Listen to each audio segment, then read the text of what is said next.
545 in a race is absurd. That beats my PB, so... That's incredible. Like a 545 is absurd. My PP is 10 minutes lower than that. All the saves and death. The death from... I think its only death was the... Dusty 1. Yeah, I think so, yeah. Wait, no, Bergen. Wasn't there something in Bergen? There was a restart on Dusty 1 as well. I think that's it, the only one. Yeah. Okay, but then finally Nekota is about to reach the final split. He's coming up on his slit split. That's tough to say. That is hard to say. Okay. Meanwhile, we're going to be on the second ascent now for Zero, so we'll be coming up on Fenrir. Yep. For Slit, we'll be watching out for. I'll be curious to see if he does the Goliath freezing here. I don't think it's necessary at all. It doesn't cost anything because, for so much of this we're doing ATB active, and it doesn't actually cost anything to input that when the girls are fully gambited, and they're how long the fight takes depends on what they're doing. So we shall see. Yeah. I did think that there was some merit in trying to oil, but yeah, okay, we're gonna blast probably, freeze. but it's fine.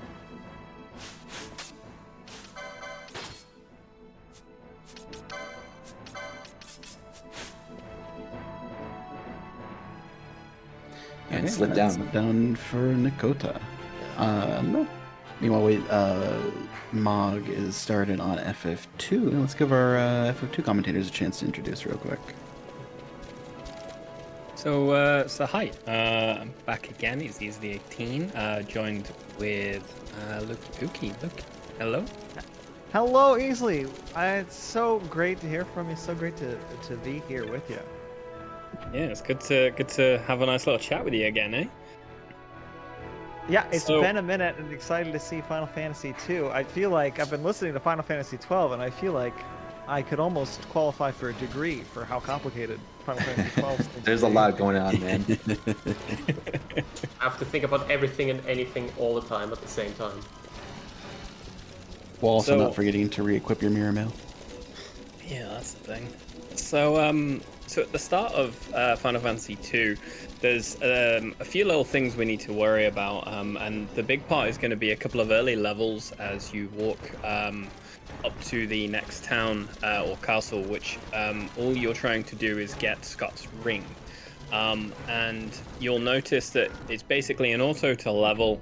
They're looking to get up to level 3, potentially 4 on swords for Firion and fists for Guy. Maria is the optional for that, depending on the route that they choose, so we'll see which one James ends up running.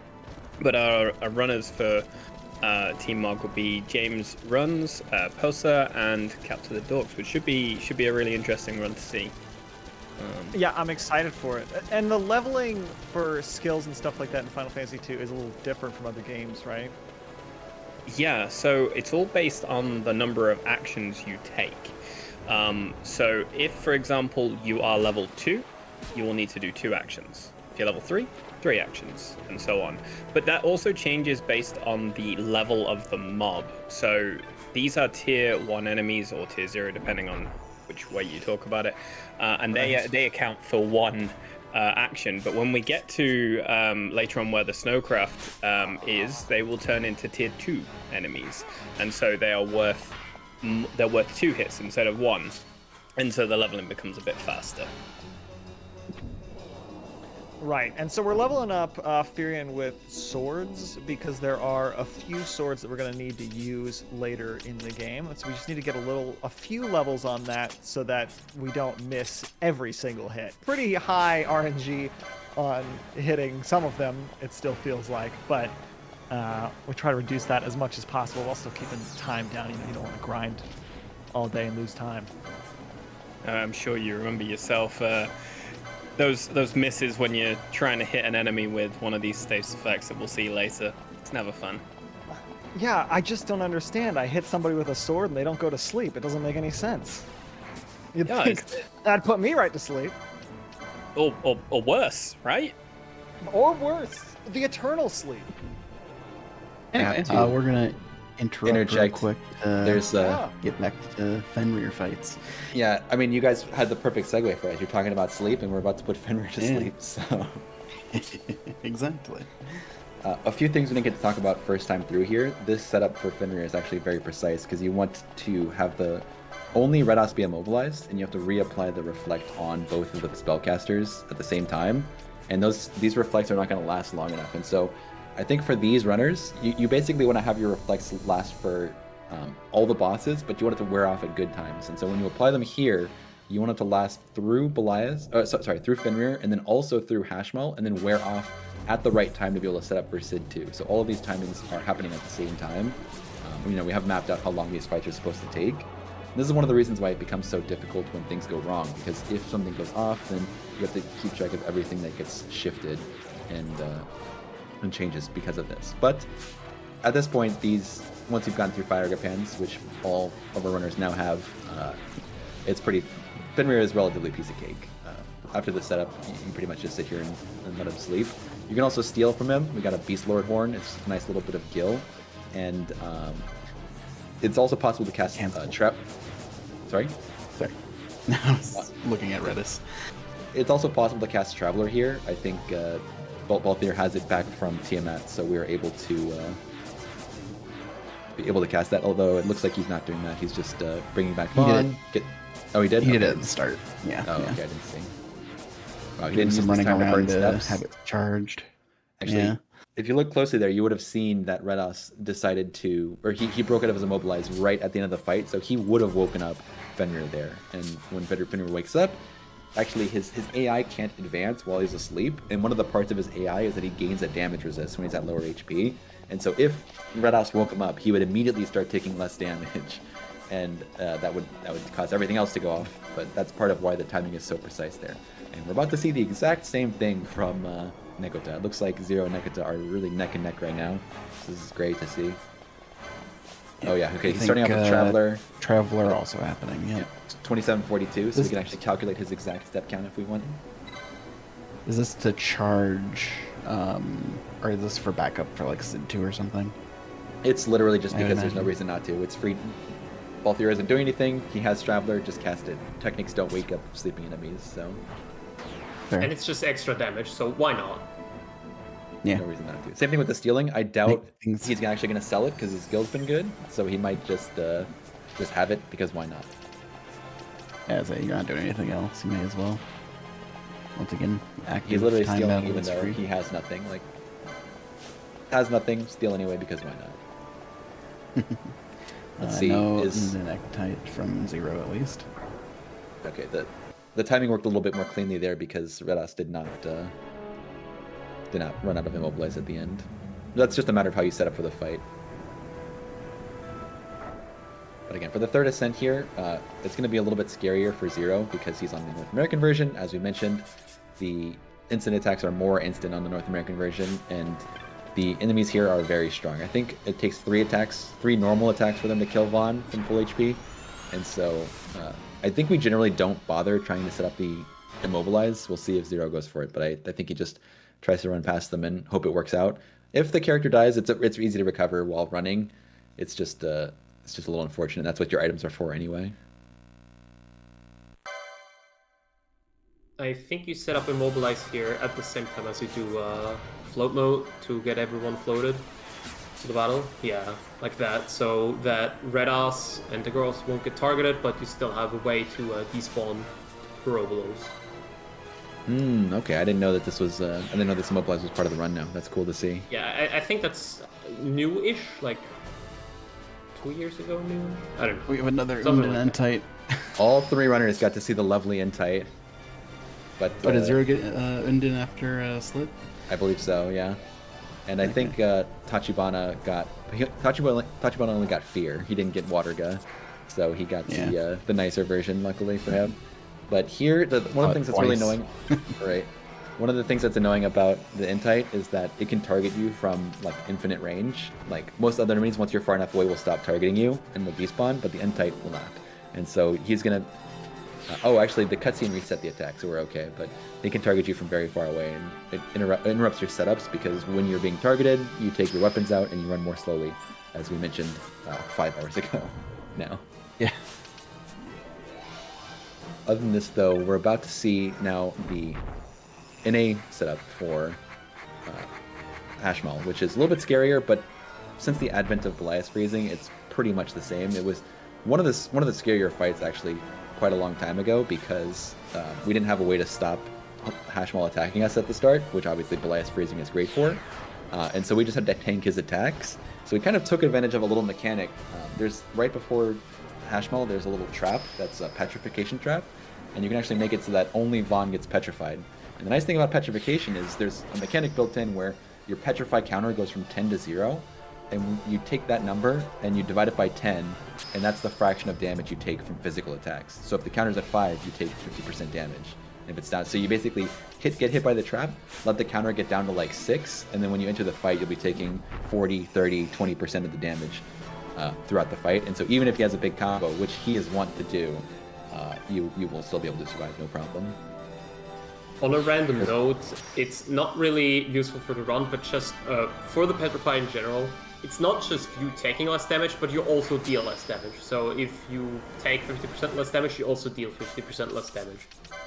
Which luckily is not relevant to us because the leader is never the one doing damage in this. It's all of the spellcasters, Ash and Penelo, Exactly. Which, again, we're setting up here, the Roga, Cherry Staves, and should be pretty straightforward. Let's see. Wait, taking the girls up before? I thought you usually get out the girls while already in. Okay, maybe I'm outdated already. I thought You it start was with them out. medium. You've always started with them out. Yeah. That's how I thought it was too. For this fight. Yeah.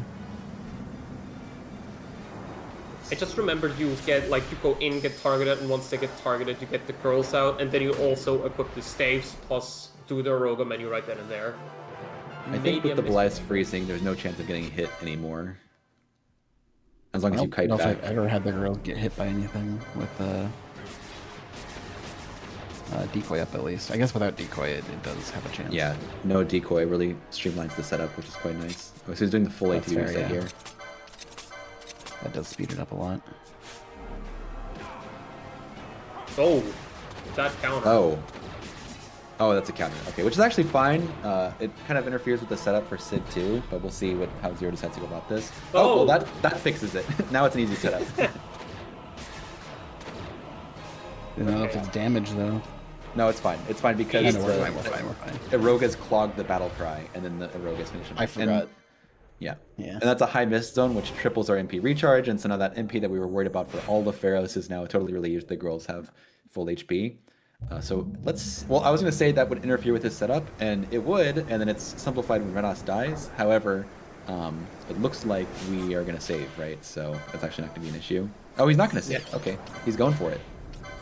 And Nakota Oh, actually zero. going up to Hashmal right now, and also Yeah, doing they're- the setup. Very Yep. close together here. This is Yeah. Clean toes. Team close race. Team Close Nakota's Race is popping out. slowly catching up. Okay, yeah, so one thing that's kind of annoying about Redos is equipment's actually really good, so it's hard to do like a fixed small amount of damage to him. You either do 0 damage, because in this game, if your base damage value is too low, you'll just do 0 damage to the armor, or you'll do a lot of damage. But luckily for us, a Dark on Redos is a good way of just doing a little bit of damage to hit him into critical, which is where he needs to be for Adrenaline and his boosted crit rate. We berserk him, as you can see, and now we just have to finish the rest of the setup. The girls need new reflects, which they already have. Vaughn's getting protect, just to protect against Gabranth's attacks, and Sid's bullets. Bullets resist, or they ignore armor, but they don't ignore protect. So looks like we are fully set up now. We just got to fix the gambits, flame staves for the boosted fire damage, gambits on, Firaga on, and now we can head into the fight. Meanwhile, Roxor targeted Vaughn. Everyone has float here, so there's no issues. And Let's dead hope we get a Hashmal on fight here. Nakota. And that's Hashmal for Nakota. Yep.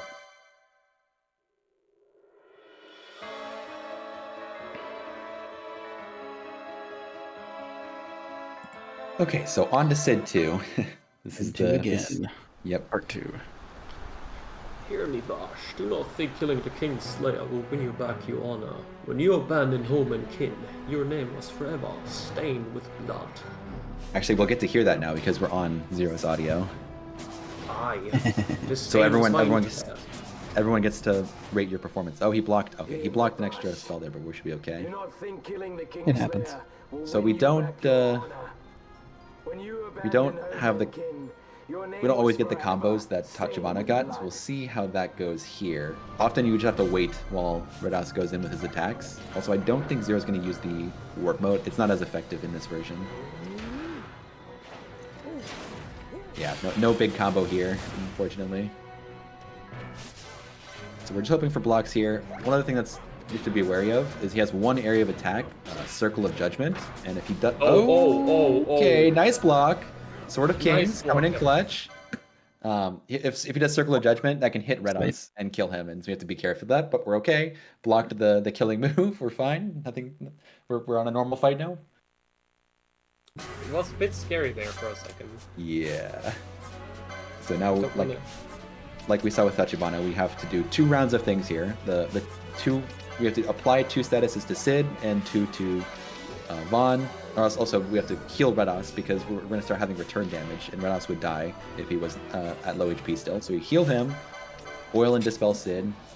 Vaughn, take off Mirror Mail so we can apply Decoy. Oil is being applied to Sid. Mirror Mail back on as soon as possible. As soon as the Decoy starts casting, Fire Raga coming out, we have to keep kiting, and then we can Blast Freeze, although you don't have to. It's an ATB wait, so we actually save a second there, not Blast Freezing because of ATB wait, and now we're on Famfrit. Flee away, which gives Famfrit time to approach. Dispel, plus Fire Raga. Blast Freeze. Even though we're low here, the Blast Freeze allows us time to be safe, and hopefully use Next Potion. It's really tight here, we should be okay. And then we can immediately start clogging again. We just have to give time for these Fire Ragas to charge. And we're trying to freeze as much as possible, because really what we're trying to do is hit him with these Fire Ragas. So Famfrit didn't even get another attack off. And now he'll immediately cue his next attack, which is Briny Cannonade. So we kite. Right behind the pillar. And he moves very fast, so we have to kite on this fast movement until the Fire Ragas are charged. So he's turning left, so we go right.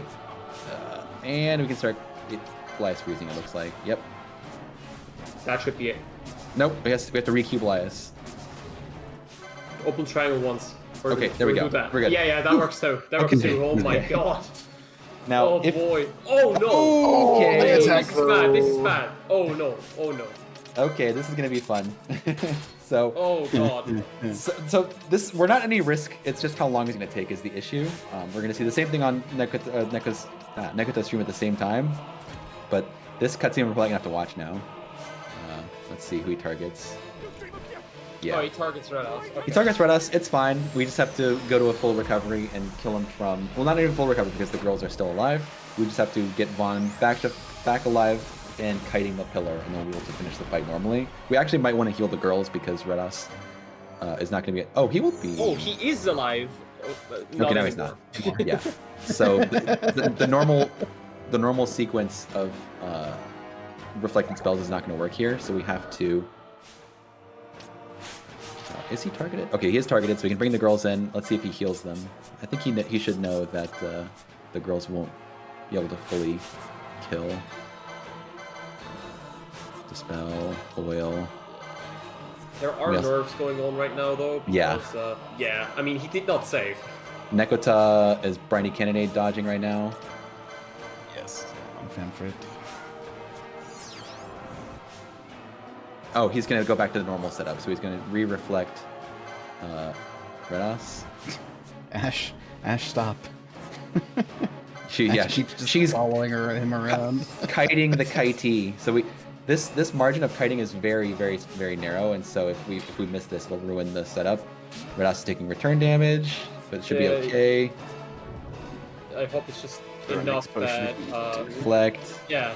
Reflect should last long enough. I think this is fine.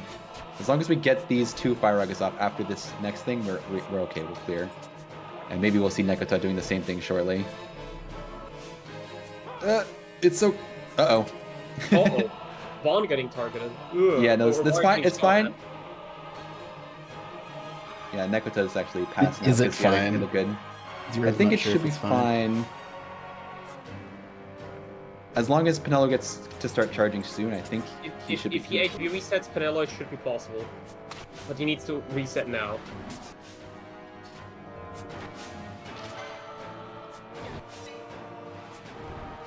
Okay, we might need to do a little bit more recovery here.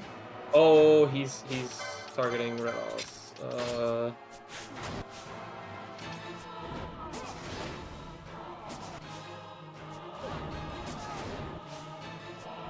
Yeah, we need one more spell.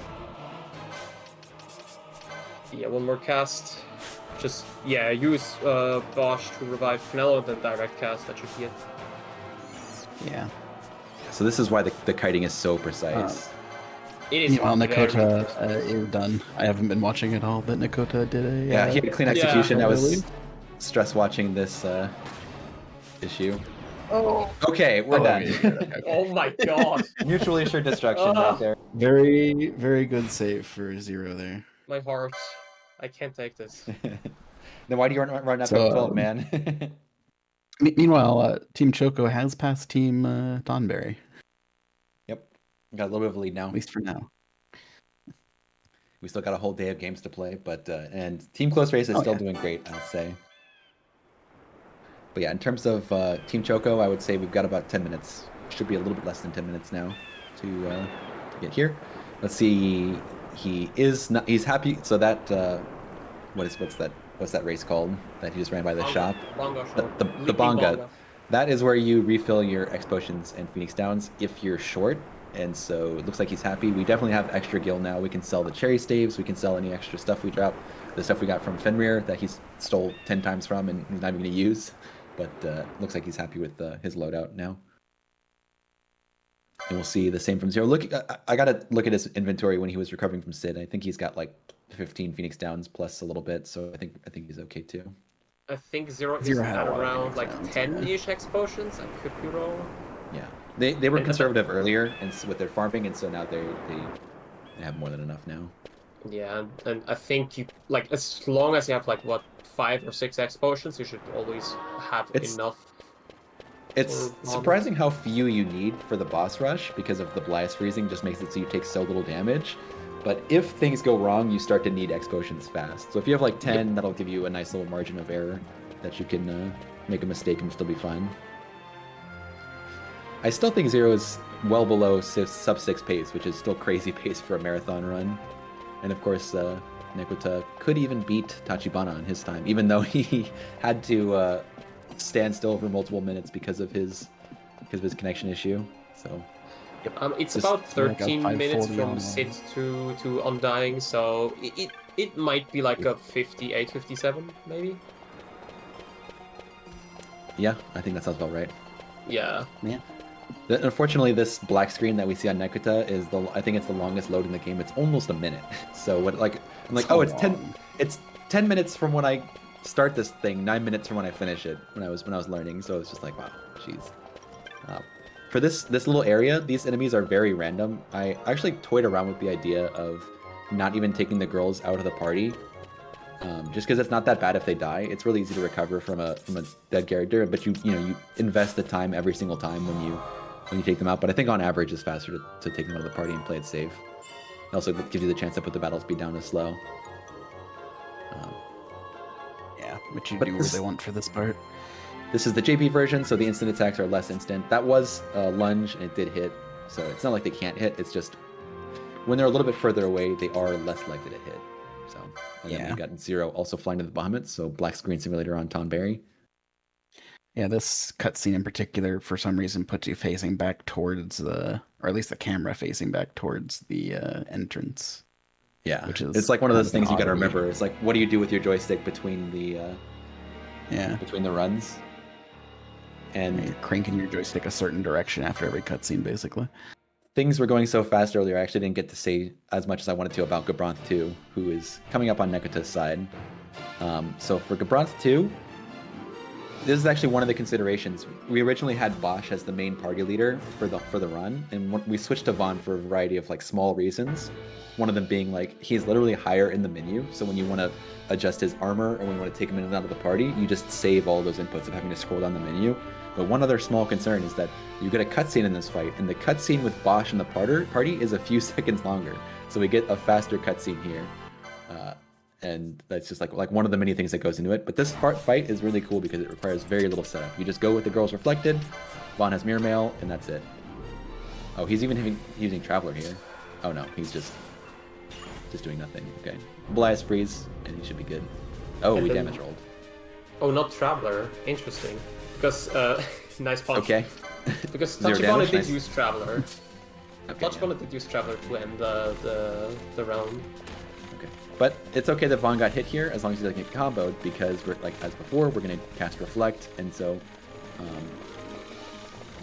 his renew is gonna reflect onto us, and so Vaughn gets the full heal here instead of him. If he gets the full here, it's a disaster. You have to reset. But for us, just 2 rounds here, and he put the battle speed slow. He meant to put on active because he could do the setup on active, and remove the mirror mail because we have to set up for Vayne coming up. Now this setup he for did Vayne specifically use Fyra instead of Fyraga on one of the girls as well to avoid filling up the. To unclog the queue. Okay, yeah. Fyra is 2, Fyraga is 4, and so if you don't want to clog the queue, you do Fyraga for 6, and that gives you space to do something else. So we got our decoy. Vaughn dying with Thundara on Zero's side. Yeah, it's just the NA aggro. Yep. So, as I mentioned before, we want our reflects to last as long as possible. If things start to get hairy here, you'll actually run out of these girls' reflects on Undying. And so, we actually have it as late as possible. We actually literally cast Reflect in the fight. So as we enter the fight, we have no buffs. The only buffs are on Vaughn outside of the party, who's just ready for the next phase. And so we just enter the fight and just start our kiting with Balthier while the girls stand behind and reflect. And the girls will reflect themselves at a bad position, so we actually flee here, bringing the girls closer to Vayne, and then stop fleeing. And that puts them next to Vayne and Larsa, hopefully killing Larsa. Can't see. Yep, Larsa fell, so we're okay. And now we're ready for the second phase. Okay, this is new. Gabranth targeting Ashe. This is very new. What? We've never seen that before. What? Hello? This is off script. This is very off script. This is not supposed to happen. I think we actually could be okay here with Belias freezing. You just have Ashe run, it's fine. Actually, I think I've had this happen before now that I think about it. Because I've had to do this before. I'm like, wait, why? Belias freeze? Okay, I'm doing it. Also change to Vaughn lead. Oh, beautiful. Okay, beautifully executed. Oh my gosh, millisecond accuracy there from Zero. That was really great. Yeah, because if he would have changed to Vaughn, then Ashe would have led, and then Ashe would have gotten the renew. I think you could full heal. You could probably correct for that in time here, but it just makes it. Now we're back on script with Vaughn reflect all. Oh no, this is fine. This is fine. Oh no, he has to reflect. He has to reset one of the girls here. Okay, we're good. Because now as long as you do that, yeah. As long because if you renew, reset both of the girls, then the renew would go off before the reflect. So it's just got to be aware of that. Yeah. Okay. Meanwhile, Nekota is struggling through Vayne Novus here. Again, we're Belias freezing as much as possible. This first phase is just setting up for the second phase. Just at the last second there, he swapped the Penelo lead. As I mentioned before, Penelo lead really helps you with the positioning in this second phase. While Zero is on the same elevator prepping. This is really neck and neck. So cool to see after 54 hours. Got to get rid of the mirror mail. Classic. And he's also setting up a little bit differently than the JP runners. Yeah. I think. Actually, I think it'll be the same. Or no, he's gonna reflect before the fight. It comes to the same thing. It's just you can start the elevator a little bit sooner this way. Belias freeze. We got Dispel plus oil on Vayne, and we just have to make sure too many. Oh, we summoned Belias. No, what? Whoopsie. So this is always on the edge. It's something that can always happen. We're always getting as close as possible to summoning Belias without actually summoning, and so he just didn't press the button for like a fraction of a second. So we dismissed him immediately, and I think we could be okay here, as long as we keep kiting. So do we have an elixir? I really hope he has one because I'm not sure. I think he sold it. Let's see. The girl should be fine. Let's see if he has an elixir. Elixir. There we go. He does have 4. We have 4 of them, so we're okay. So ATB Okay. refresh. Little We should be many okay. mistakes. A little unexpected Belias showing up, but we should be okay here. Okay, yeah, and- we're fine. Just don't summon him again. Yeah, and Zero doing a different phase 1 for Vayne. A little bit different than JP. Instead of fleeing at the start to get the girls closer, we just run in the back with Balthier and make sure we're not getting hit with Faraga. Okay, and we are about a minute off, a little bit more than a minute off from Choco finishing here. Yep. Assuming the fight goes well. Let's see.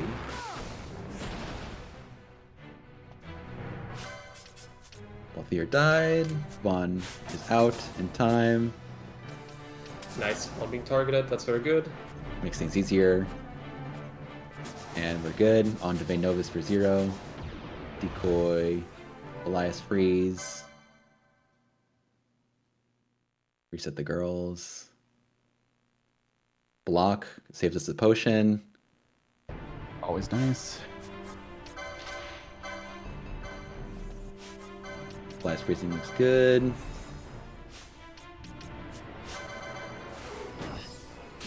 Elias freeze this next round. Oh, he's actually just doing it this way because the Mega Flare comes out as soon as the potion starts. Okay.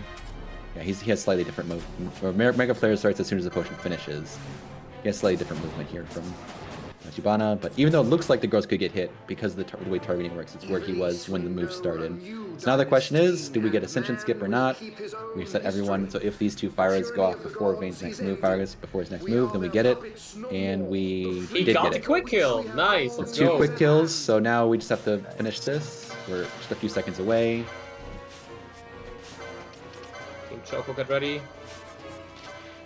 He's so far away. Oh, time! Jeez. Time. Go Team Choco. Go Team Choco! All right, we will cede the commentary over to you guys, and we'll shout out the end of the Zero's run, which is coming up shortly. Wow, thanks so much. Holy cow, it's a nail biter. Such an epic end of the run there. I don't know what's happening and I'm sweating. It's very intense, right? They're slowly walking them around while still trying to maximize everything. Quite incredible to see.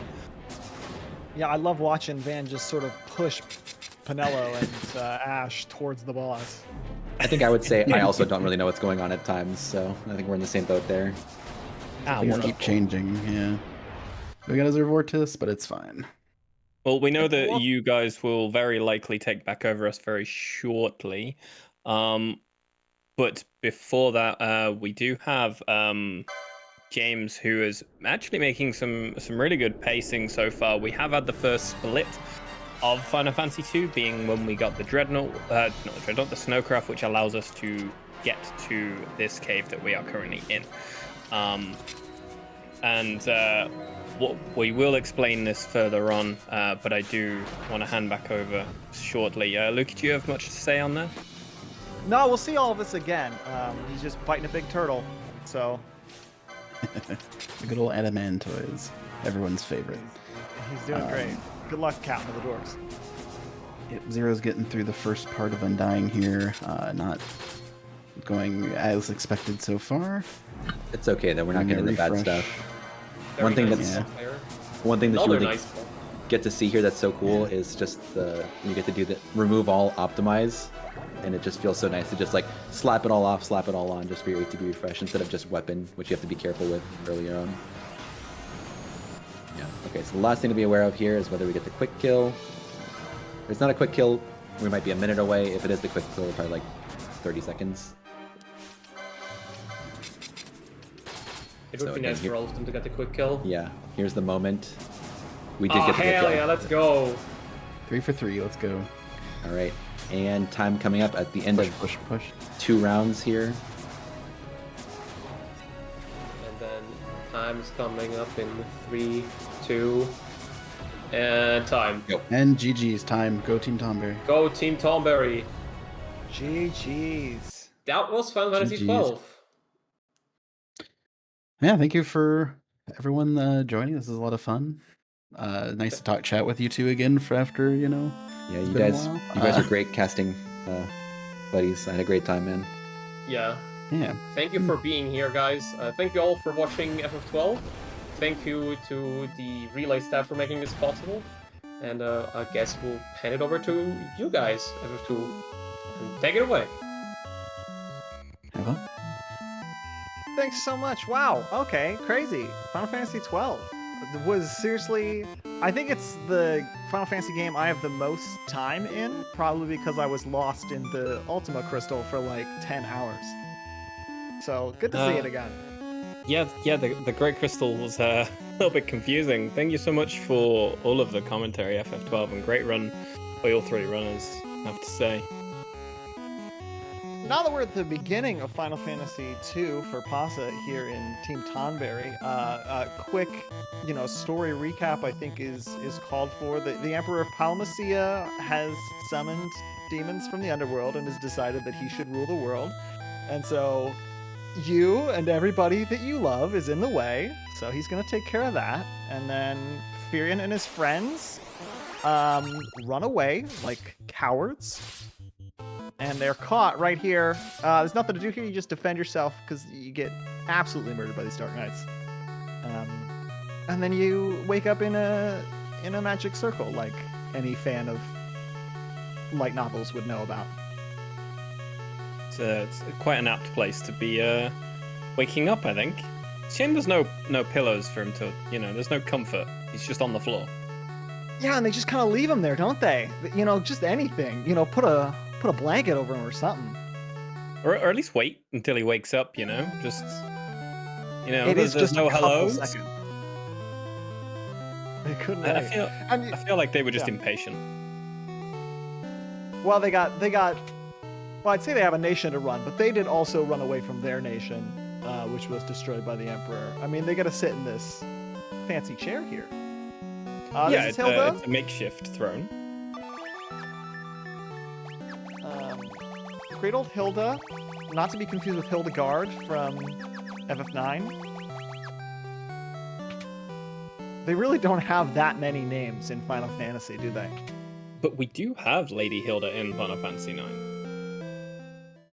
That is Cid's partner in crime. Right. So, but they're different people. There is also a Cid in this one.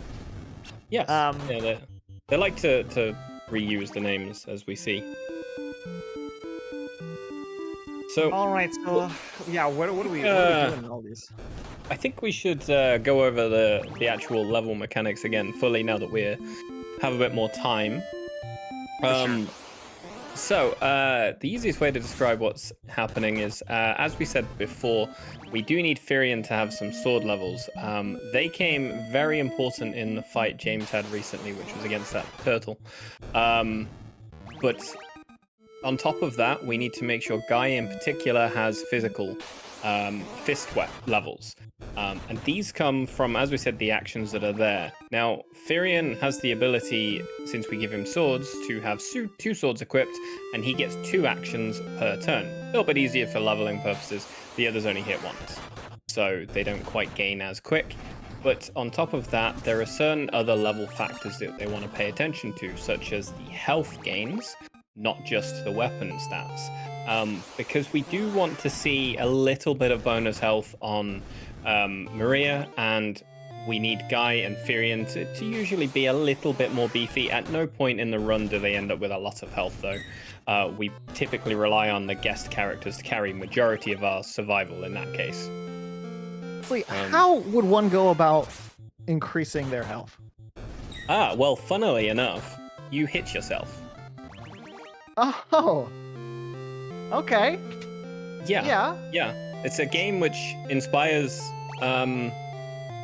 It's you're encouraging your body to be stronger.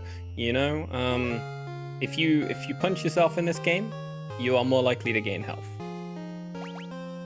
Okay. We're actually talking to Scott now on Tonberry. I want to draw attention to the fact that I think Final Fantasy II might have the most casual death. I would agree. Main character. I 100% agree with you. And this guy, he just dies. These chests right here, potions. Doesn't take any of them. Just goes ahead and dies. He was the sort of prince He's probably gonna marry Hilda. But not anymore. We just kind of take his ring off his body and we go ahead and leave. Yeah, it's a bit of priceless jewelry, but you know it's ours now. We need it to verify that we've been to see him. So we head back to see Hilda after, and she will in fact give us access to Minwoo, who will have a handy canoe for us, which we get to keep through the rest of the game. Minwoo and his magic canoe. The really funny thing, and there's a very stark difference from Final Fantasy 1. In Final Fantasy 2, there are a lot of encounters. You're looking at approximately 400 across the entirety of the run. But what's really interesting, by comparison to Final Fantasy 1, the sea is hugely safer in the fact that by the measure of distance that you would normally get, say, 7 or 8 encounters in Final Fantasy 1, you get about 3. And in the river, you get no encounters at all. Whereas in Final Fantasy 1, the river is very scary in the speedrun. Oh, so true. There's also a lot more fleeing in Final Fantasy 2, I noticed. Really, if I'm recalling my days of speedrunning, there's 2 main times when we're kind of leveling up and taking fights. That's at the very beginning, and then on our way to Snow Cave. Is that right? Yep, that is correct. We take almost no random encounters past Snow Cave. In fact, I don't believe we do take any. You get a few levels on your way up to the castle to get to go and see Scott's Writ, to go and see Scott and take the ring. And as I said, you're looking to get to roughly level 3 with those initial fist and weapon stats. And then in Snow Cave, we're looking to hit about level 5, and then you take encounters until roughly halfway through the cave, and then you just stop taking encounters. You just run from everything else and hope you have enough money to buy the items you need. Good enough, we call it. Minwoo has joined the party for Team Tonberry. Minwoo is a very powerful white mage. We're going to kind of rely on him for all our healing, teleporting, rezzing, all that good stuff. It's important to remember that you know, as we are leveling up our health and our other skills by, you know, punching ourselves or getting punched, you only get the points if you live. So we need to make sure that people stay alive. But Maria is always also troublesome. True. But you also want to make sure that you are low health as well. You're more likely to gain the health increase on level when you're lower health as well. What a dangerous game we play. Just living on the edge, if you ask me. So JamesRuns currently going through Gordon's town. Now, Gordon is the brother of Scott, who's already dead. Gordon's kind of a little coward, which is fair. I mean, demons from the underworld are taking over the whole world. But his sort of castle, it has this magic fire that we need, this torch and a never-ending fire that we're going to use because the bad guys have an airship and called the Dreadnought, and that's bad. We see on Tonberry we have a different airship. That's Sid's airship. Don't currently have control of it though. We just kind of hitch a ride. Yeah, we only get the airship briefly towards the very end of the run, but the Dreadnought being equivalent of a Death Star for its use, and we do see it get used. Quite a sad occasion. But it doesn't stay alive very long. We do take care of it pretty promptly. Yeah, it wipes out like 3 cities. You know. By all accounts, there weren't really many casualties during that at all.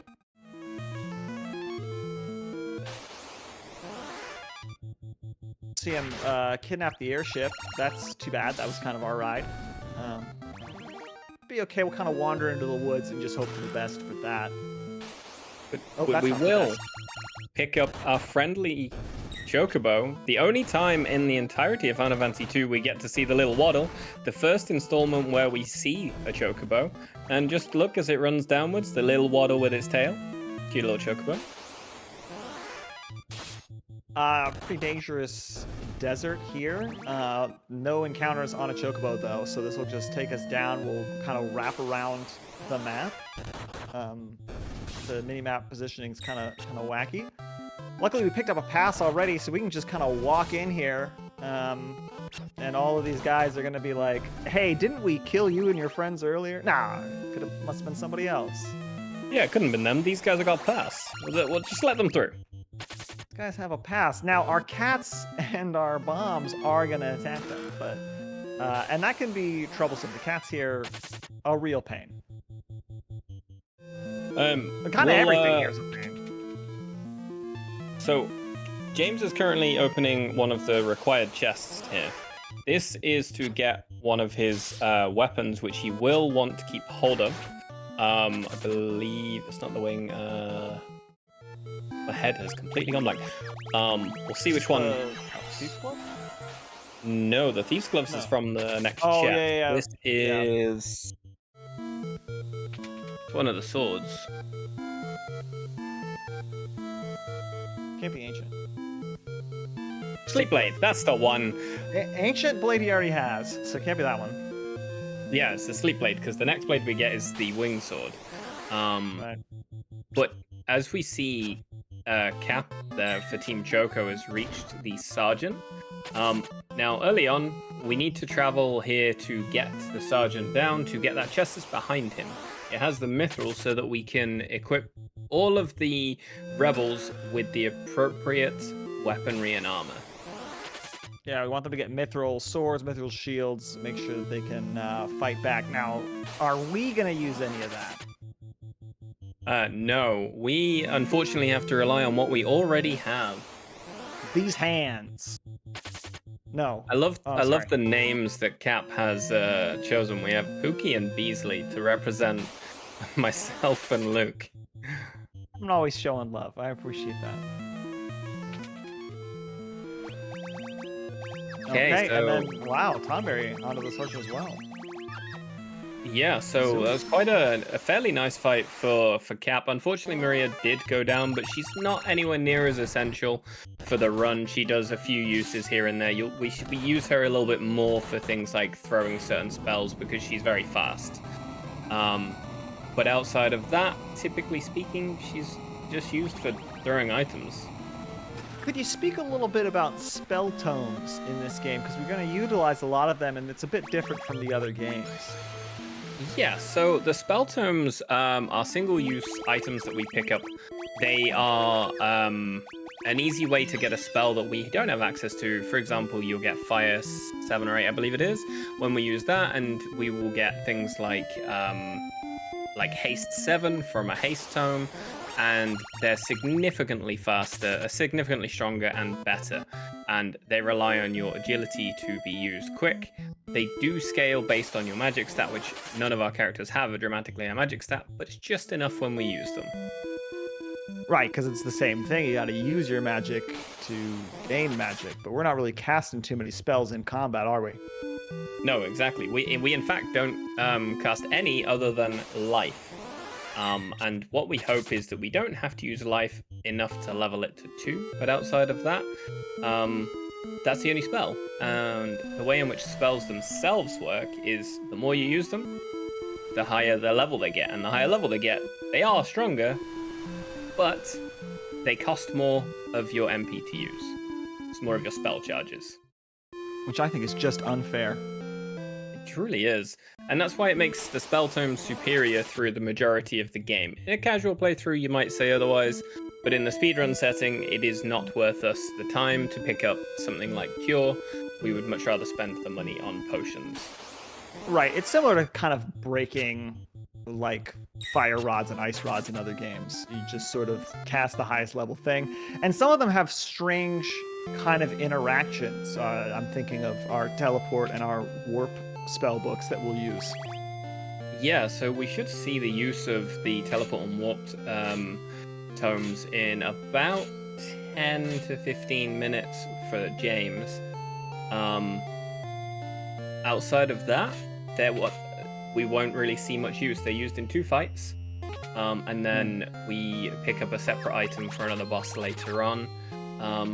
But after those warp and teleport tomes are used. No more. We don't use another tome until right near the end of the run, if we choose to pick it up. All right, so for JamesRuns, he has freed Sid and Hilda, who were sort of held prisoner here. He's got the Thief's Glove. He's going to run up here and sabotage the Dreadnought. I do want to look at CaptoftheDorks, though, because I feel like we didn't really see the character we're about to see before. Also, there's a lot of running through walls in this game that are not as obvious as other ones. They don't even show on the minimap, which is really puzzling if you're trying to figure out where you need to go and you're a little unsure. I do need to mention quickly before I forget that James did it, because James is likely to be the only runner that does it. James did pick up an extra bit of safety in the Great Helm, I think it's a Great Helm from the Dreadnought. It's a couple of extra encounters to pick it up, but it does add a bit of extra safety into his equipment. He's likely to be the only one of the 3 runners to do it, but it can be useful. He's doing a little walking around. You kind of gotta go on a little jaunt around all of these guards, because you can fight them. They are very strong, but even if you beat them, it doesn't. I mean, they're still in the way, and they're. Yep. So you have to sort of navigate around. Ooh, we just saw. Oh gosh, what's his name? The like first mate of the Empire. We'll see him again. He's a grubby little guy. Oh, is it Brenna? We'll see him soon because we do fight him soon. Yes. Obviously James is way past that at the moment. Right. Cap's just seeing the Dreadnought's destruction as it's been released. And so he needs to chase after it and see what's happened.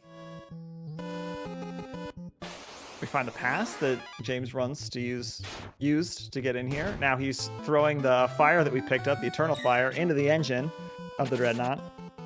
The Sunfire.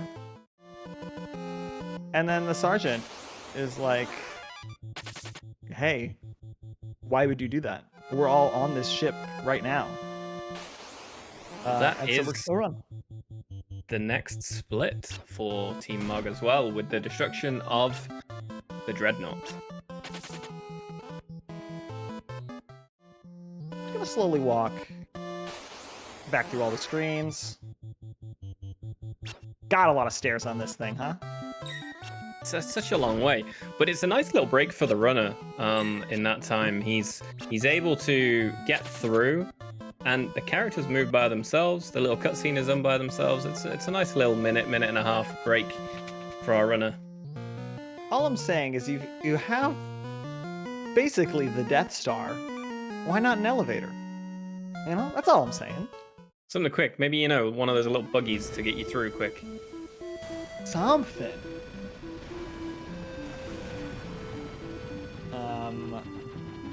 CaptoftheDorks going and seeing all the destroyed things, but he's gonna head back, go and talk to the family.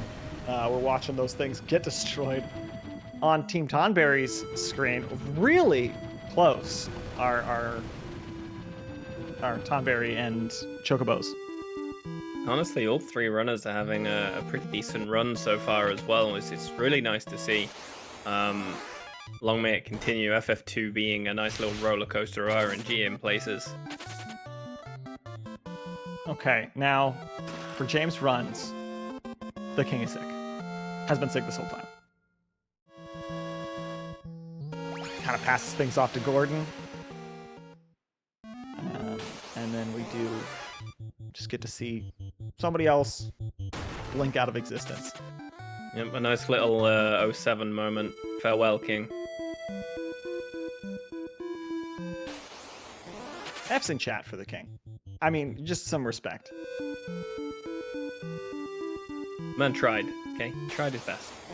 He tried his best. He did lose his entire kingdom, and he was in bed this whole time, and nobody talked to him until right there. But, whatever.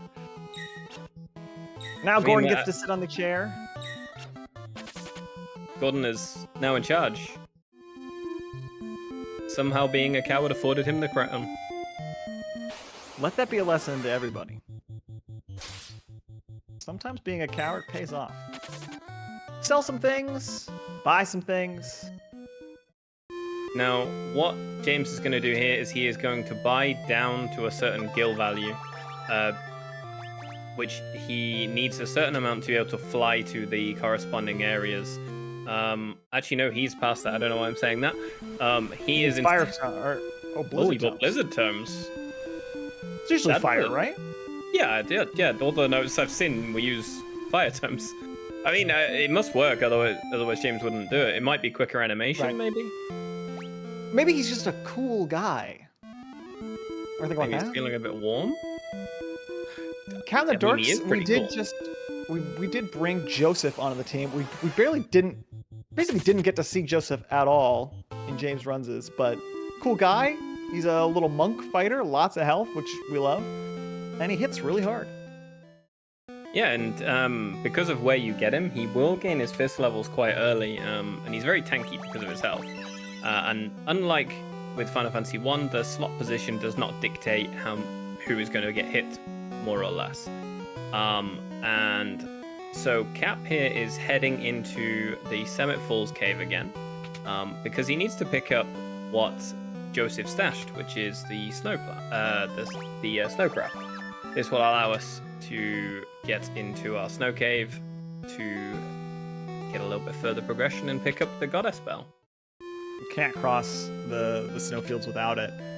JamesRuns in Team Mog has been ambushed by the people he hired to give him a boat ride. And now everybody's sad? Blizzard works just fine. Yeah, it's good to see. It's quite a quick fight in all fairness. He looks like he had decent turn order.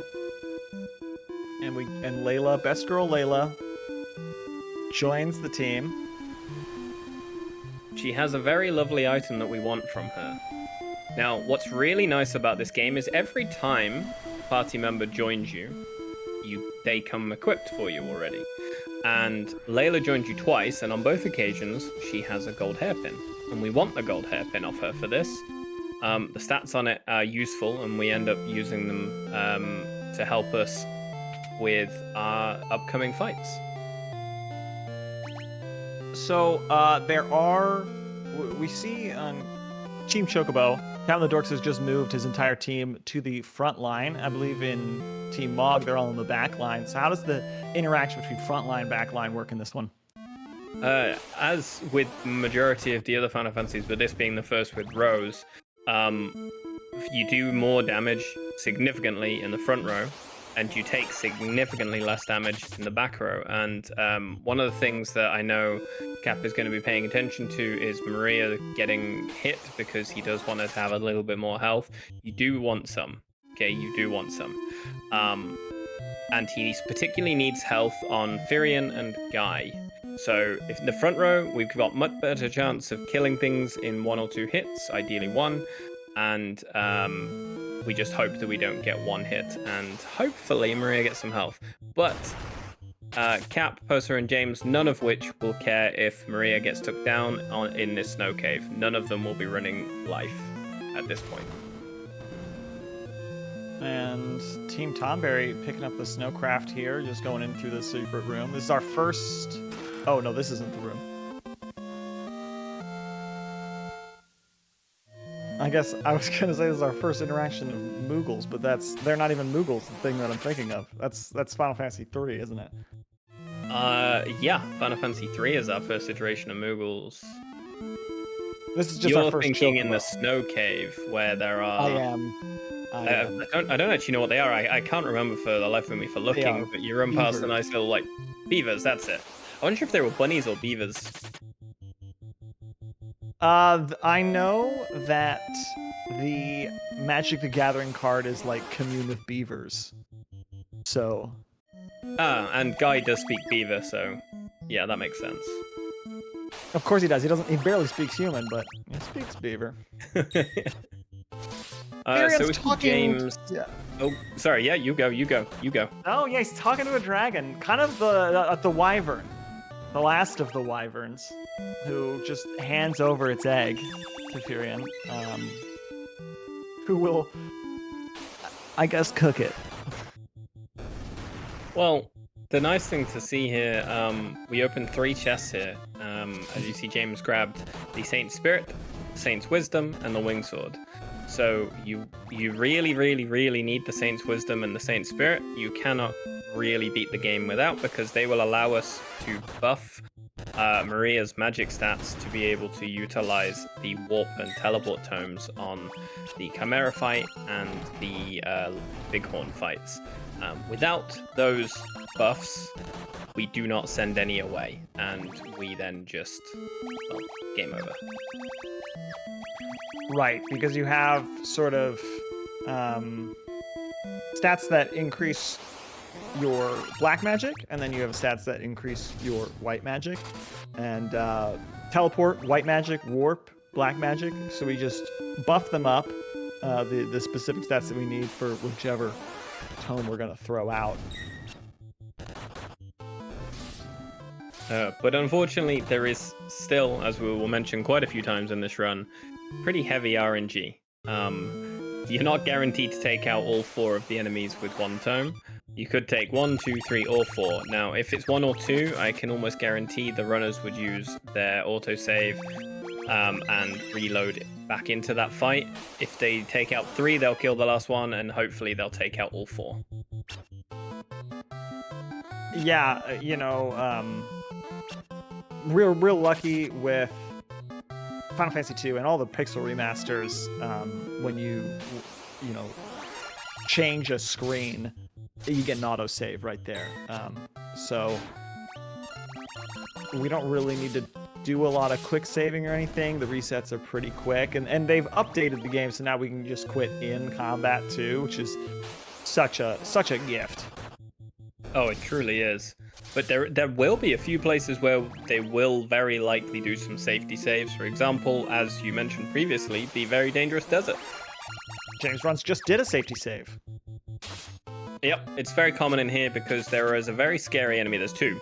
The Revenants that he just fought, and there is also the Hill Gigas, or the giants, if you may say. The Hill Gigas have the potential to one-hit any of those characters except Layla. That'll be quite a high roll if it takes out Layla.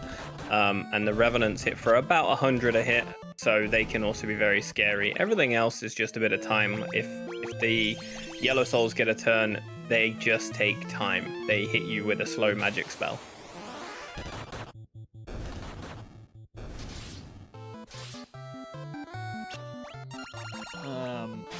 James. Okay. Yeah. I was gonna say we have James actually approaching the Chimera fight. So we were gonna see there will be a Saint's Wisdom use. So he'll probably attack or defend with Firion. He'll use the Warp Tome there. Oh, he had to use the eye drops. So he's changed the order due to the fact that he had a blinded character. So he's using Guy to throw, and items usually take priority. And he does the teleport strat instead of the warp strat, and there we go, all 4. Guy is technically a white mage. He has higher stats for white magic, so it makes sense that they would kind of utilize him in that way. So great to hit all 4. Truly is, and not a commonly done strategy. Most of them will still use Maria because she is faster. But seeing it with Guy, that was really nice to see. That's my guy. Moving down to Posa and to Cap, they're both in the snow cave. Cap opting to lose Maria. He, as I said, does not have life, so he will not be reviving her. He is just without her. But here is the beaver screen, and from here on, Cap will just flee, and that's all he's going to do until he gets to the turtle ahead. Yeah, pretty good health on Guy there. It seems to have been getting hit quite a bit. Mr. Beasley himself is very beefy.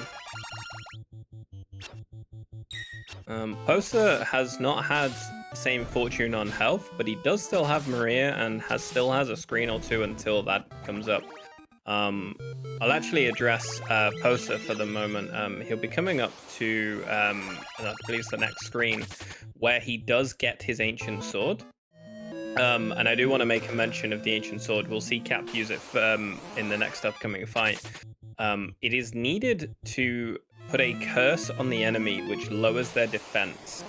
And that will allow you to, instead of doing 10 damage with a fist attack, with Guy, you'll hit for about 200. Oh, wow. That's a lot of damage.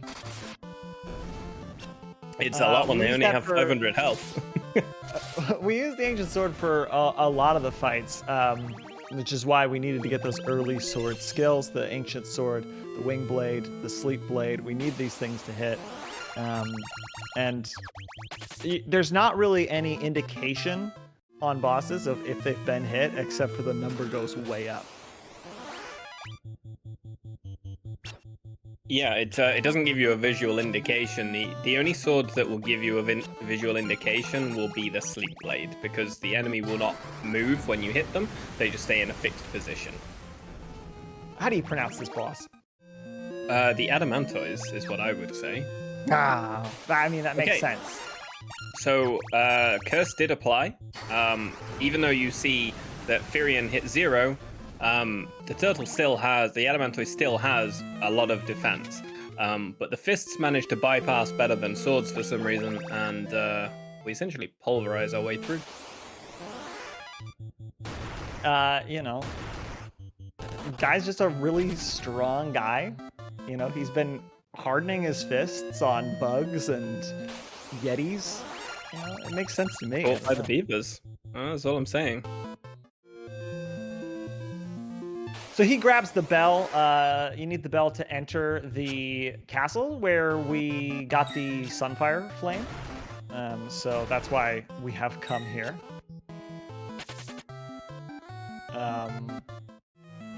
One thing I didn't pay attention to, and I should, was the drop from the Adamantoise for both James and Cap.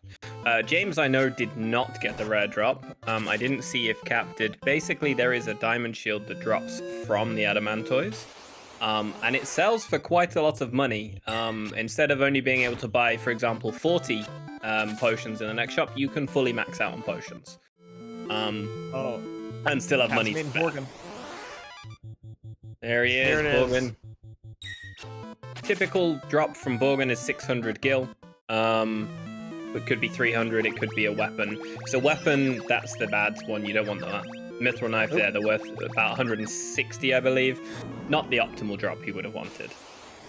Walk past him.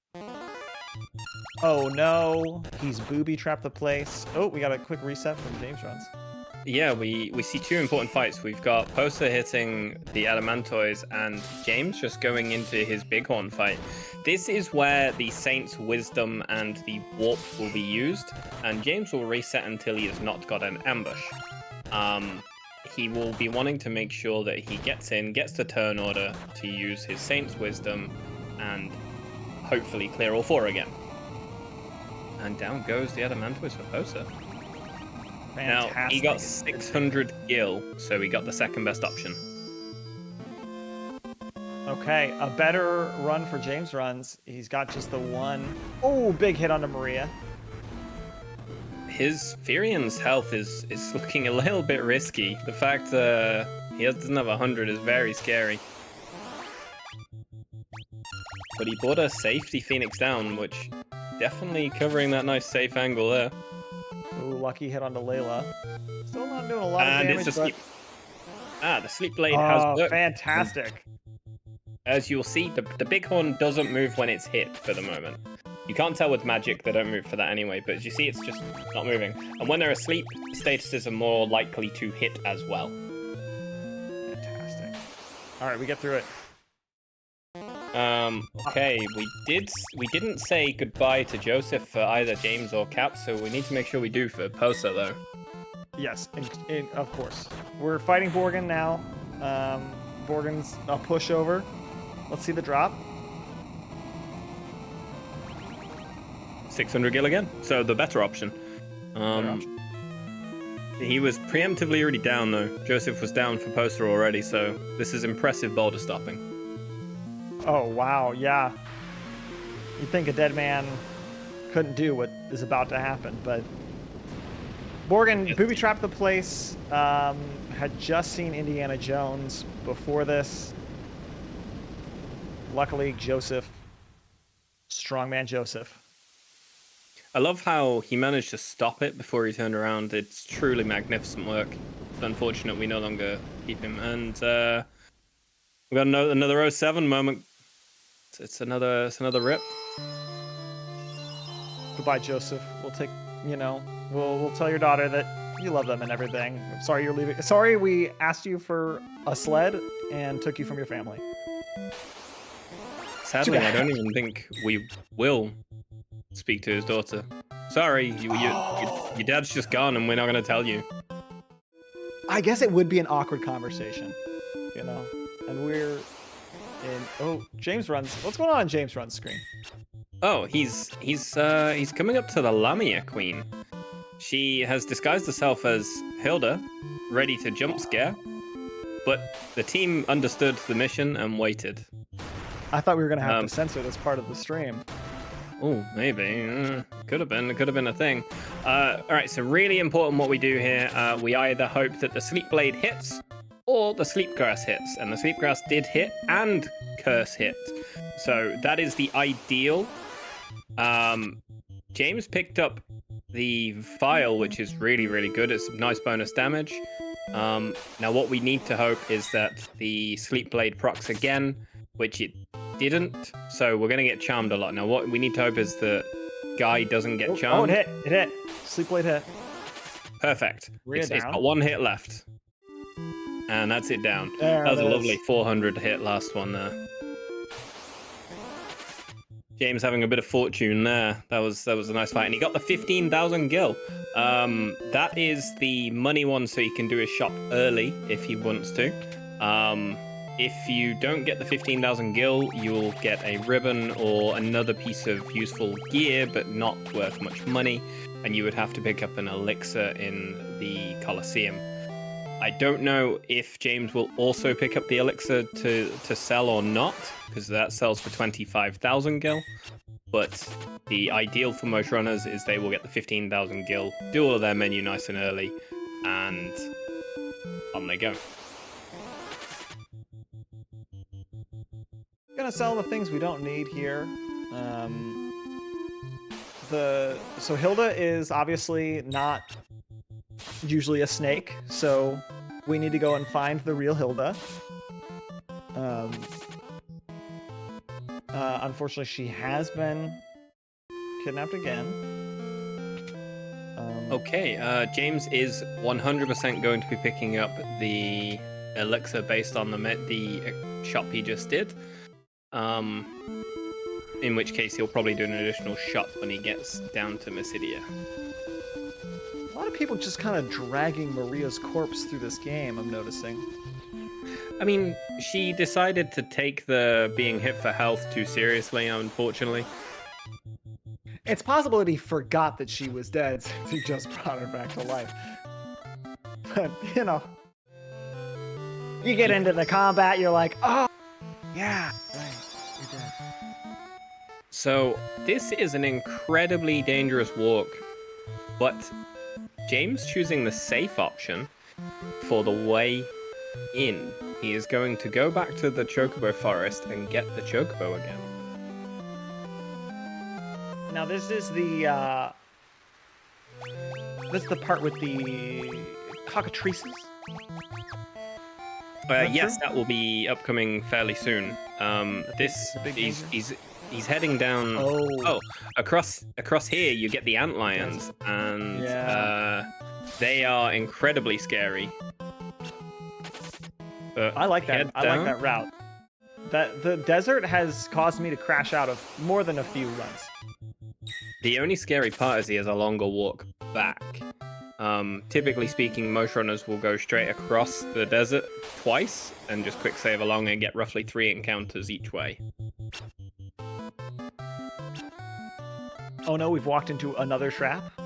who could have seen this coming? We walked across a coliseum. There's so many traps. Like, they just don't see it coming ever. Well, I mean, you are a group of children in this game. This is true. They're what, 15 to 17 years of age? A bunch of war orphans who are put immediately to work. Okay, we have a bit of a scary start into the behemoth fight for James because we did not get curse and we did not get sleep. Still nothing. Yep. Come on, James. No curse. No sleep. This is tough. Yep, and this is very tough here. And oh, we got curse and we got sleep. We got both. Fantastic. All right. So the easiest way to tell if curse applies is Firian's first swing will hit for 0 or 1 or 2 with the ancient sword, but his second hit, instead of hitting 0 with the sleep blade, will hit for around 50. That's the first indication of curse. And if sleep has then hit, you won't know until the next person gets hit. Oh, and it's another trap. Not a real emperor.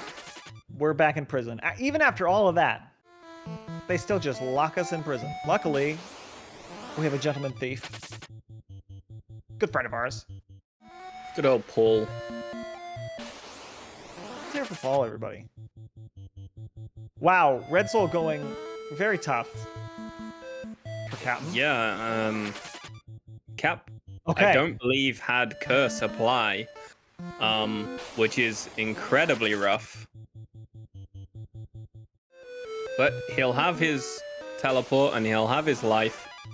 So what he's likely to do now is go out, revive, which fortunately you can do 1 life on everyone, and it will count as just 1 spell, which is really nice.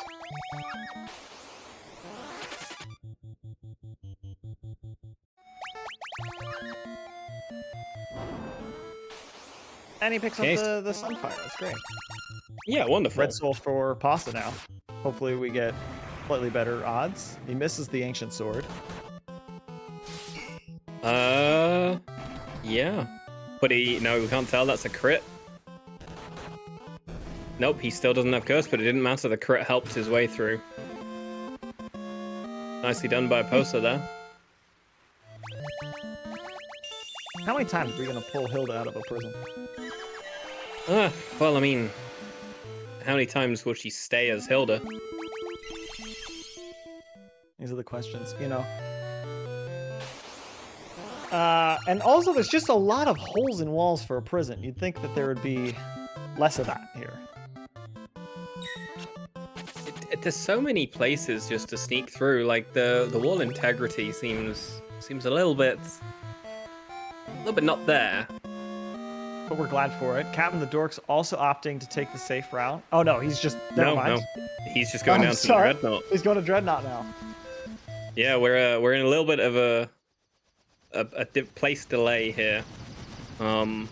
Both Team Choco and Team Tonberry having a very similarly paced run, very close to each other.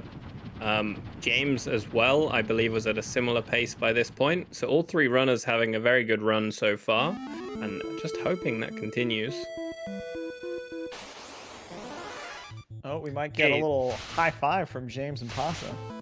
So these antlions, as you can see, are incredibly scary. We hope we run away, but unfortunately it looks like a game over there. So James loads back in. These encounters in the desert are incredibly scary because our party is the definition of underleveled. Ooh, good run. And he'll do quick saves after every encounter. Little high five. Ooh, okay. So the nastiest thing about the antlions is actually that they stun lock you. Stun, yeah. They do hit fairly hard, but they stun lock you. It's the chimeras that hit hard. and they're the only two enemies that you will see in this area: the antlion and I think the chimera's not griffins, but they're very strong enemies, and the game expects you to be significantly higher level than you are at this point. Right, but we'll kind of rely on guests, so we don't really need to level. We just need to level enough to hit a couple things, you know, and throw some tomes. Well, I do want to mention, speaking of throwing an item, Possa just threw his Antarctic Wind, which does Ice 16 or Blizzard 16, which is what is used to take that fight out to get the Sleep Blade.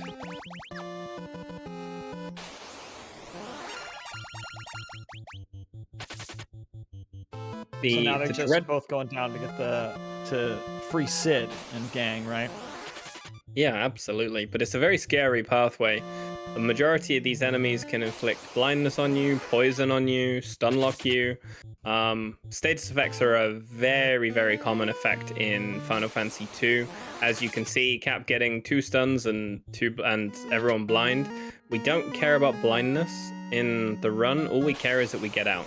There are no enemies that we fight in the Dreadnought. Now, there was an interesting bug that we discovered. I don't know if it's gotten patched, but there are only so many... I think that we decided that the problem was that there are only so many status effects that you can have at one time. And so we were running into this situation where if you had enough status effects, you couldn't get the status effect of dying. So you would just like live forever, but you were asleep and berserked and blind and cursed. So it was this weird thing where you'd just be stuck in endless combat because your characters couldn't die. I believe that's been patched. Oh my goodness. Okay, James actually coming up to the next split, which is the Gotos fight, or Gotos, depending on how you want to pronounce it. He ironically becomes just a casual enemy you fight in multiple packs later on. But for the moment, he's occupying the throne with one of the enemies here. What we're going to do is hopefully get him asleep and cursed straight away. We, in fact, I think Curse is possibly hit there, but he didn't get put to sleep. And yeah, Curse has hit. Ooh. Sleep did not, I think that was. That was a nice hit from Guy, though. Yeah, he's still awake. Okay, he's probably not going to care so much about Maria. He's put the wing sword on to help do more damage with Firion. Imbibe will just... it's possibly scary, but we don't care so much. And there is Gotos down. Nice fight. Nice fight.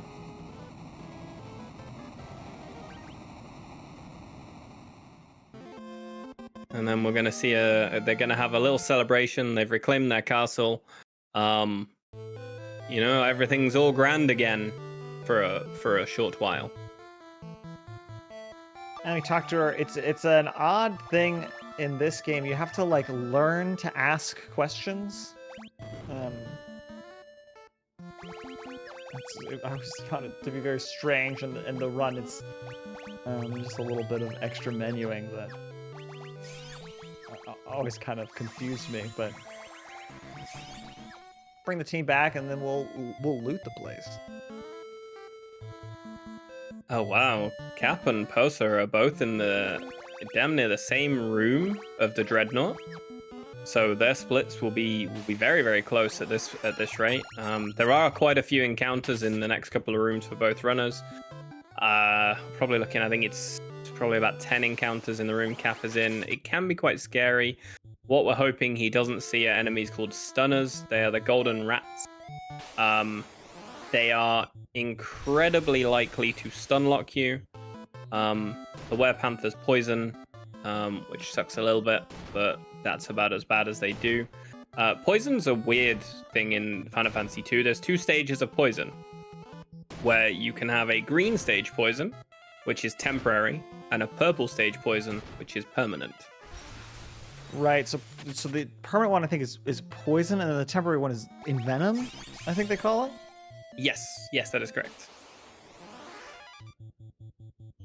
Yeah, a lot of it's odd because I feel like Final Fantasy II has the most like temporary status effects. You know, the kind of just as long as you get out, it'll go away. In the pixels especially, I think in the more modern ones, for example, Final Fantasy VII, there's a lot more temporary. But Final Fantasy 8 and 9, they're a little bit more permanent.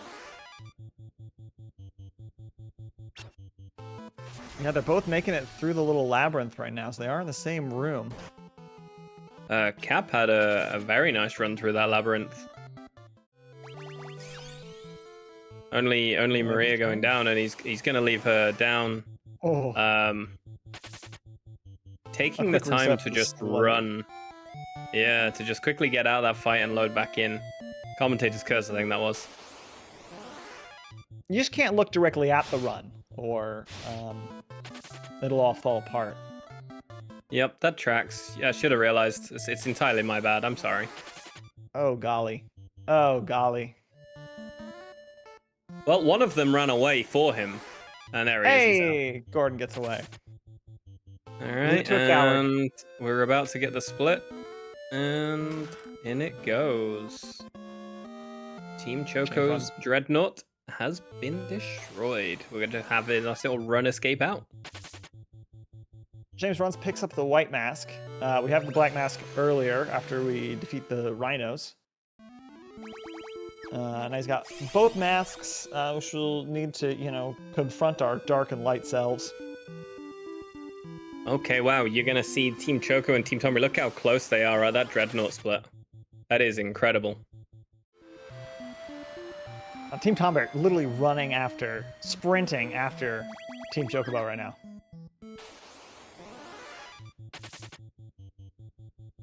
It's always fun, you know, almost 55 hours into this, and there are people in the same cutscene in a game that doesn't have cutscenes. Yeah, 21 seconds apart. That's something else. Good old Misabeardy for JamesRuns. Where all the black mages are. As I said, he did in fact pick up the elixir and chose to go into the shop.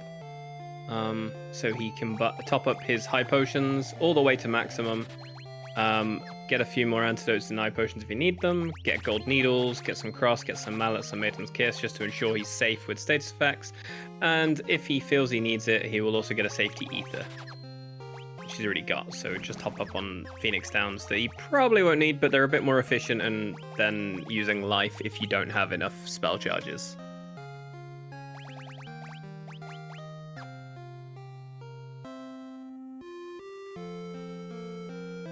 And we have the loss of another king.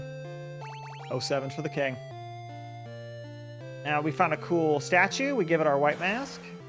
And I still am not totally sure why we do that, but yeah, I know what it does, but the reasoning behind it, I don't know. The lore, I'm confused.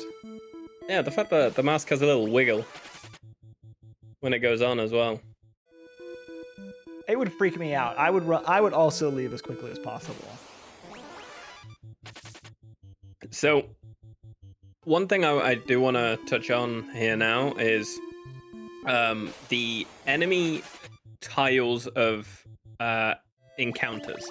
So, there are different zones in every part of the map which have different encounters, same as most games. Some of them are very close. So, for example, if you go slightly too far left outside of the very start of the game, you will encounter enemies that are far beyond the strength you should be at. But what we are now is we are in an area where there's a lot of enemies that do a lot of status effects. As you see, there was a cockatrice. They can petrify. If you get hit with an ambush on 6 of them, just do a quick reset. You're not making it out of that fight. But if you get certain flans, they can poison you. You get Marlboros, they can stun lock you and use other status effects on you. You can have amnesia put on you. You can have cross put on you. All these other status effects put on you by these enemies. And this is going to be a theme through the entire rest of the run.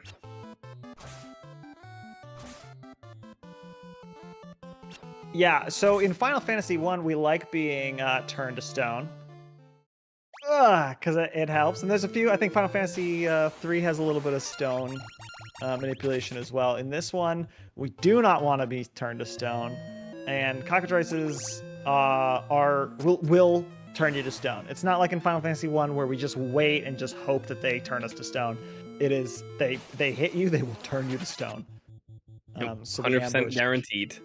So brutal there. We gave the black mask to our evil self, and here are the Marlboros. These ones are the nicer Marlboros. When we get to the later ones, they're particularly scary. I saw Captors also opted for a blizzard and a fire. I think he had a spare fire tome from earlier, but Andy did thunder. He did one of each. It's possible that he's just stunting. Yeah, he's just putting on a little light show for us. Yeah, it's just like rainbow show. I don't know, style points. Best way to make friends, I think. And look, he's making a friend right now. Wonderful to see. Let's see what Possa opted for. Look like all the same, but I don't know which one it is yet. Oh, thunder. Wow, thunder. I don't know if they were all the same though. Oh, yep, thunder again. And it's unlike none dead after 2 is a wild. 3 thunders and down they go. I did see so the pirates are quite interesting. They each have different drops on money. Some as low as 150 and all the max up to 600. Cap had mainly 600. Possa had mainly 150s and 300s. You think that difference in gil is gonna be a big difference here? No, we don't really care too much. It makes for a bit of, an extra high pot here or there usually. But typically speaking, both runners will likely pick up the elixir for the safety of it. I would be a little bit surprised if not.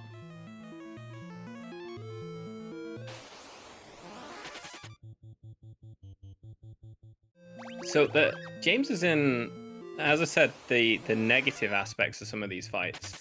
For example, those death flowers are horrible. They have confuse on hit, and it's guaranteed. It's horrible. But the main thing to take note of, some of the enemies can do an ability called swap. And they will give you back your spell charges. They mainly have higher health and more magic points than you. So you end up basically getting a full heal because they swapped with you.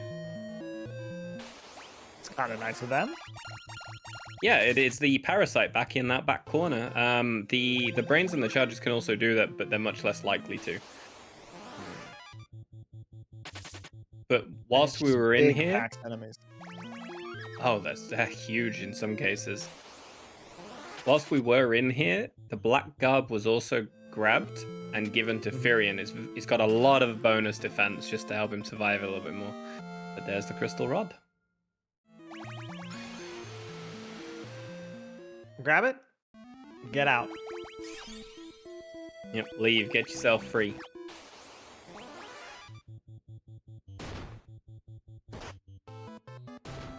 So, Cap choosing to open all 8 chests. All of the other 5 chests are there as, like, recovery items as such. So, like, there's a gold needle, there's eye drops, there's things like that in there, which is quite a smart safety plan here, just in case. I know I personally pick up the gold needle because that saves you 500 gil. It's nice. Yeah, and especially if those cockatrices are a 100% stun, or, turn you to stone, and it's a chance that one will hit, and then you can still get away with a flea, but then you got somebody turn to stone. Yeah, it's something you definitely need, and unfortunately, stone in this is permanent.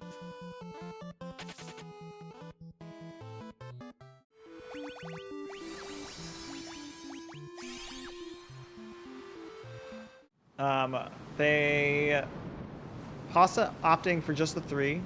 The Sage, the Spirit, the Wing Blade. Sword. Yeah. That's the typical common outcome. Uh-oh. For those of you who might be confused, what's happening to James is in a lot of peril. Leviathan has decided to open his mouth and swallow you whole. And now we're just inside Leviathan. Just fun. How many of these games do you go inside something? I know Final Fantasy Legend 2 had a where you got shrunk down like a Magic School Bus. I think Final Fantasy 3 has possibly the most. You get Minnie to go in the little tiny caves, and then you go in One Eye, you go in a little like hairball in the sky, things like that. Or you go inside a giant robot. Yep. These very low health pools for James, causing a bit of a scare. Typically, most runners will tend to see Guy at the 250, 300 health at this point. A lot of ambushes too. Yeah, he just quick resets, you know. It's such a scary place because until you get Ricard, who's the next character, you're gonna struggle a little bit. It can be a little bit scary.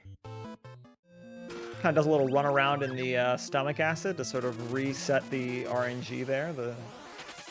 You can't take encounters when you're on hostile tiles like that, so it'll just build up. So the next step you take off of it will be an encounter similar to other games like that. Yeah, the exact same from Final Fantasy 1 is one of the few things they decided to keep. So a little unfun fact. You can get back-to-back ambushes. I personally have had 7 in a row. That was not fun. It is incredibly possible, and with the sheer number of encounters in this run, you're gonna see a lot. All right, let's see Captain's strategy for the Chimera here. While we meet Ricard on JamesRuns' screen.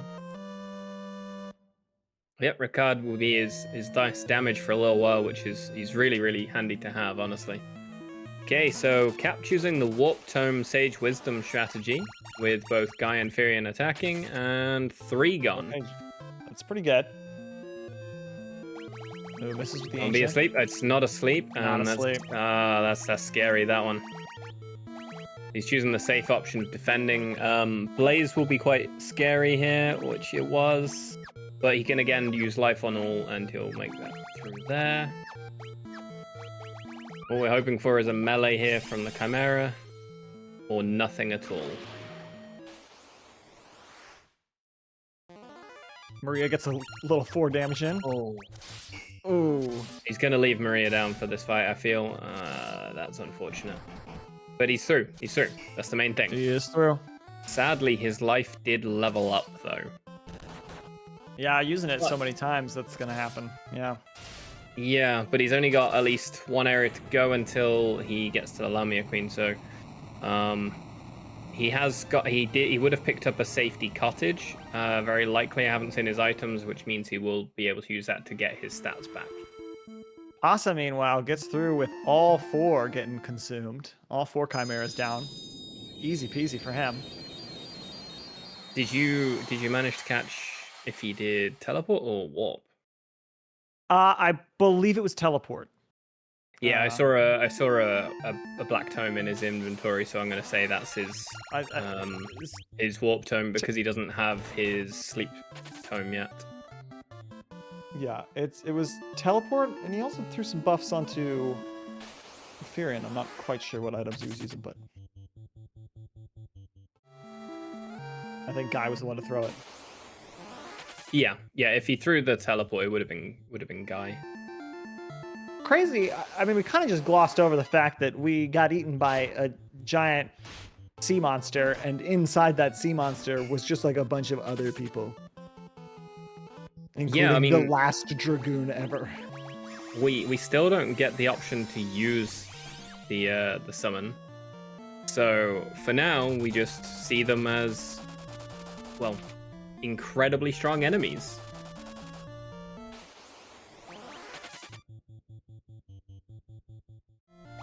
Yeah, it is true. Possa has pulled ahead slightly.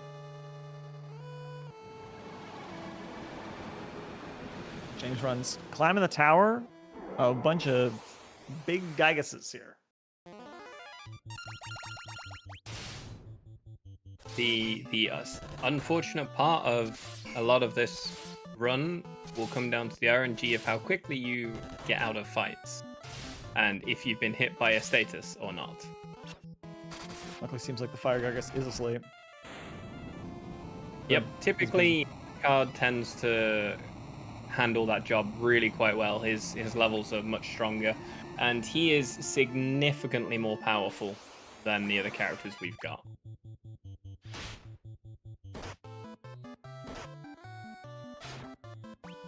Ah, Maria, come on! Sleeping on the job every time. You know, she's had a hard day. She's quite tired. It's Although true, I she's have to getting bring- punched in the face a lot. Just a lot.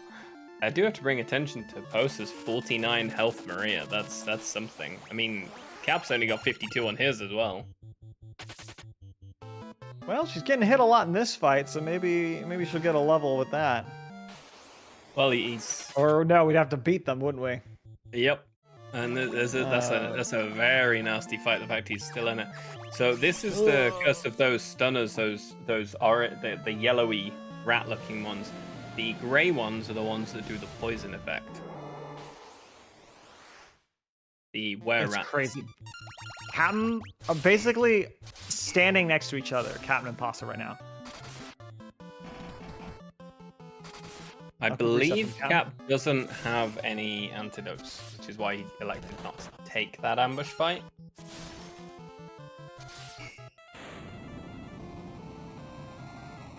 The sad part is, preempt or not, you are not guaranteed to get out the fight before being he hit. got the poison. Oh, he's got an antidote. Yep. Okay. Oh, he does. Okay, nice. I saw he was still Yeah. ticking poison, so I didn't think he had any. Probably just trying to be conservative. Yeah, that would make sense. Uh-oh.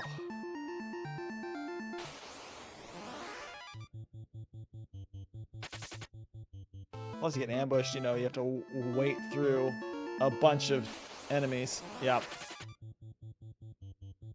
It's a pretty rough area to be, especially when your strongest people are still basically underpowered. Layla really great with using magic, and she's very fast, but Oh, she very highly trumps the speed stat of all the other characters, which is actually why we get her to throw the Saint's Wisdoms and Saint Spirits, because of she is almost guaranteed to go first. yeah, Possa got 2 of the rhinos, so that wasn't good enough. Try So again. Cap choosing not to get the sleep tome. Usually it's just something you sell anyway, so that's in my eyes a better call. So he finally revives Maria because he in fact only had a couple of Phoenix Downs, and life is level 2, so it'll be very expensive. And here what he's going to do is attack. He's going to use a teleport tome and a Saint's Spirit. And that's unfortunate. Just bad turn order on that one. It's unfortunate. Yep. Looks like Possa has put the last rhino to sleep. And we see And there it Possa goes. just moving past. Grabbing the next mask. An ambush for Captain. Oof. This is where we say that Final Fantasy II has an incredible amount of RNG. There is not much you can do when the game decides it wants to be mean. But, you know, definitely... We're on Captain making the quick decisions, you know, just get out of it. We're not gonna... Oh. That is rough. Okay, so get ready with your next 07s. We're about to see very soon Minwoo's final moments over on JamesRuns screen.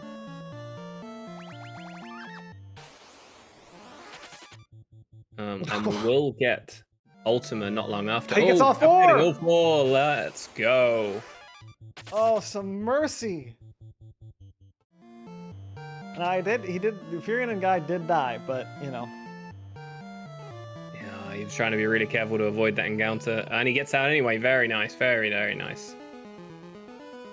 Okay, so Cap has to get himself over back to the starting town here in a very risky situation, but the sea, he'll probably have a total of 3 encounters on the sea. Hopefully 2 and 1 just on the land, because the land is much, much, much safer.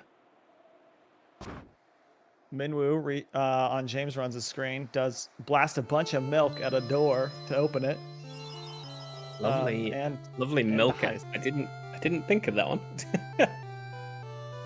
And he just dies. And this is the part where, you know, I really struggled the most with Final Fantasy II, I think, is that we see that happen and we come up here and we grab the ultimate magic and we don't use it. Oh, he took a couple of the robes for bonus stats. I've not seen another runner do that, actually. I haven't either. And he was bonus gets agility ultimate on one of them, which will allow him to hopefully be able to run away easier. Possa doing well against... Oh, she's awake. She is awake. Ooh. That's very risky now. Oh, and she's used Blink. Oh, no. Oh no. Oh, yeah. You gonna try and just get through with Thunders? Yeah, it's possible, but it's... depends on how much damage we did previously. Oh, not it the just charm. feels like... Oh. Oh, right out of it. Oh, he does it. Wow. You sit and you watch and you think every Thunder could be the one, but it just isn't the one until it is it? That was a bit of a roller coaster, I have to say. And Possa did get the 15,000 gil drop as well. Fantastic. Let's see if Captain can pull out some luck here. He's been saving up all of his good luck. Okay, we got Layla, we got Guy. Oh, no Missing curse. Ancient. It just don't blink. It is asleep. His head though. Oh, that blink is potentially quite rough. Yep. Yeah, he's just gonna restart it. He's going to drop out of that. The ideal you have is the Maria goes before the Lamia Queen, because Lamia Queen typically will do Charm or Blink. They're the 2 main options she tends to do first. Whilst we're waiting on this little cutscene that's happening, James bringing in the newborn Wyvern. Ricard happens to be a Dragoon. And it is the first true Dragoon of the Final Fantasy franchise. One that actually has a Wyvern with it. We got the Wyvern egg earlier from the Wyvern, and then we took it down and we put it into a hot spring. That's when we fought the Chimeras. And it has hatched. We use the pendant. We look in a mirror. We see what we saw. Lamia is asleep now. So he's going to switch to the wing sword. And just hope to plow through. Oh. Got some nice damage through that. Very nice. We're not hitting with more sleep, but she's staying asleep. And it's down. Nicely done. Not too bad. We have Possa just coming up to the Behemoth fight, and James has just ransacked Paul's home, with Paul's consent, I might add. Protect ring for CaptoftheDorks. How do we rank that as a drop for Lamia Queen? That's a big fat thumbs down, in my opinion. It can help a little bit. It can. Cap will probably sell it. I mean, he might be of the mind to use it. We're going to find that one out. But it's not the drop we typically want.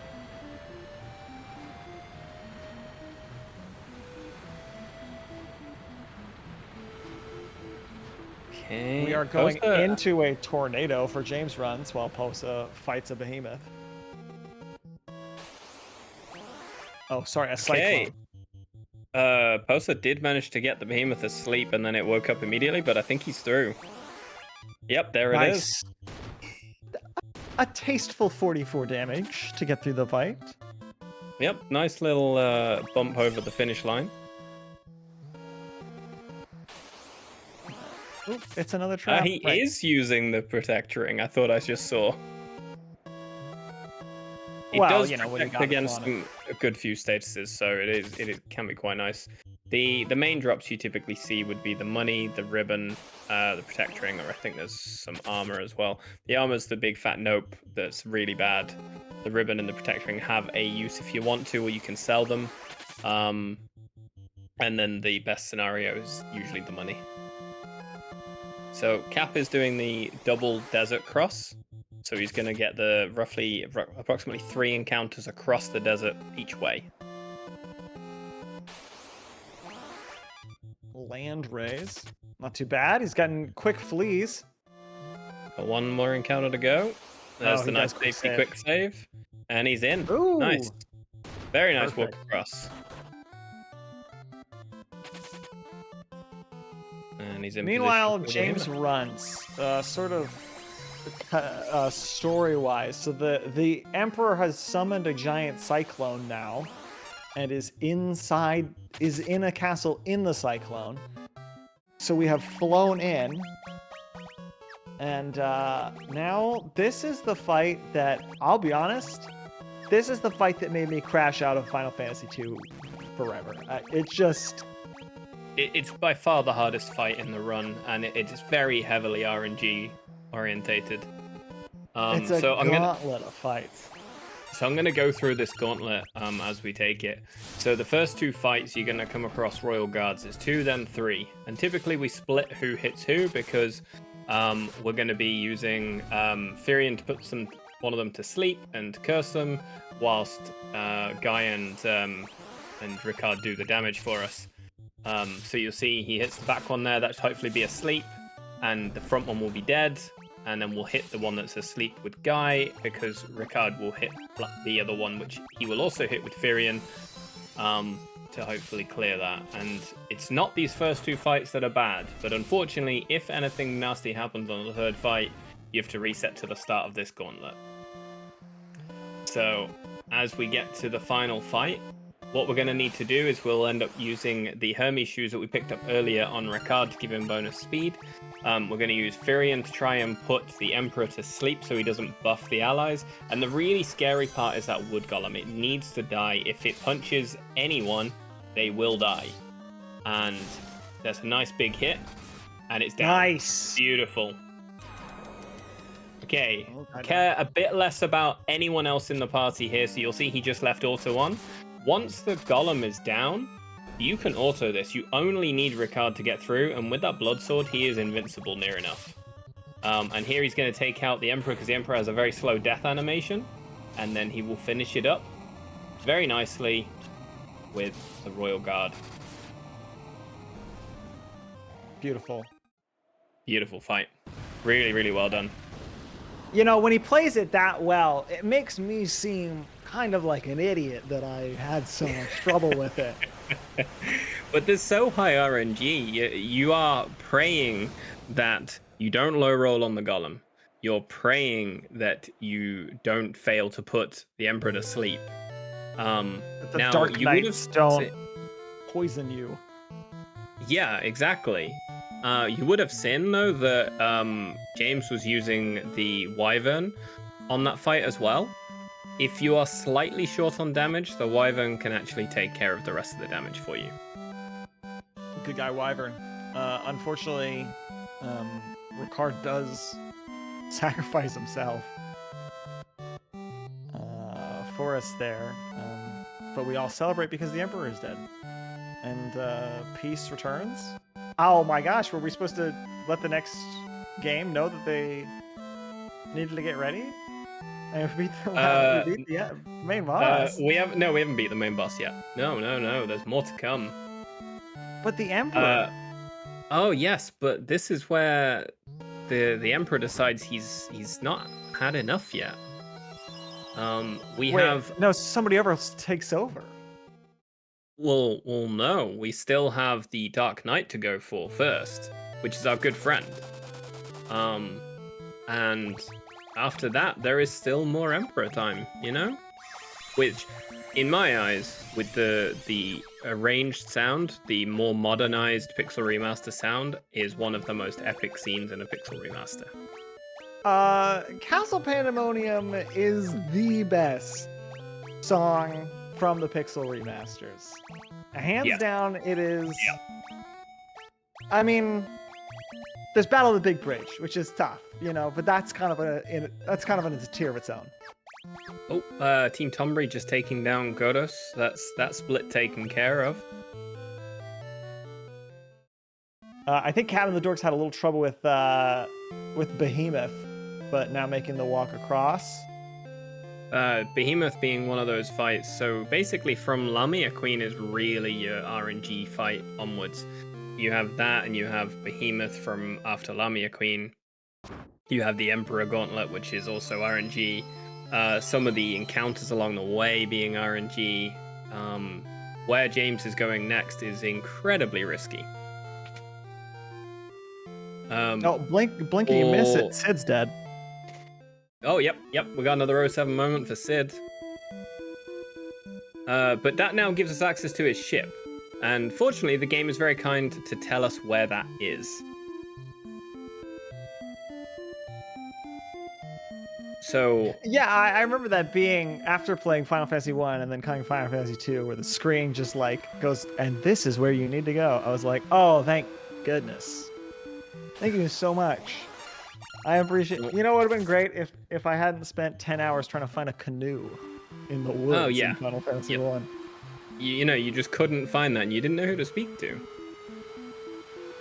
Well, must have to make Team Mog aware there's maybe 20-ish minutes left of Team Mog's Final Fantasy 2 run.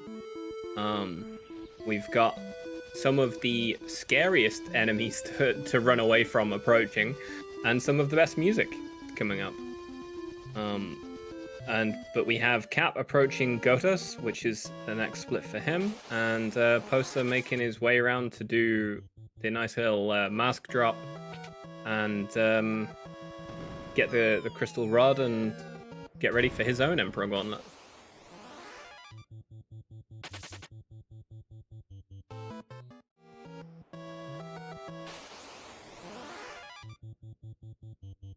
We see just Godos. Oh, we're gonna see 2 Godos. Almost. We run away from it. Yeah, as we get the casual Godos appearance that can appear as more than one as well. Speak of the devil. It's I spoke it into existence. What can I say?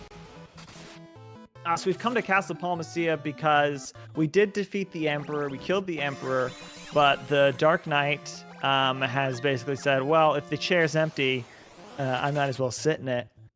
And he has taken over. The Dark Knight is our good friend Leon from the very beginning of the game.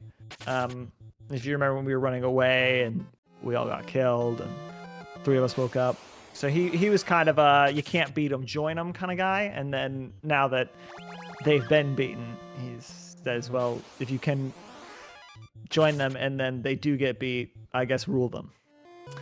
But what is crazy in these 2 hours where we've been running around, our party is still relatively weak, and for some reason, our good friend Leon is incredibly powerful. Yeah, he's been doing actual work while we've been running around. Oh, wow. Godos is down.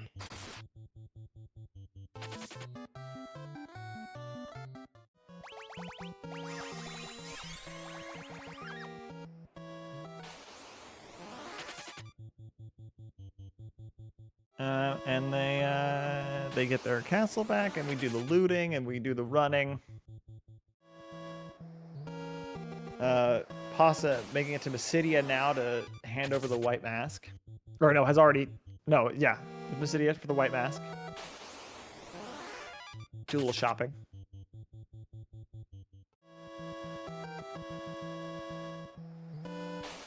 Now, did get the extra gil from the Lamia fight, so should be able to buy everything I need.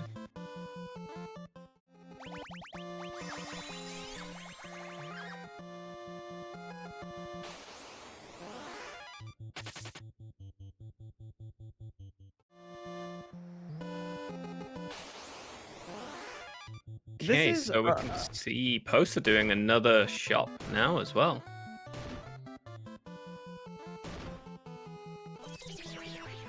Sorry, you said this is where were we going there? I'm sorry. I was gonna say, you know, easily if you played a lot of the Final Fantasy series, would you say? I would like to say so. Vast majority of them. What do you think is the biggest? Well, I guess I was gonna ask, what do you think the biggest betrayal of the series is? But then that might be just like spoilers. Of the. Well, I would just say the game that I feel has the biggest, as you're running along story progressionally wise, just out of nowhere kind of betrayal. And that could well be Final Fantasy IV. I think it's 4, right? I mean, this is a big one, but that also potentially has the biggest reversal of a betrayal. Like it's, you know, that does make it okay. Yeah, but then it just keeps happening. Yeah, but if we take one of the big bads and see the end result, does that outweigh it? I think the greatest betrayal is Final Fantasy IV: The After Years. Just a betrayal of someone telling me that was a video game worth playing. When I've already played 4, it's just the same thing. Yeah, I haven't done the After Years.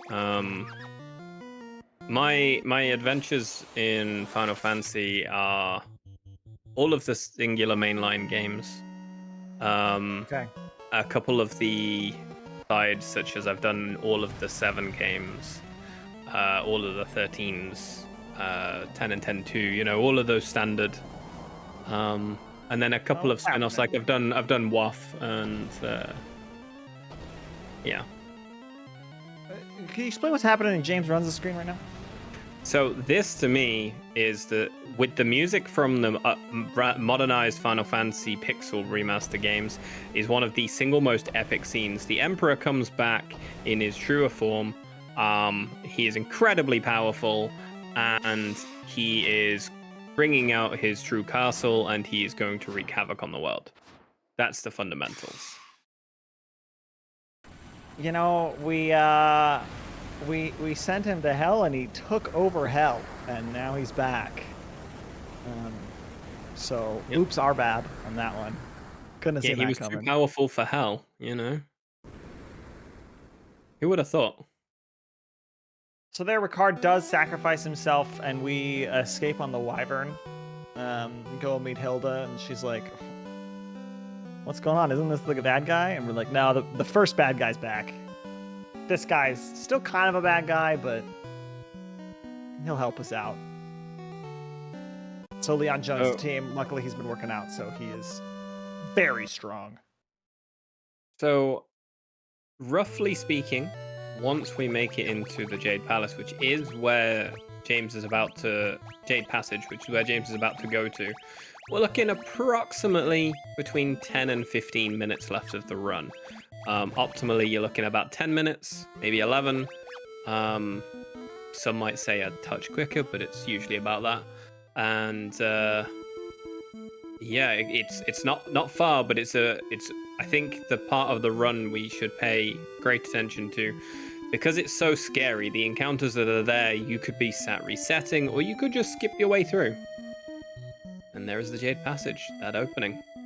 Nice of the game to tell us where to go. Yeah. I think it's doing it because it's remorseful for the sheer number of our own allies that we have to say goodbye to.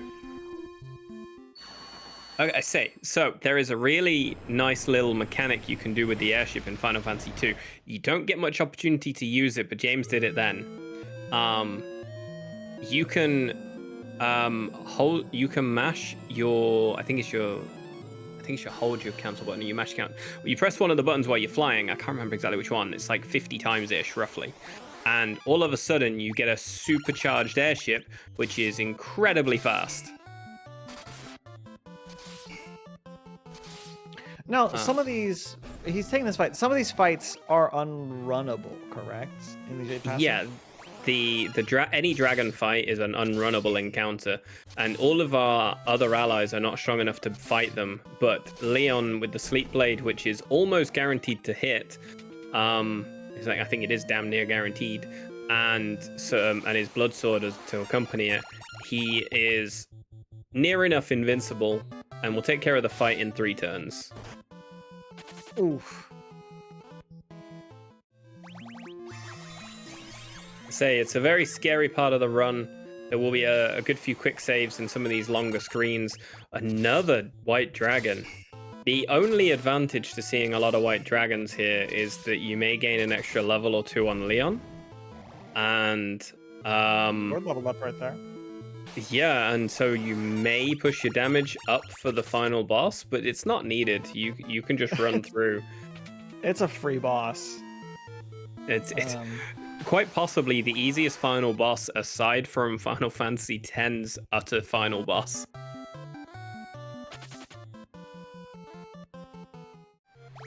That doesn't mean that you can't wipe on it, though.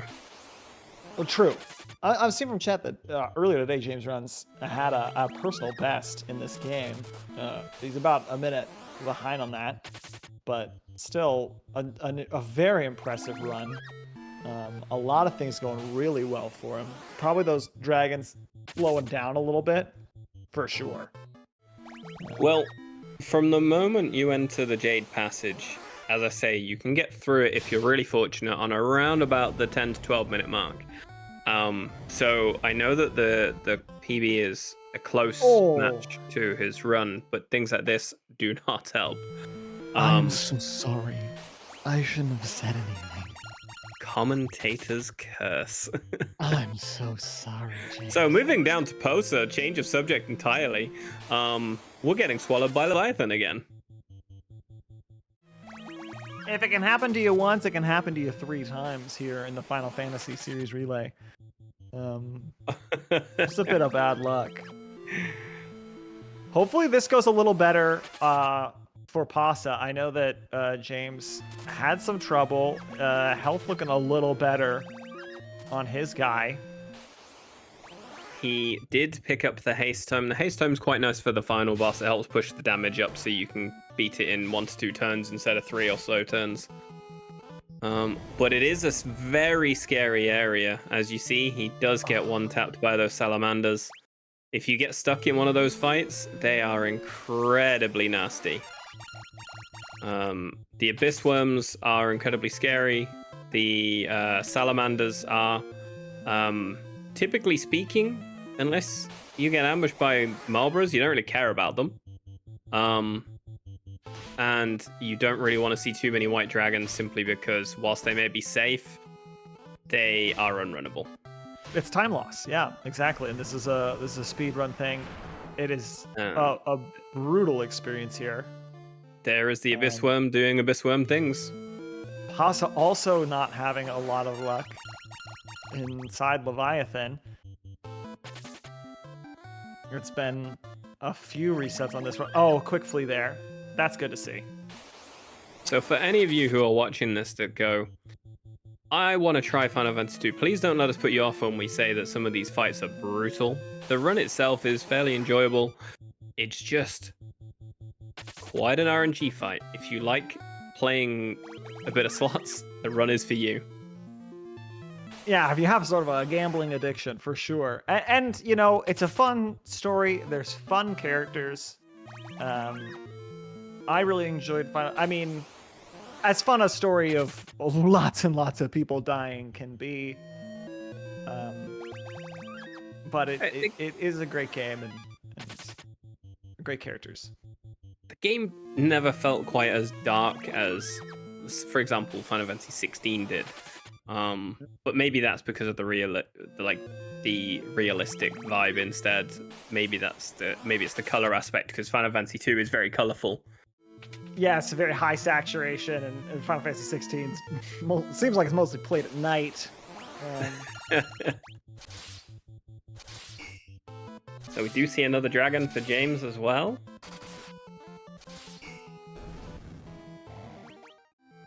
Okay. I hope you guys are ready for the music as we're about to get to Pandemonium. It is truly my favorite. I wish that we could hear the runs right now. Yep. Sadly, we don't have that if we want to watch it as it happens, quite without the delay. But it's honestly such a vibe. This music. Yeah, listen to that. Listen to that. We can't, so you have to for us. Don't let us feel lost, please, guys.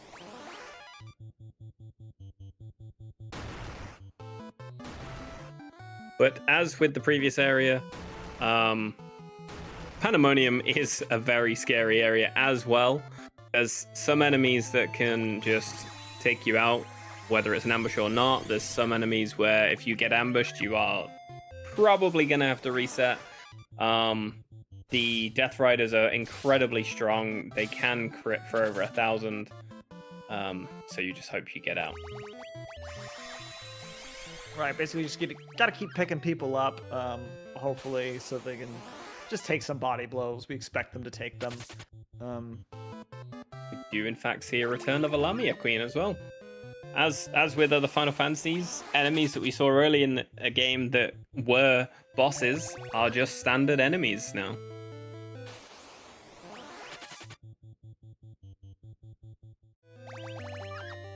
There was some theories that you get an ambush every 7 or 8 encounters.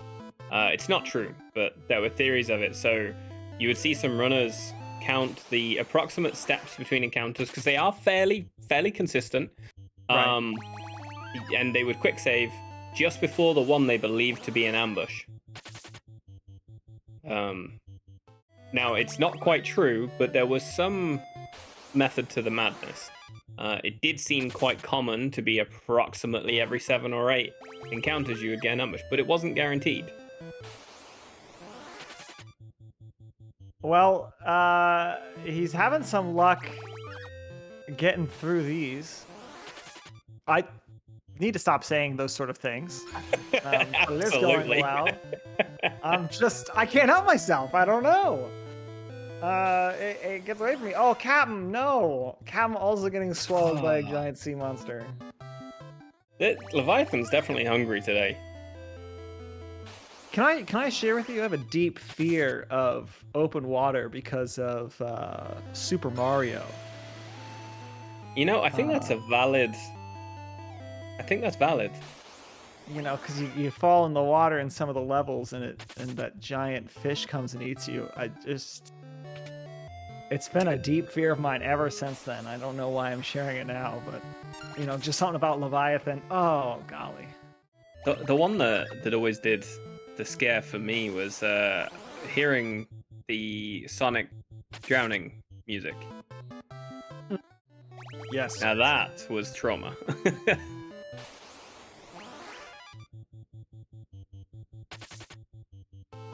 Okay, all 3 runners in pretty dangerous parts of their run.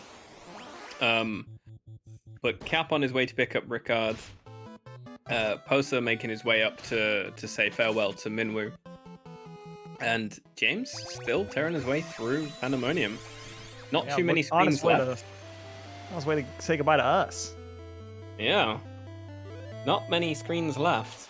Although I do have to say the final boss visuals are really quite cool in this game. Like, for the small amount of time you see it for, it's a cool looking boss. CaptoftheDorks probably had the best run through Leviathan that we had today. So hopefully that takes a bit of the sting off of some of his earlier bad luck. He will very likely pick up the Gaia Blade that's here. Did you say the wrong thing again? No. No, I didn't say anything. Are you sure? I didn't say anything. I'm pretty sure I didn't say anything. Oh. All right, I'm gonna take off. Well, moving swiftly forward, Cap will hopefully grab the Gaia Blade, which he does. This is stronger than his wing sword, and will allow him to do more damage with Firion.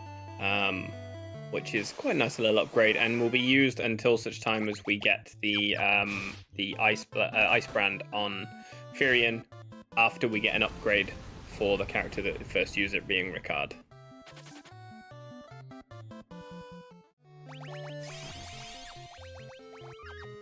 Right, and that Ice Blade, we're kind of using that on the process screen, right? For the Yes. giants. Yeah, as soon as we're past the first Gigas, we pick up the Ice Blade.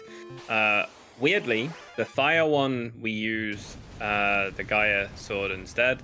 And then after that, we pick up the Ice Brand and use that on the Ice Giant. Surprising, but ice is on ice and fire is on fire in this one.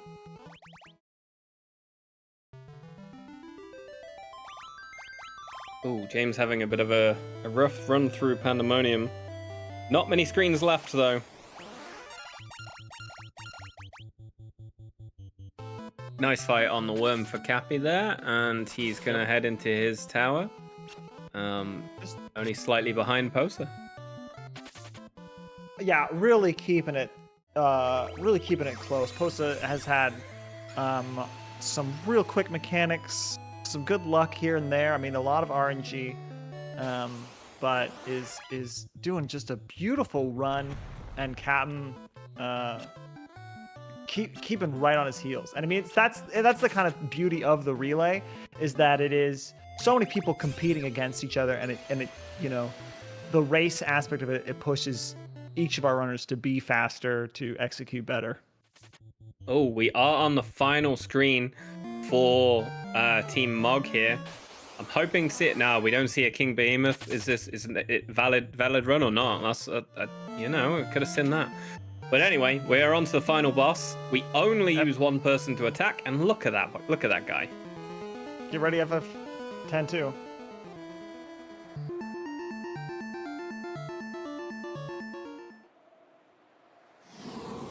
I hit so hard. Oh no. Oh no! Okay, it's fine. It's fine. We just. Okay, that's okay.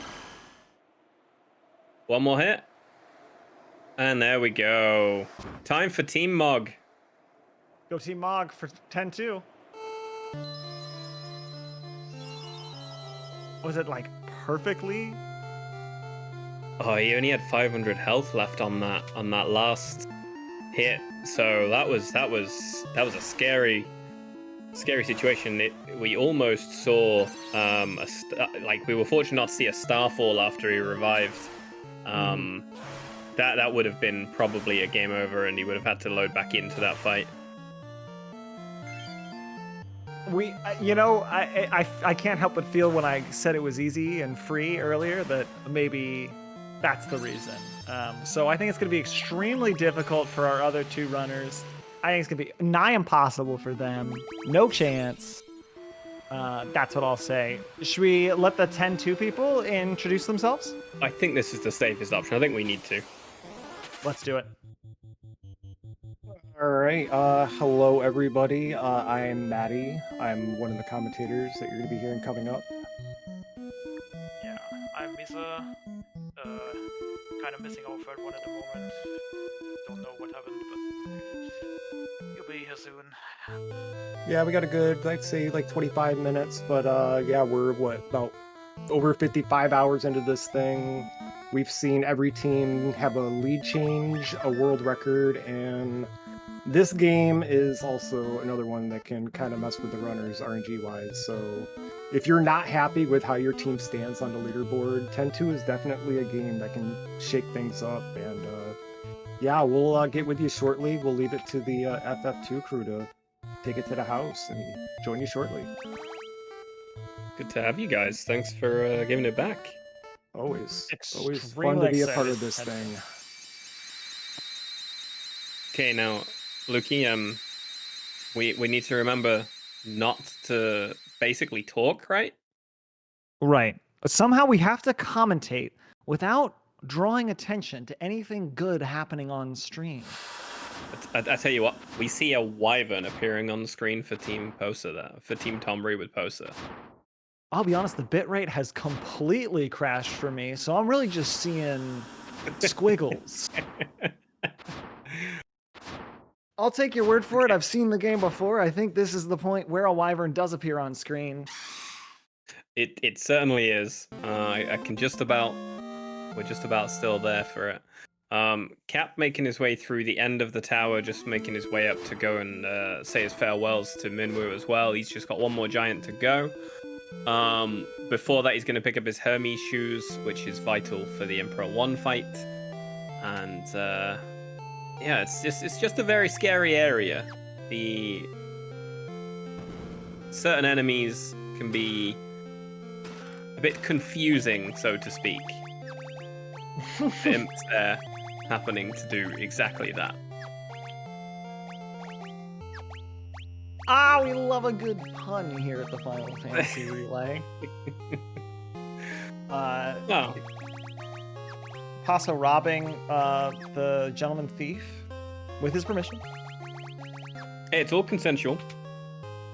That's all. Listen, we got an emperor to beat. You know, can't be having people holding out on us. Yeah, I mean, if he doesn't want to come fight with us, the least he could do is give us those items. Right. I mean, he takes out guards in one hit in the jail, but you know, he's really not a fighter. He's a lover. We're gonna head into the cyclone here. I still don't really understand the sort of physics of an entire castle being inside a cyclone. I don't quite understand how it went to the size it did, and then we're suddenly inside it either, you know? But we don't argue. But speaking of the unrunnable encounters that we mentioned earlier, there is an unrunnable encounter inside here, which is 2 royal guards. If you get 4, you can run away. If you get 1, you can run away. If it's 2 and another enemy, you can run away. But if it's 2 on their own, you're stuck in that fight until you kill them. Well, luckily there's no chance of us encountering that particular group of enemies here. So Did I say they exist? Godos there, getting his revenge. Just a little help of a little flower. Go on, put you to Honestly, sleep. No problem. those flowers, in my opinion, in this game, annoy me more than any other enemy. Really, because of the confuse on hit. aspects, yeah. Yeah, they're just the confuse on hit. Imps later on as well can be because of the fact that they can confuse your entire party, but you know, we'll move past that point. I remember this stairwell so well that Possa has just gone up, because I remember in my casual playthrough, I got ambushed by a bunch of cockatrices and lost the game. It was just... Yeah, they are a common enemy in here as well. Okay, no so whammies, no whammies.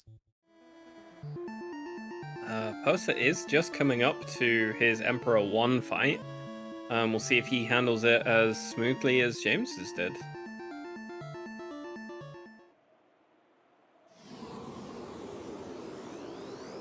Okay, getting the party in the right place, changing the equipment round. The gear has to be fairly consistent. Whether or not you choose to have Firion put people to sleep or Ricard put people to sleep, that is optional, up to you. A lot of the runs will tend to do the big damage on Ricard and the sleep on Firion. But it is something you can choose which way around you do. How do you run it? I've ran both, to be honest. I prefer the Firion putting people to sleep option. But I've had probably slightly better success with Ricard putting people to sleep. But it is a bit of a coin flip, because Ricard can one-turn the Golem, but with the sleep blade he can't.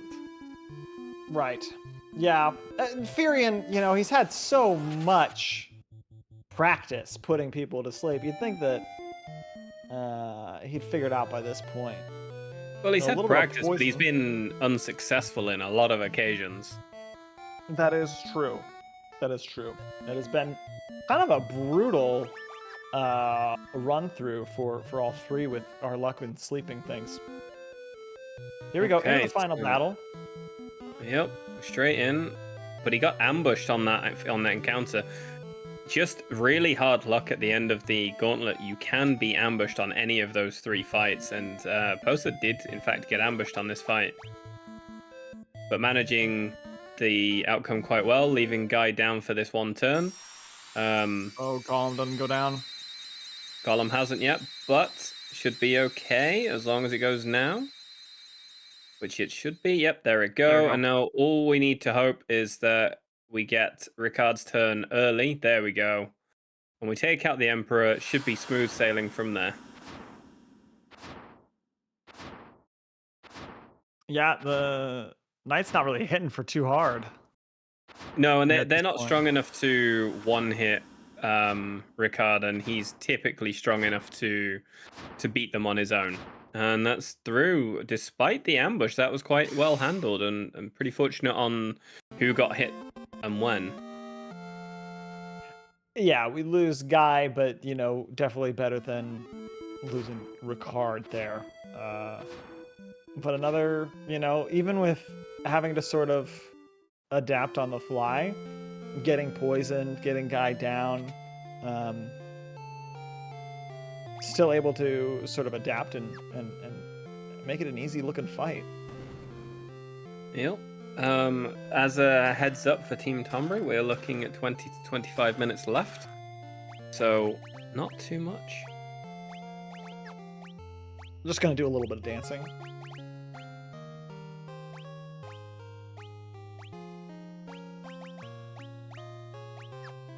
And then... It's the yay, we've won. Yeah. Okay, Also so comes up a lot in the Pixel remasters. A little dance scene before everything's decided. Comes up in 5. Yeah, I didn't think about that. 9 also taking that option. Obviously not a Pixel remaster, but do a little dance, thinking that'll save certain town, and it you know, can't go into spoilers, but you know, those who know. Yeah, 7 remake when you're at the B place, you know. Little Yeah, dance have a there. little dance. Yeah. Turns out that was very poorly timed. And CaptoftheDorks into the Cyclone. We're not in Kansas anymore. Toto. Toto's the name of the wyvern. People don't know that, but it actually does have a name. It's Toto. You know, I didn't know. I at no point did I remember learning that when I first played this, and then I only ever speedran it after that. I never learned it because you don't interact with anyone in this game when you're speedrunning. Oh, you don't have a keyword. You don't have a keyword for us? I don't want to know you. I don't want to know you. Unless you're here to teach me vocab, I don't want to hear it. Yeah, a vocab or a guest member. That's all we care about. Or if I'm about to watch you blink out of existence, then we can talk. Well, only briefly, said, by because the way. you know you're disappearing soon. So If you think about it, if we don't talk to them, they don't die. So. yes. Oh wow. So when you think about it, really, if we just don't play the game, all these people get to live. But since we have played the game, wow, So what a are moral we the dilemma. problem? Yeah, were we the issue? Well, Leon was definitely the issue for a while. Oh, true. He was an issue. We're very quick to forgive him, mind you. But he does beat the rest of the game for us. That is true. He doesn't apologize, but he does carry us through. It's actually... Oh, CaptoftheDorks about to hit Emperor 1. I'll hold that thought. Yep. Something to pay attention for there, and...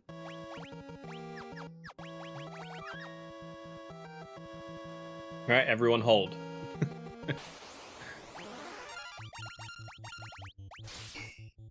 Okay, we just Yay. proceed Now, calmly. Cap has chosen the other option. He has his Sleep Blade on Ricard. Okay, yeah, because I saw that was an ice blade. So this does mean that the damage is nicely split. So it means that Firion isn't purely for status effects. He can actually do about 700-800 damage with the Ice Brand. So he does do good damage. And Ricard is almost guaranteed to put something to sleep. So, for example, that bottom one is now going to be asleep. You don't have to worry about it. And then next turn, Cap will hit the bottom one with Firion and Guy, and the top one with Ricard. Because then it guarantees that he doesn't get hit. I see. So it's safer clever. for the early fights, and then you have to hope that Ricard immediately puts the Emperor to sleep, and you curse the Golem. It does give you an extra turn of risk with the Golem, but as soon as you've done that initial first hit on the back, you just hope it's fine. Like, what you're hoping for here is that the Golem decides to punch Guy or punch Maria.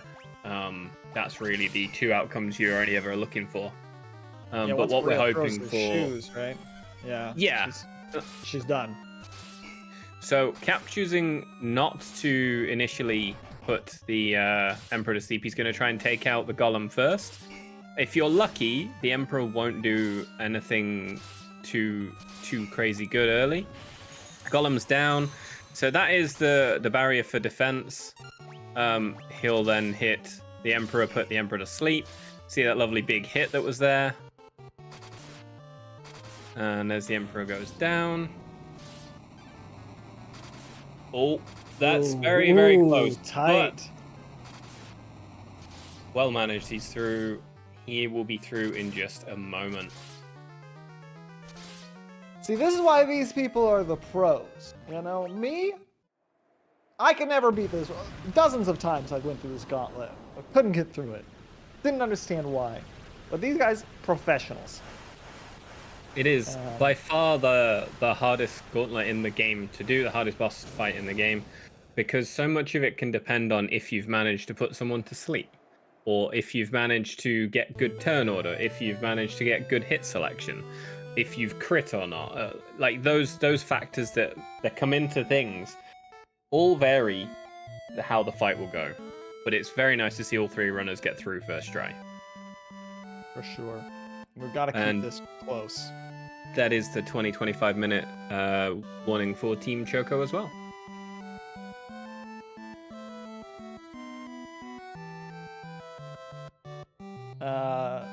People discussing which of the Final Fantasies have dancing in them. Nobody's mentioned 10, even though we all know that people die in unit dances.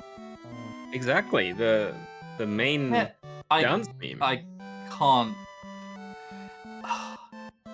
I haven't unmuted my mic to interrupt any amount of commentary. I can't believe you right now. I had to unmute my mic as well because we're about to see a game that literally starts with a J-pop concert. And we're talking about singing and dancing. Too bad we didn't see the concert because this is the PC version and we can skip it. Unlike PS2 where you have to watch it. Yeah, you see a little bit of the concert in the first. I mean, the first fight in 10-2 is still the concert, right? I mean, I just love 10-2. Oh, don't we all love 10-2?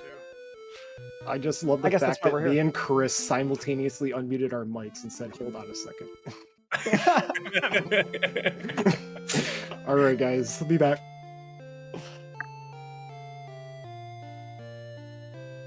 Well, speaking of people passing, it's Sid's time for Cap. At long last, the final Sid death. Farewell, Sid. We will remember you. 07's in the chat. Thank you so much for your airship. We'll treat it well. We're gonna park it next to a lake and then forget about it. Yeah, we'll use it very little, but we'll definitely take care of it.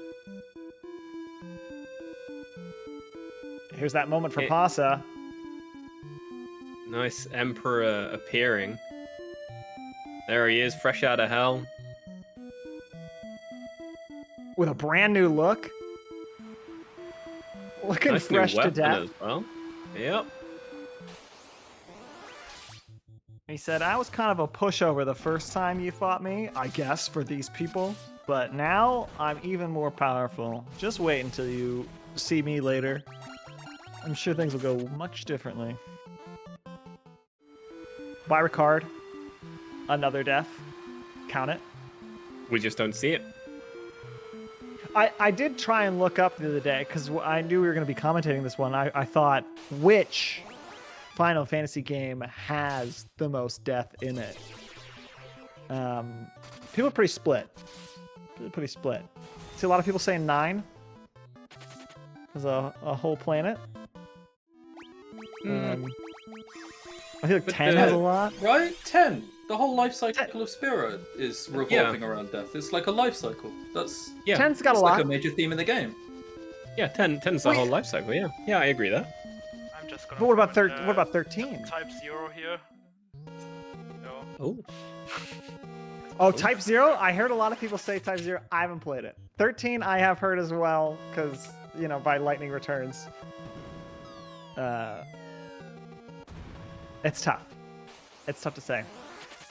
I had series or by game though. That's true. By series or by game. I had someone say 4 to me, and I went, but no one really does. They're all still there. Yeah, everybody make 4 and 1. Kind of everybody makes it. Yeah, a lot of Type 0s. That's what I've heard. I gotta play it.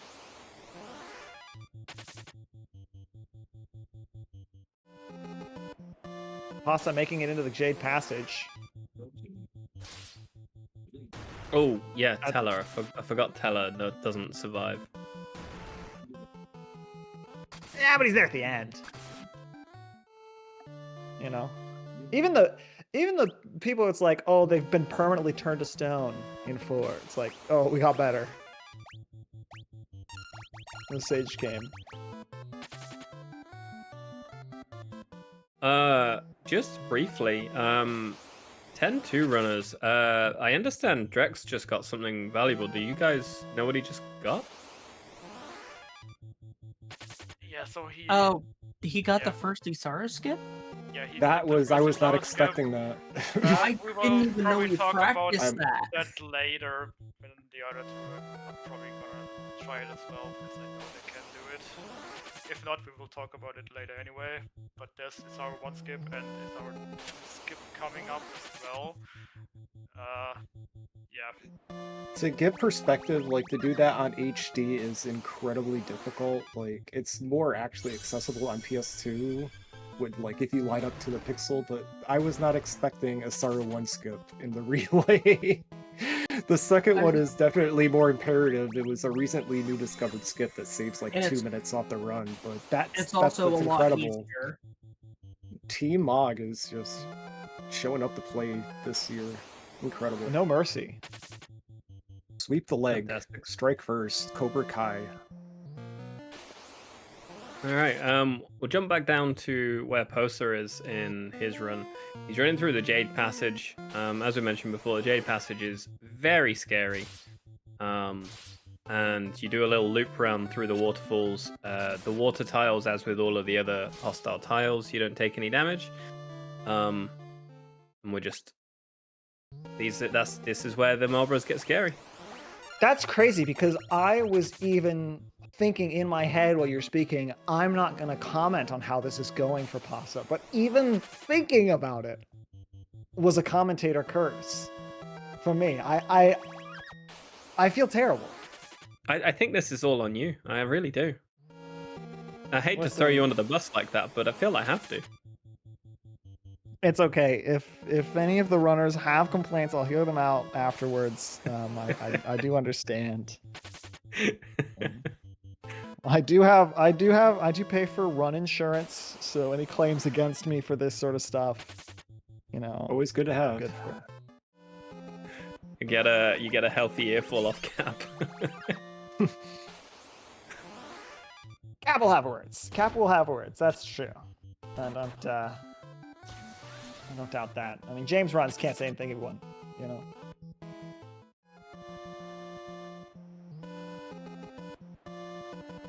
So Posa will very likely pick up his haste tome as well. They're quite expensive. They're 25,000 gil each.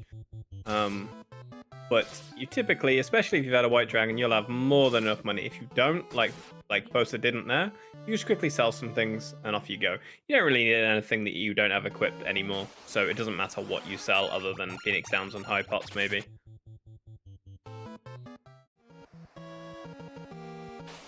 And Cap coming round to his big Emperor 2 reveal scene. Oh, we get the music for him as well. Yep.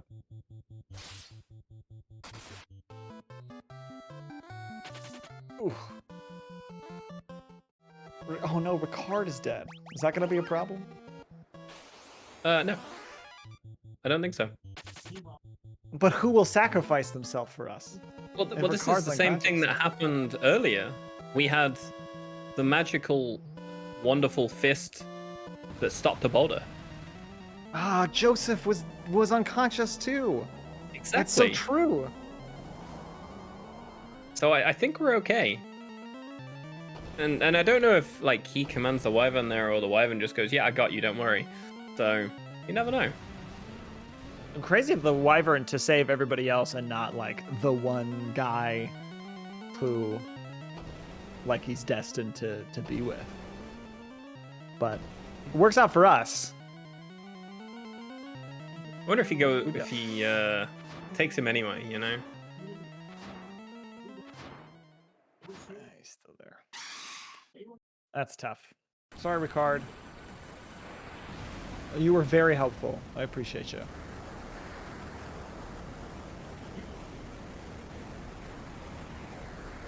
Runners agreed to be in a marathon. Commentators' curse is part of the contract. Thank you. Thank you. That absolves me. Gosh, it's like being washed clean. Thank you so much. I didn't know how to feel about that personally. Castle Pandemonium for Possa. Hopefully quick through this one. Hoping to see some nice quick encounters. We are looking at just over 5 minutes left on Possa's run, assuming Pandemonium goes well. Typically between a 5 and 10 minute time period, closer to 5 though.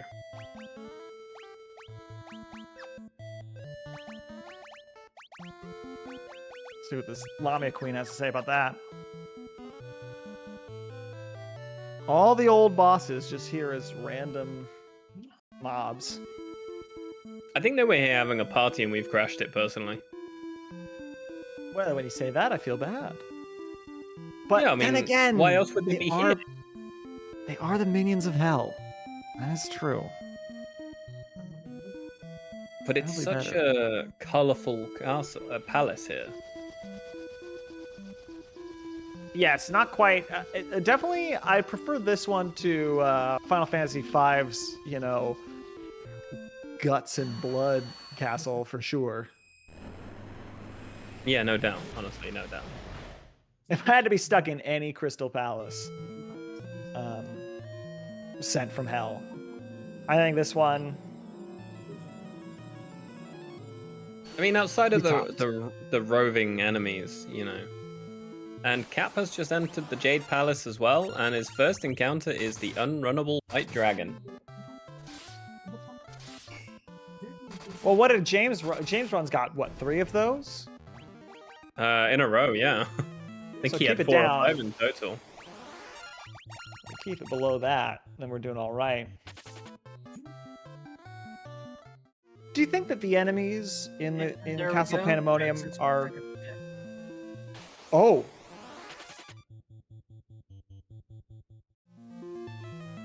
Dreaxus pulled off both Isaru skips there. Yes, just a Already quick kind of- update. There was a fail on the first attempt, and he did reload the autosave, and he got it on the second. So, slight time loss for the first try, but I mean, getting the first Isaru skip is incredible in itself. So, yes, GG's the Team Mog. Did he not just do a reload there anyway because of I know that he was wary of a crash at that point, No, which is but quite common. at this point, if he reloads, it's because he failed to skip and he just wants to try again. Because you have like 2 or 3 tries until it's not worth it anymore. Okay.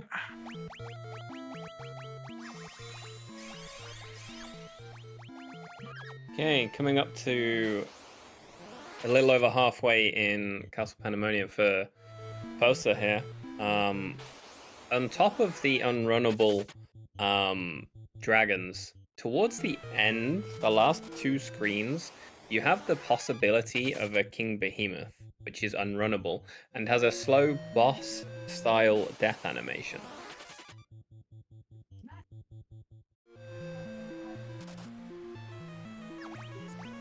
Cap also slightly short on money, opting for the White Dragon. Getting that haste tome.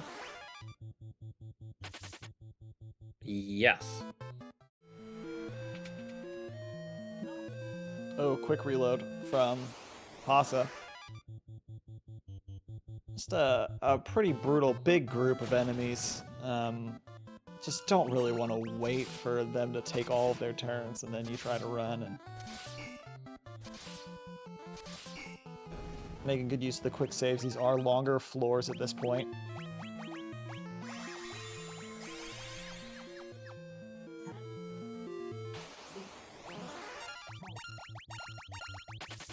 Okay, so Cap making progress through the Jade Passage. Got a couple of screens left.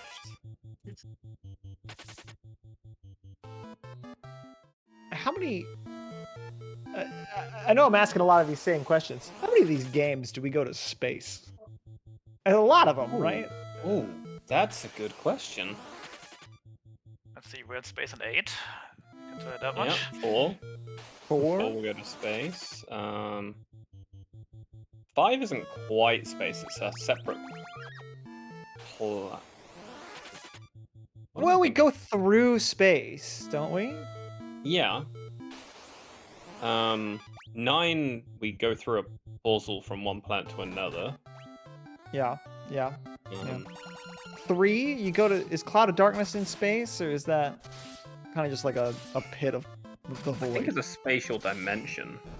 Ooh, a little bit of dragon action for possa here on the last screen. It wasn't quite the unrunnable we wanted to see, but it was one of them. All right. I don't know about you guys, but I like the visual of the King Behemoth. Get ready, Tonberry.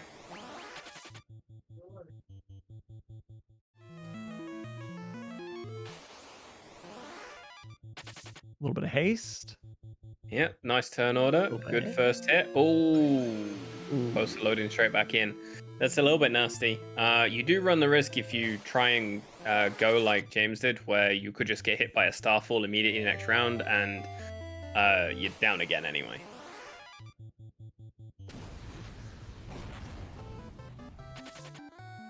Okay, we've got the haste off again.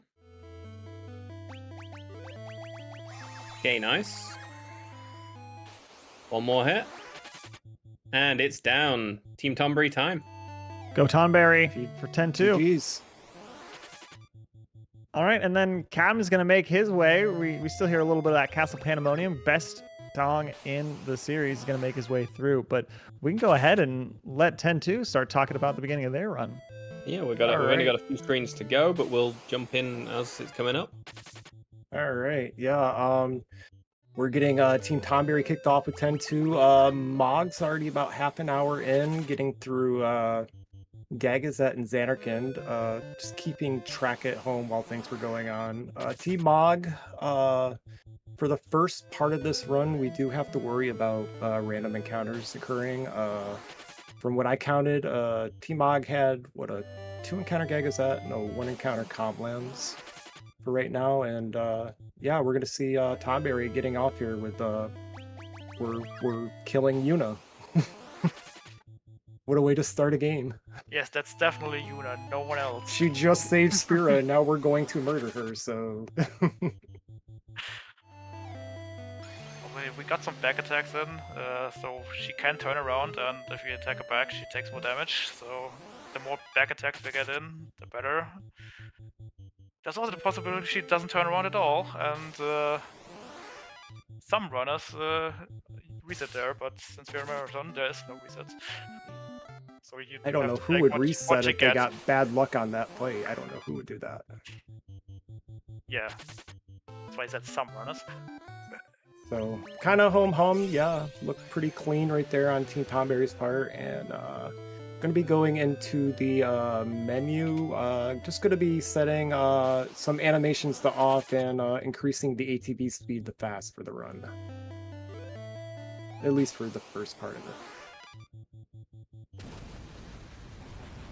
Do we want to talk about what Dreaxus is doing right now on the screen? Or do we Yes. save that for later? Because we will see that 2 more times. We're gonna stay silent. Oh, he got us now, so we'll talk about this later. I lost track of the actual count of that attempts, but I'm sure we can figure it out later.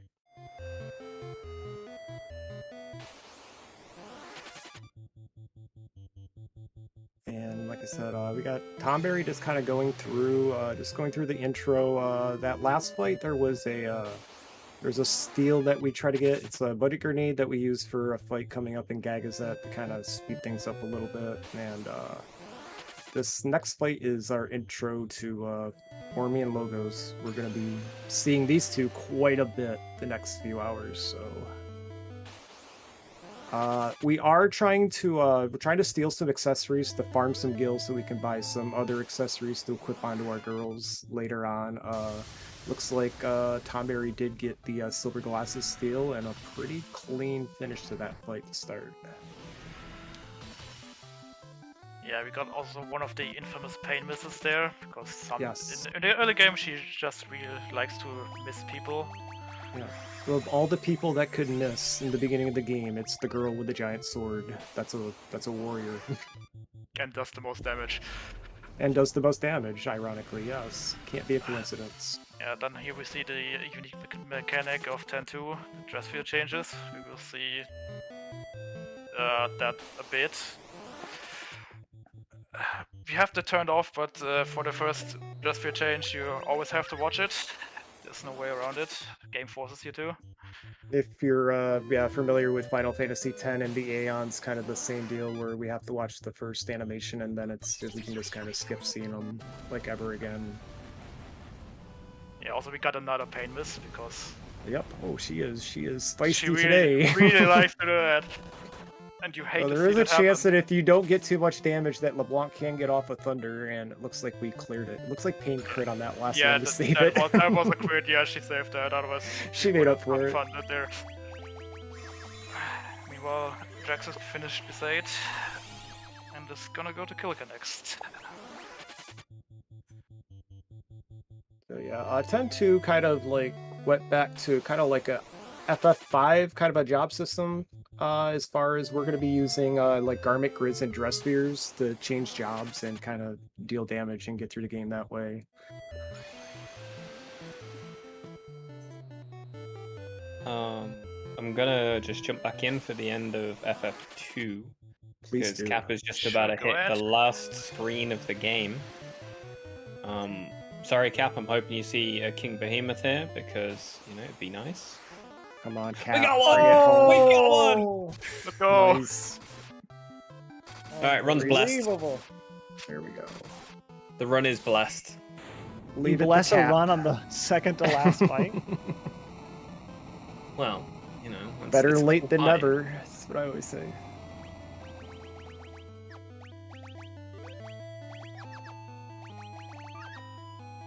Okay, and Cap just jumping into the final fight. So about a minute and then Team Choco.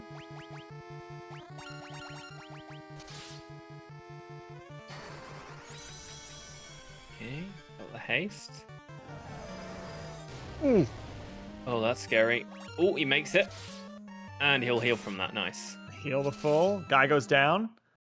And he's And that's down. Time Team Very Choco. nice. Time. GG's. GG's. Easy. Final Fantasy 2 runners. Lukey, it was lovely having you here alongside me today. Easily 18, it's been such an honor to be with you and to be here on the Final Fantasy Relay stream. Thank you so much for inviting me to do this, and GG's to all the runners.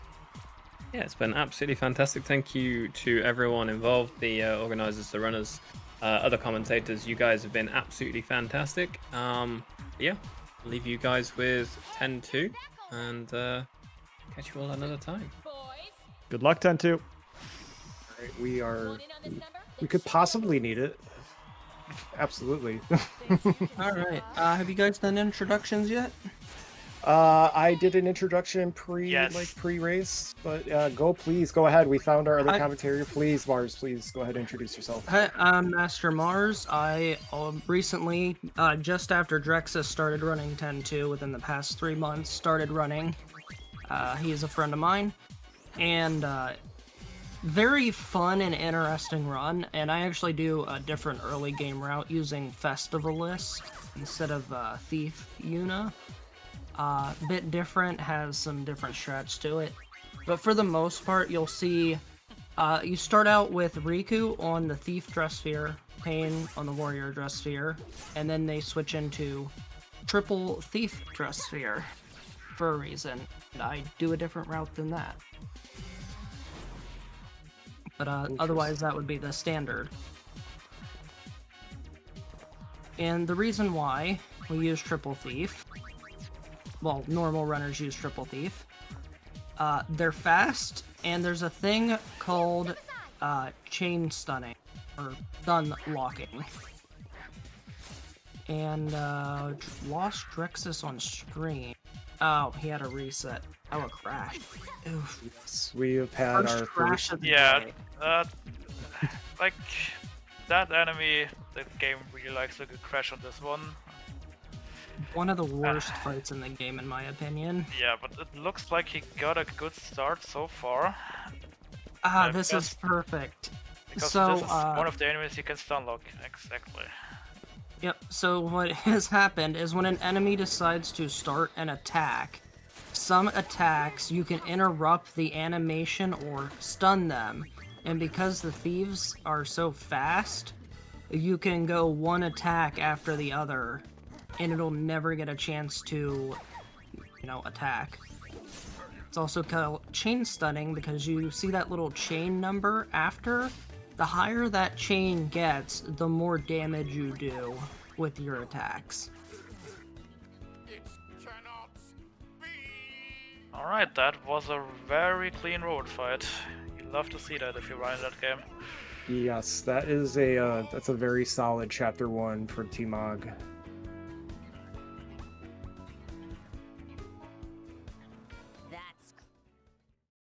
Alright, Sharley is on his LeBlanc fight. Let's hope he gets the Thunder skip as well.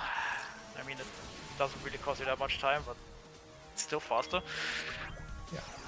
First, we have to watch another dress sphere again, because And this one looks like you're forced into.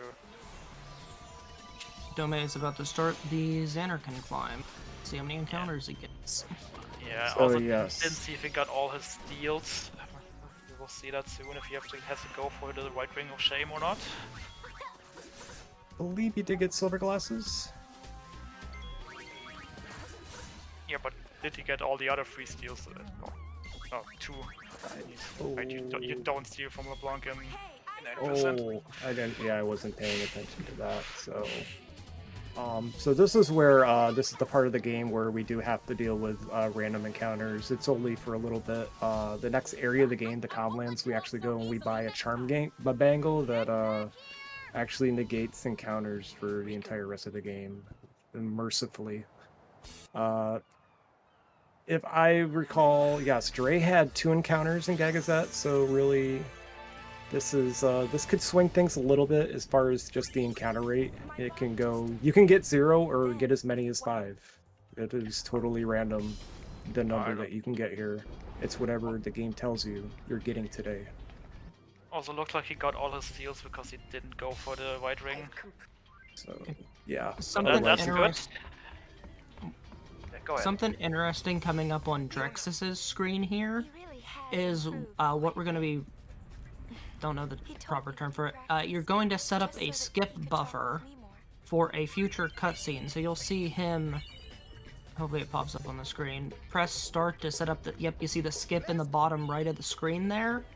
That is set up so when you go into another FMV, it will automatically have the skip button up even if it's not supposed to, which will be done twice in the run. The first one being very early, the one where Dreaxus is at nearing the end of this section. There's like a little music number that goes on. And then after that, Yuna falls asleep and has a dream sequence, which is an FMV. The skip buffer just set up. You do a faster FMV to skip a longer FMV after. And that one's like a couple minutes that it saves. Or at least a minute.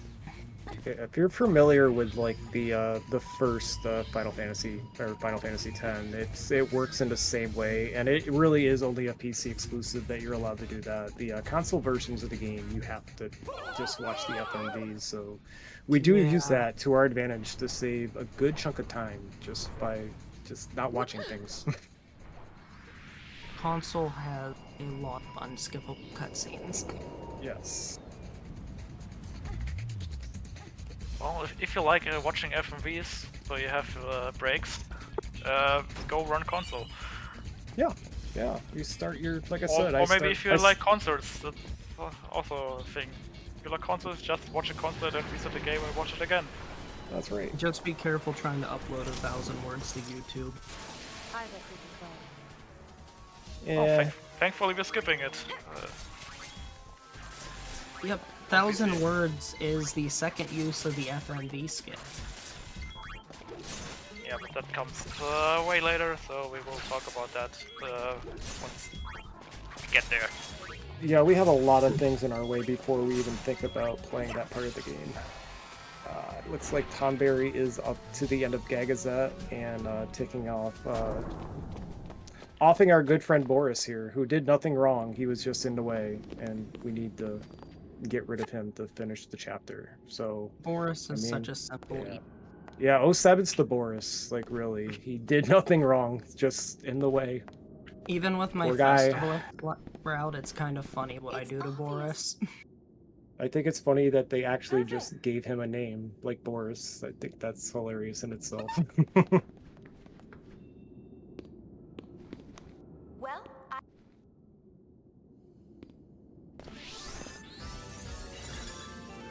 Alright, Sharley's coming up to his next little block fight. It's 2 steals from that. Hopefully he gets them.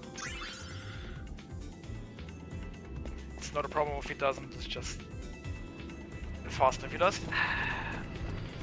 And did a touch on it earlier, but there is a slight way to kind of make this fight go a little bit faster. So we try to steal a grenade to kind of get some extra damage on LeBlanc so she can avoid using a Sonic Fan. As long as nobody misses their attacks and you can get that grenade off, you can usually get her down before she can get that attack off. And yeah, Team Choco did it very well. You even saw some crits. I saw crit hits in 10-2. That's amazing. There's the white cape on the second steal.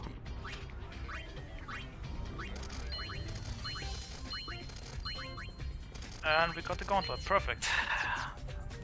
All steals. Very clean LeBlanc fight there. Yes. Yeah.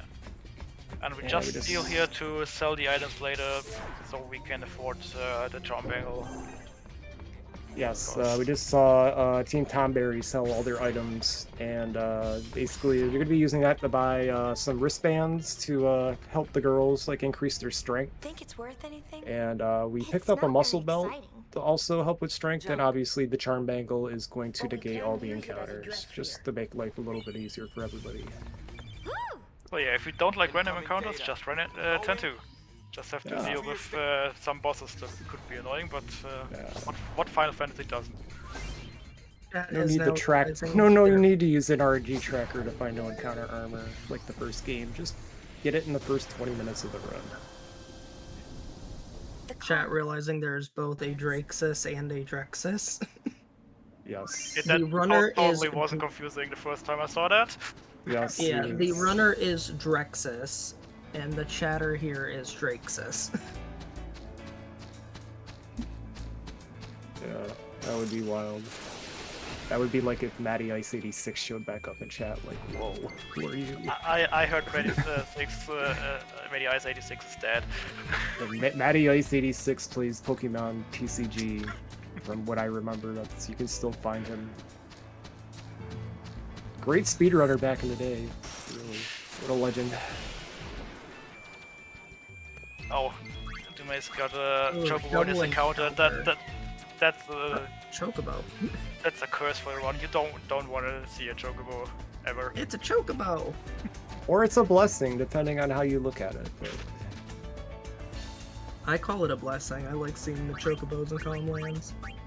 Yeah, I mean, the norm here is one encounter in Comlands. It looks like Tonberry got their one with the Chocobo. Tonberry got 2 in blessed. Comlands.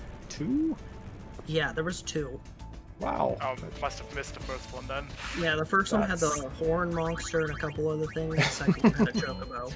I love when you get that first encounter before the piano music can even, like, kick in. Also, that's some really clean menuing. I know I do it way slower. Was that a 1 encounter or 2 Gagazet for Sharley? That is a good question. I was looking at 2 other streams. I believe it was a 1. If it was a 1, that's awesome. This is where we Did Dreaxus have a crash, or... I want to just reloaded. No, I think that's a point where he intentionally reloads the game, so the game crashes, doesn't crash in the fight after, because that's also a point where the game really likes to crash. Yeah, so that is. We know the points where the game likes to crash. Just if it happens or not, we never know. It could never crash, or it could crash. That is a common spot, and a lot of runners do opt to just kind of reload the game there and just load in to avoid a possible crash. Is now heading into Saru. Gonna attempt to skip. No, he's just talked to a Saru. Yeah, it doesn't skip that much time compared to a Saru 2. But don't look at me. It's nice to see runners go for it, but people come from up. I think only the World Rocket has both skips so far. I give the Saru one literally 1 attempt. If it fails, I just fuck. And I try to do like a quick fuck. I've been at this game for, what, 4 years? I don't think I've ever gotten a Saru 1. So... It is hard. Have you ever tried it, though? That's the other question. I mean, like, to try to line it up... I mean, when I do go for it, I just kind of, like, position myself kind of where it's supposed to be and just pray, but no. I also found that the Saru skips are next to impossible on Joy-Cons on the Switch. Do not attempt it.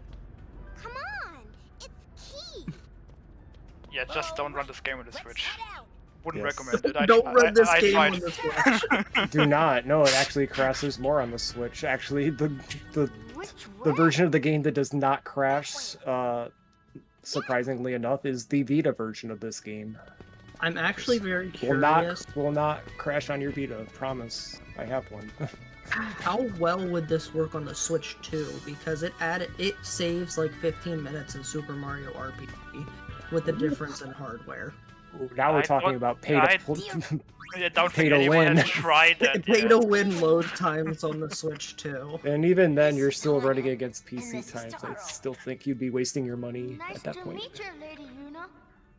I mean, to be fair, it'd still be console you'd be racing against. Let me pull $700 out of my bank account. Let's find out, you know? That's right. We're fear hunters. The Kindergardians! Alright, yeah. Dreaxus found himself a uniform. Sharley got rid of Boris. We will never see him again in this run, sadly. So if you run Hundo, there is a chance to see Boris a lot. But that's right. Let's not talk about that.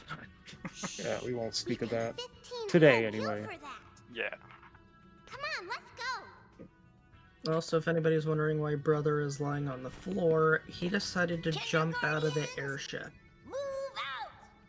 Yeah, and if you step on him, he makes some really funny noises. So I do that every run, because it's fun, and we don't like Brother. Especially if you run Creature Creator, you will get sick of Brother, because he won't shut up. Yes. Come in. Good thing this is no CC, so you won't have that much Brother. Hey, nah, it's just that Dreaxus is currently waiting in line. Yes, so this is a This is actually the most valid strat for advancing the line. It's just faster to just kind of position yourself at a certain angle and just wait for the line to progress naturally. There are ways that you can grab some chests, like, to kind of move the line, but as far as just movement-wise, that is the most optimal way, is just stand in line. It saves time. You can also stand in line backwards and it still technically works. There's like a hitbox around it. So Yeah, what I I like try to to do is position I'll get them, into like, position there's and a- just spin in circles.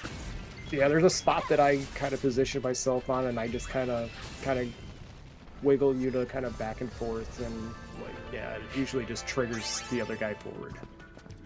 Yeah, also Dreaxus is doing a menu to set up for the next few fights. Normally, you can do it while you wait in line, but just to do it after. Yeah, that's a very important menu to set up for the next few boss fights that are coming up. You'll see he switched Pain to Black Mage, and there is a sphere grid that we get near the end of Chapter 1 before the boss fight. By doing the selections for the guards all correctly, you will get the Menace of the Deep sphere grid. What this does, naturally you'll be able to absorb water spells, but if you move your thing around the sphere grid in a full circle, you will get the Waterja spell, and halfway you get the other, I believe it's Waterra. Where is it? Yeah, it's Waterra. Yeah. Anyways, we use Waterja to do a lot more damage, so spells come in tiers. You basically have tier 1 water, tier 2 Waterra, tier 3 Waterja. And it is the main damage dealer for the rest of the run. Until Basically the Fenrir- entire run, yes. So unfortunately, like, even though we are dealing like a lot of magic damage, it does come to a penalty where like our black mage is a very low HP level, and a couple of whacks can just kind of knock her out, and you have to spend time reviving her if that happens. The rule of this thumb is do not let your black mage die. She is your damage dealer, and if she goes down, you spend time reviving her, and it makes fights go faster. Yeah. And as we said, she got hit. And right there, right out of the gate, we're just getting walloped. Immediately focusing the damage, the DPS.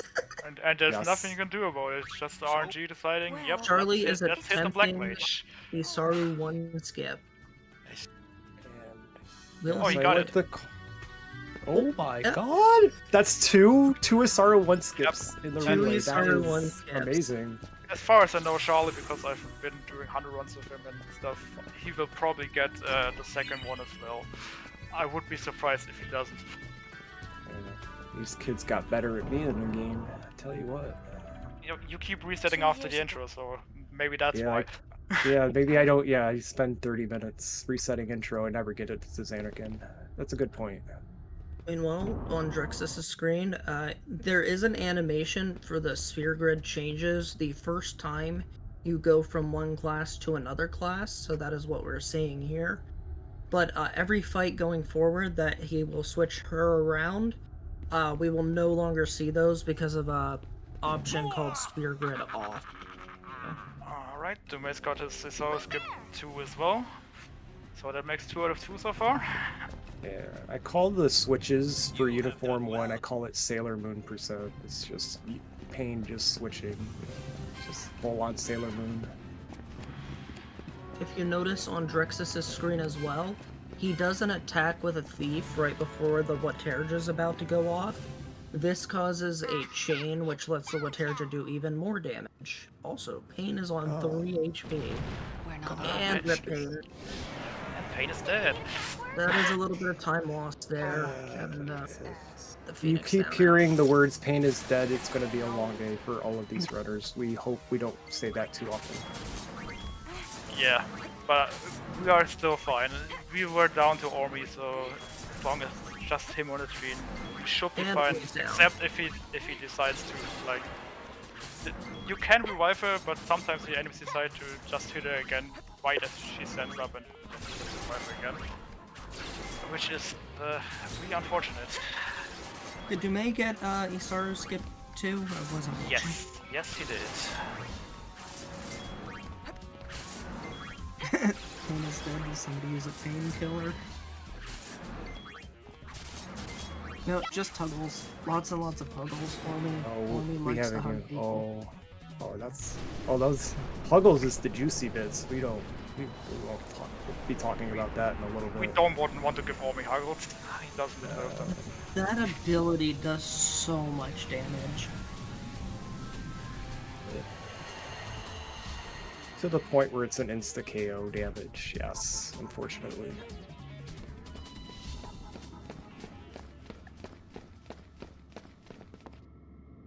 Alright, Yeah, Doumeis is the Guardian Beast. Yeah, Yeah, Doumeis is Sharley's- just finishing up Zenekand while Sharley is slowly getting there. Can't hurt to take it with us. Yeah, They're I think really it's- not far apart. Yeah, I think it's also good to mention that there is a chance that you can get a grenade drop in these 3 encounters that'll help make one of the uniform fights go possibly slightly faster in Chapter 2. Or you could get free. Or you could, Which totally helps a random. lot. Or you could get none. I've gotten 2 grenades on the first encounter, or you can just get nothing. Yeah, I got 3 grenades in the last encounter, but then my run died anyway, so you never know what happens. Ideally, it usually shows up at the last encounter before you go into the temple, but... Welcome back. Yep, and yeah, Choco's gonna have one last chance for a grenade drop. And we do have, well... Kimari said he found it on Mount Gagazet. Yeah, we have one scene we can't skip here, but It does look like skipped 2 cutscenes before it, and once this kinda FMV, don't know if that's a cutscene or FMV, whatever it is, once that is over, we can skip the cutscene after that again. And, which is very convenient. Since you've come all this. hate to say it, but it looks like the PC crash bug has hit Team Mog once again, and this is the common spot that it crashes for me, is like right before this fight, so... Dreaxus even tried re-verifying his file and reinstalling the game. Yeah, the problem is that does nothing. It's just 10-2 deciding to beat a Square Enix port, and Yes. you can't really do anything about it. Like, It's just kind of... normally my run crashes like 2 to 4 times, and then I have runs where it doesn't crash at all. Yep. It really just does come with the territory of running that category. Just It's- you expect it to happen, unfortunately. Yeah, it's basically RNG. 10-2 Yeah. is RNG all the way, even if it runs correctly or not. Goes down. And that is the 3rd and final unit.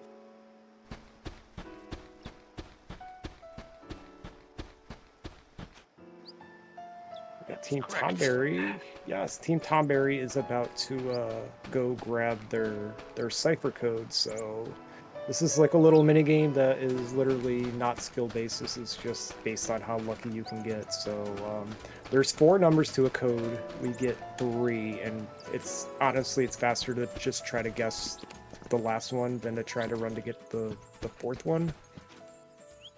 So, really, we're looking for low numbers here, just to kind of reduce the number of inputs we put in, and, you know, you can get first try, or you can get 11th try.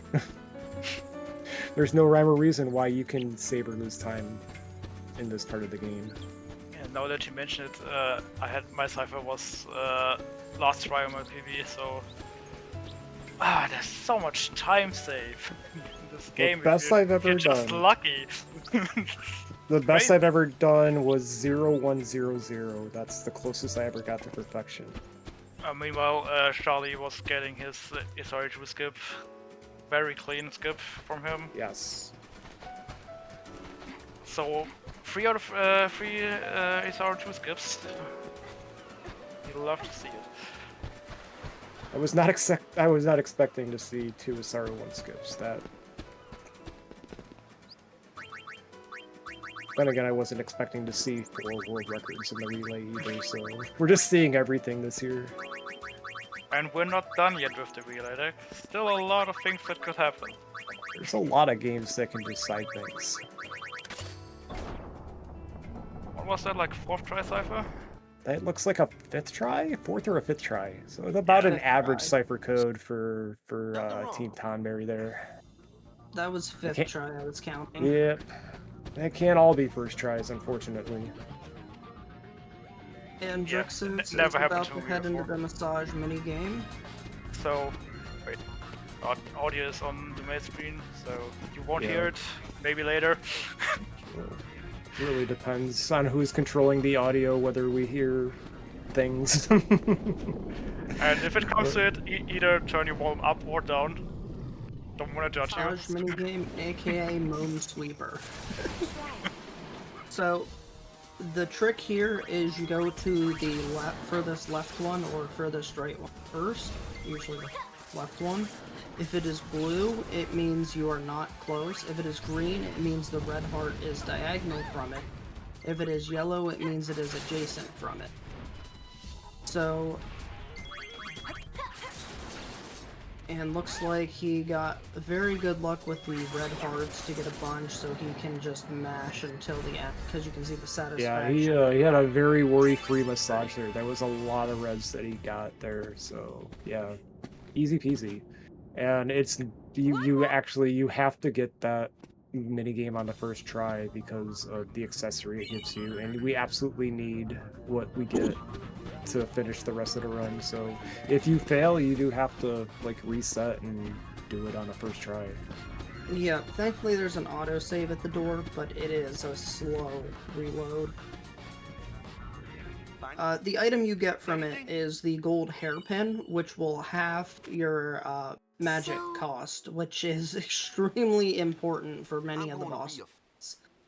The other accessory you would get if you failed is called the Heaty Perfume, which is nowhere near good. It gives like a bunch of stat boosts. Yeah, considering we're to be using level 3 magic spells very early and underleveled, those cost 24 normally, so the cast off level 3 spells at 12 MP compared to 24 is huge. Meanwhile, Dreaxus entered his army fight in Chateau LeBlanc. That fight can be mean, especially if you kill the goons first and let Ormy live. Because if Ormy's alone, he likes to huggle you, and that one does a lot of damage. It looks like Riku went down. It's fine. It's not fine, but that's better than pain. It's better than pain going down. Yeah, Miss was good. Yeah, as long as he gets afraid. Oh, there's his huggle animation. Oh no! Just takes a while to charge. He's fine. Okay. Oh, he went down just before the huggles was about to go off. That was like, the normal strat for this fight is you let one goon live, so you're not even in danger of getting huggled because he only does it if he's alone in the fight. Yeah, the rule of thumb is you want to get one water good damage on Ormy and then kill off like Dr. Goon and Fem Goon, and then come back around and finish him off to avoid ever seeing huggles. Which goon is more? Because I don't like the Fem Goons because they cast. We usually kill the Fem Goon first. Well, Fem Goon first, and then Dr. Goon. Dr. Goon stays alive until the end. Yeah. Until Ormy's dead, and then. What does the Dr. Goon do? Because he just attacks. He has a PhD in goonology, and he knows how to troll. And I had to make the PhD in goonology reference. Otherwise, I would have been scolded for my commentary.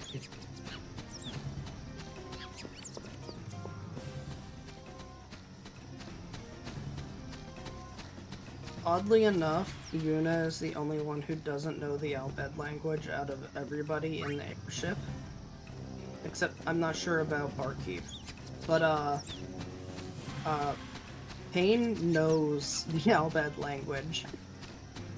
And it's kind of funny because she surprises the characters in some of the cutscenes we don't watch. Yeah, because as we know, out of Final Fantasy X, Yuna is half our bad, but she just doesn't know the language. That makes her the only one on the airship who doesn't.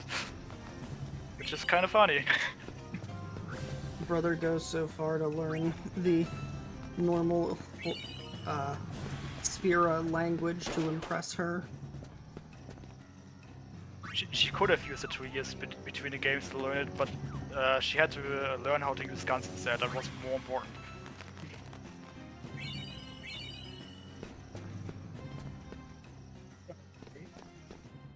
Alright, meanwhile we have Sharley on a cipher. Yep.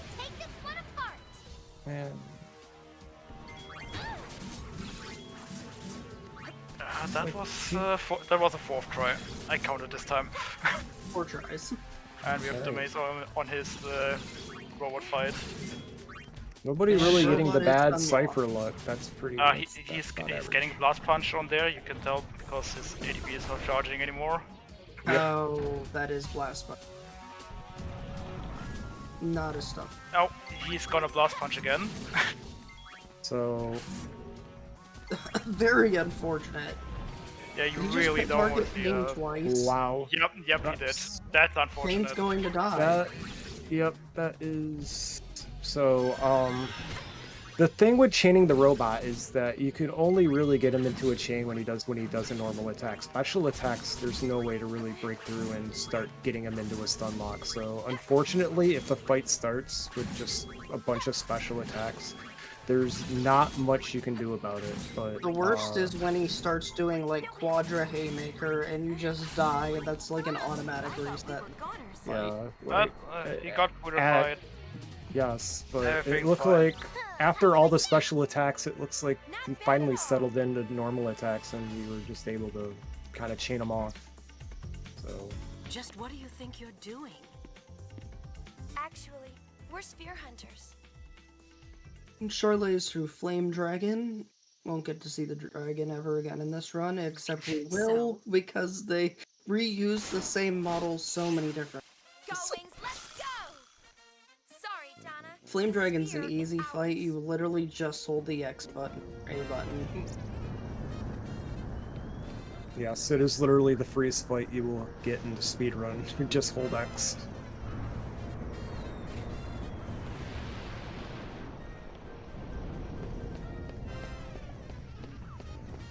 This, however, what Dre is about to come up to is like the last big little fight of this part of the dungeon before we kind of can breathe a little bit. This is the trio fight. We have LeBlanc, Logos, and Orny, all three of them together, and the three of them together can get off. They can get off like a combo attack called No Love Loss. And the rule of thumb for all of these fights is because Logos is the lowest HP character, you want to get him down, because with only 2 characters alive, you'll never see the No Love Loss. So you spend the first part kind of damaging Logos with the girls while Pain is switching around, and yeah, Dre did that beautifully. He chained. Now unfortunate that Pain died. Yeah. That was his reward for doing it cleanly. He got walloped and had to revive his Black Mage, but at this point now, we really just want to chain our attacks and kind of tap the magic spells on to LeBlanc and Orny to finish it off. And pretty decent job. Yeah, she threw a safety potion there. Yuna is actually getting back attacks on LeBlanc for double damage, so that definitely helps as well. No Love Loss is all-time loss. You take a ton of damage, potentially have people wiped out, and it takes like I would say LeBlanc's got to be down now. Yep, and now it's now Dre is just down to Ormy left.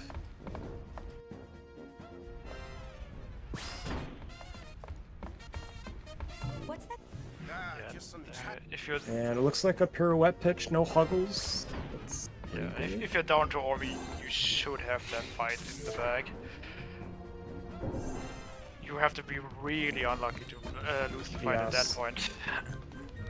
And Ormy is a little bit easier to get down when he's the last one left because he kind of does have a slow animation. So if you kind of stagger your attacks, you can kind of hold the stun lock while you're letting Pain's magic spell kind of charge up. So you can kind of keep him from getting off kind of any extra attacks. And that was very well done by Team Mod. Yeah, do we want to talk about what Doumeis is doing right there? Because he's struggling quite a bit right now. He's doing it wrong because he forgot totally. That's all I'm gonna say. No, you're the only one who pushes totally because you're used to running Japanese PS2. I'm not the only one who runs this game in JP. There's others. Oh, does he not know the trick for the Birdman? Well, he got it in the end. There it goes. So yeah, we've already talked about two dumb mini games in 10-2. We have a Cypher, we have a Massage, and this is the other one where you just kind of have to finagle 3 NPCs into an elevator for whatever reason, and there is a certain way that you can kind of optimize like how quickly you do it, and apparently they're not they can't necessarily easy to keep on track. And we know those guys can walk. You can see them walk in the game, even just not in the speedrun. It just makes no sense. Yeah, although that's the true boss of this game, the musician boss. And then the cat ones, many they games always have died for here. some reason. Yeah, you could totally lose a run to just soft locking that minigame. It's just a thing that happens. But your reward is like Yuna dancing on the airship, just la-lawing her heart out. So Also, there's looks that. like Sharley is on the attack cycle after he got hit. He should be fine now. Nice. Yep. Sharley is in stun lock. So no resets besides game crashes on that boss is impressive.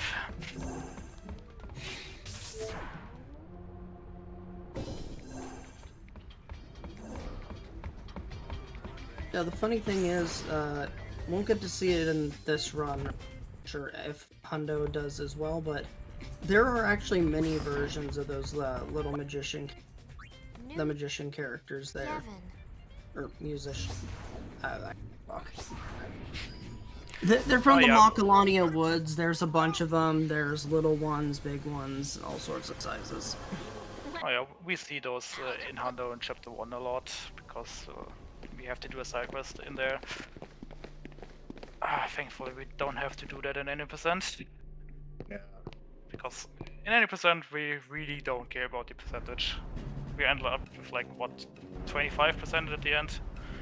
Yeah, we literally, that's how, it's kind of crazy that like the game allows you to only play 25% of it to complete it, but yeah, unless you get an extra cutscene or so, yeah, 25% completion is all it takes to get to the end of a 10-2 run.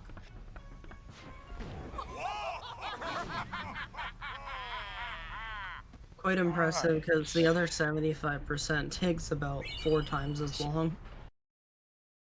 If you're lucky. If you're lucky. Yes. This game revolves a lot about luck. How lucky can you get? Luck in any percent, luck in Hundo, luck in every category. Even boosters you need to be lucky. It's crazy.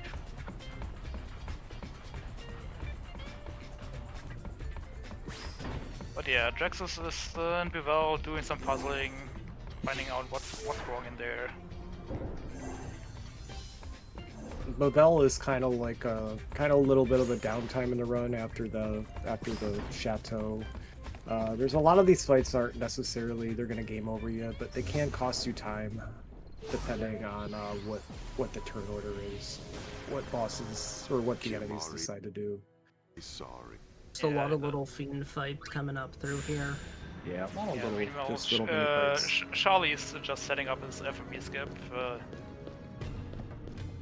Yeah, that's not even hard to learn. You just need to know the visual cues, or you can look at your timer, or you can even spam your start button for that to appear. You don't even need to press it at the end.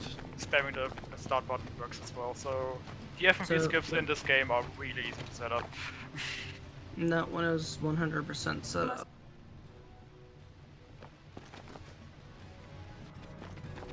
Right now, Dreaxus is fighting the Skink and Blanco. No wonder the And there is a chance that you can get an Arctic Wind Drop here. Maybe Which he did. And he did get it, so he has an option to maybe use that for the last little fight in this dungeon. Maybe speed it up a little bit.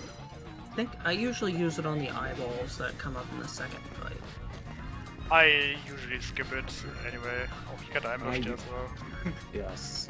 But the ambush really made us pain because Yuna and Riku have a little ability called First Strike. Dreaxus also just has a grenade casually sitting in his inventory. Yeah, I didn't see his grenade drops because the framework was dropping a bit, but maybe it's just left over. Maybe he got really lucky. But yeah, the First Strike ability, we menued that like at the beginning of the run for them to learn it, because then they just start every fight with full ATB bar. It's just Pain doesn't have it because she's not in beef. Pretty clean fight there. Yeah, and also Team Choco doing the musician push, getting all 3 musicians strictly all on the left side. Oh, I haven't seen that one before. I have to watch the back later. We like to call that the trip special in our 10-2 community. Purple. It is really hard because of how inconsistent those guys are. So we're seeing all sorts. We're seeing Asaru 1 skips, musicians, and all sorts of cool stuff today. Oh yeah, just saying, if you wanna, guys wanna clip something, it is allowed. Yes, please, feel free. When good things happen in this game, they should be clipped, because it's rare that they happen. Doumeis now has the stun lock off for me. Yeah, that's looking really good.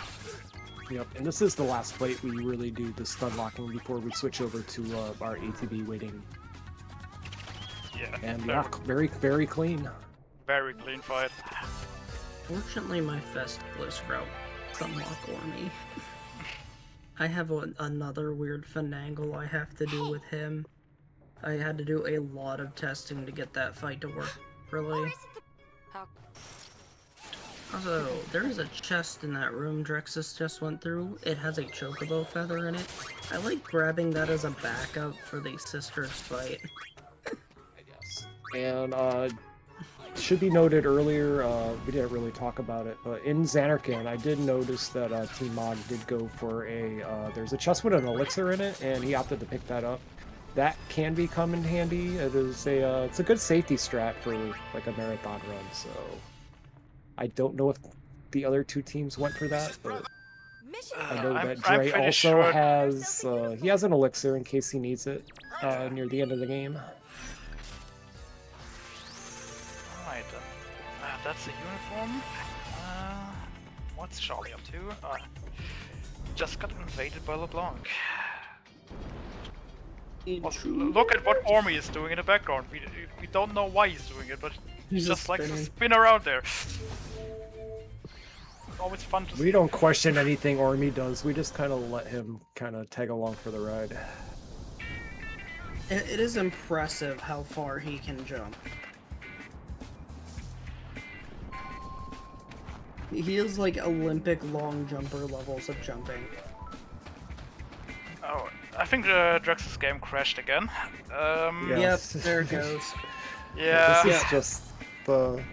Yeah, since he updated his drivers, it happens a lot more. So I think if you have older drivers, the game doesn't crash as much. Or someone said that if you clean install the drivers, it doesn't happen as much.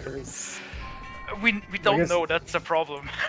We're trying to come up with an honest explanation for why it happens, and we just don't have one. It's just the game is just that random.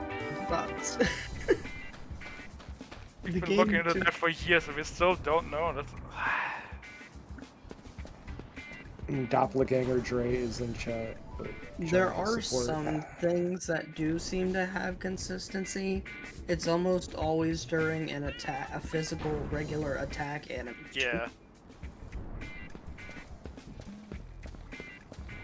Oh, well, it's just a few seconds of time loss. You just have to restart the game and load the autosave before, but you hate to see it happen anyway. Yeah.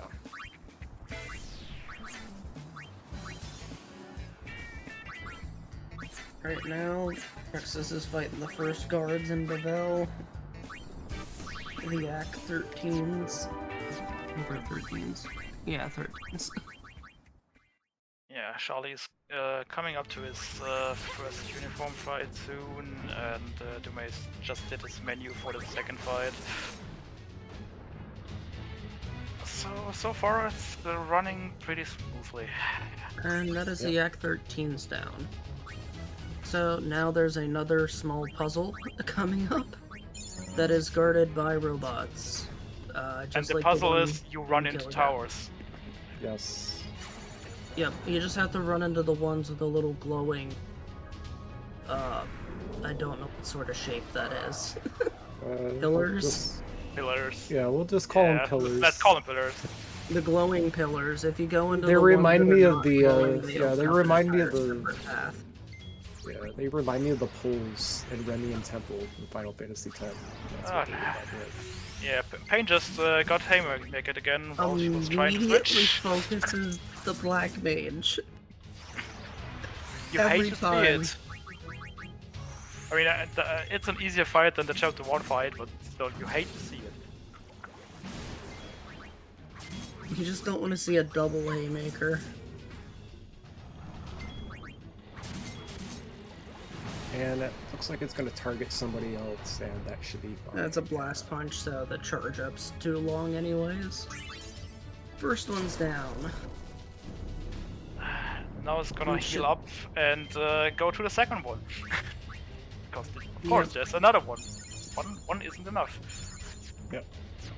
You'll see him switch into white mage, or hit the white magic here, which automatically puts your character into the white mage for casting purposes. As you notice, that one's not lit up, and this one is lit up. It's basically literally just every other tower is lit up, and just do the ones that are lit up to get down into the next area. Yep. Now, the third one has a unique... So the first two are the robots. The third one is the precept... Guard, I think. Yeah. It's either guard or guardian. I'm not sure which. Either way, it's also a fairly easy fight as long as it doesn't spam the death spell, which I've had happen to me exactly one time, and it confused the crap out of me because I never seen it do it before. Yeah, it's very unlikely that he does that. But sometimes you're just that unlucky. Like, I want to say 98% of the time, he's using Demi and other stupid spells. Yeah, you can use Bio Think or something. Yeah. Sometimes you just get 10-2'd. There's nothing you can do about it. Yep. Strix is gonna menu to heal. You normally don't need to heal for this fight at all. True. If it's gonna use death, it's just gonna kill you. It's Yeah, not gonna matter to your HP. He normally doesn't kill anyone except if he uses death. So you don't heal before the fight. I know I do it because I can. This is totally not a recycled boss from a previous version of this game that Dre is facing right now. Yep. But it's really straightforward. Just kind of switch around 3 times, get your water dispels, and try to chain your attacks and try to avoid any potential, like I said, deaths. Yeah. Meanwhile, it looks like a slow. The slow is not necessarily the greatest thing in the world either, but... Yeah, what happened to me in my worst fight with this was he started off with slow and then went with a triple death right after. Oh yeah, that's the juicy Oh my RNG. god! Did I just commentator curse him? That looks like a 5-finger death punch on your black mage. That will cost some time. Trying to revive her now. Yeah, also Doumeis just finished his second uniform fight and he had his pain die while he was on Army, but... If that is a Demi, that's not bad. But he recovered that nicely. You just have to get your... Basically, you have to get the spell off at some point.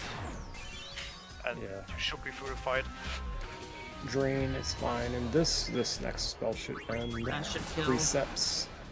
Yeah. The one advantage to death on the Black Mage is that when you do revive, it gets rid of slow. That is precepts down for Dreaxus. And also did see popped up, they did learn level 2 magic, which will actually will come in handy for possibly the next boss fight coming up. Fight, yep. And it'll help increase the the cooldown for the cast of magic spells, along with some other goodies that we're going to be picking up. The misspelled ring. That's what Dreaxus likes to call it. Yeah. Alright, Doumeis is getting up to his last uniform fight, while Sharley's coming up to the second. Thing is, those fights are not really far apart if you get through them rather quickly. If you struggle with those, they can be far apart. Doumeis' second hopefully they aren't. Fight fairly well.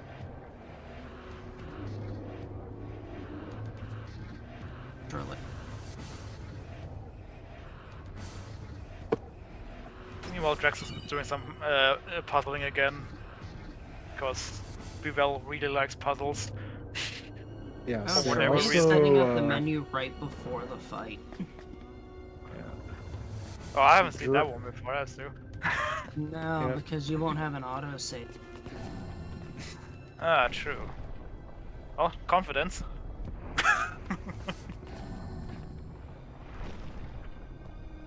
Also, the dress sphere there, it does mention the special dress spheres. There are one for each of the characters. They're not used in the run at all, even though I have tried to make it work. It did not turn out well. They can be really overpowered if you max them out. They suck as when you start with them. Alright, that's the third uniform fight done for Team Tonberry. And Team Choco is starting Uniform 2 fight. That's our last chance to see Sailor Moon percent with the dress changes with Pain. Enjoy. Tonberry got all their uniforms. Oh, we will have Sailor Moon later again. Well, for this part of the game, yes. We do get it one more time. Here's another puzzle on Dreaxus' screen, this spinning machine. Basically, there's a little platform that is constantly spinning and a magic symbol that basically starts and stops it. And Riku ends up starting it while Yuna is on top of it, and yeah, that could have been bad, but is okay. And basically, you just have Yuna yell at Riku to start it. You stop it at specific points. You get back on it, run to the other side. Just rinse and It's probably the one thing that's consistent in 10-2 is how this puzzle spins. As long as you skip the cutscene immediately, this is all pretty much timed and is done the same way every time. As soon as you have that figured out and learned, you should get that cutscene, that puzzle consistently. And I mean, we do have to do this puzzle for a reason. We do have to grab, we have to do it to get a very, well, pretty much the most important accessory for the run. Other than the gold hairpin, this is probably the most important accessory in the run. Yeah, you don't have Oh, either besides one the of charm these, bangle. Nothing, Well, nothing yeah. beats the charm bangle. Yeah. All right, But for Team Choco combat, this is probably the single fight. most important. That was a clean fight on Sharley's end. Second uniform. Meanwhile, And, Tonberry's doing some massaging again. Okay. And I did mention earlier what gold hairpin done. The accessory Dreaxus just picked up is called Ring, W-R-I-N-G. What it does, it gives the person that equips it a magic boost, the haste effect constantly, and you are constantly poisoned. And essentially it gives you the Majo Master effect, which you're basically a super caster sword, which is perfect for a black mage. Essentially, once you have black magic level 3 along with the ring, your spells are near instantaneous on casting time. Also, clean massage on Tonberry. No Very troubles at all. 2 massages with no trolling. Very, very, very good. Dreaxus is doing yet another puzzle in 10-2, seeing a recurring theme here. This one is to get the Dark Knight Dress Sphere, which is also very important because of an ability called Sharon. Your Dark Knight commits explosion like a Pokemon and self-destructs into the enemy to do massive amounts of damage based on their max HP, which caps out at 9,999 damage. Boom, like Happy Festival fireworks, yeah? Pretty much is what we're going to be doing. And you'll see another big menu coming up here as Dreaxus sets up the Dark Knight. So we picked up, he picked up a sphere grid a little bit ago after the Precepts fight off the side path there, which was Downtrodder, which lets them double their max HP, perfect for Dark Knight, which is reliant on the and also Gravity Eater. A lot of enemies down the line like to use the Denny spell, so this also comes in handy so you don't have to just use high potion. So he's setting up the Dark Knights on Riku and Yuna, along with a couple other things to just cycle around, and setting them to the Sharon ability they have to learn, which will be primary damage the rest of the run alongside, and eventually Firaga. I'm too emotionally scarred over the years to talk about Barreleye, so I'll let somebody else do it. I hate Barreleye with a passion. That was a nice dodge from Vayne, because we really likes to kill Vayne, and we really want Vayne alive, because she needs to get her spells off. He's gonna attack twice, and then he's gonna glint. And glint kills Vayne 99% of the time. And he can miss Vayne, but this time he didn't. He did hit, but Dreaxus held in Warrior to keep her alive, which was good on his part. But then it didn't matter because he attacked her again. Yeah, that's the Barreleye fight. Oh, did he forget to equip Ring? Or no, he has it on. No, he has just got very unlucky. Yeah. So yeah, this is our Ring with level 2, so yeah, the cast, he should be very fast. Yeah, that was Yes. just really unlucky that she got interrupted and killed at that exact. Yeah, then Yuna got stopped, and while he was remedying Yuna, and immediately back onto Pain. If that's how the fight can go, it can go very clean, or you have He to do can a literally just troll you. He can literally just keep non-stop focusing Pain. Wow. Glint again. I wish, this looks familiar. Alright, I think as long as there's... I think that should be Dreaxus very much getting 10-2. Oh, Doumeis is that gonna be another... in the LeBlanc fight. Okay. Alright, Barreleye's down. Not without trolling first, but Barreleye is down.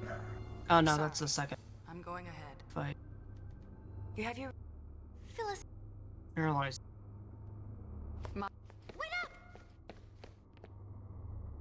With so many things woven together. Ormy fight. And Sharley going into the massage. Where the threads meet.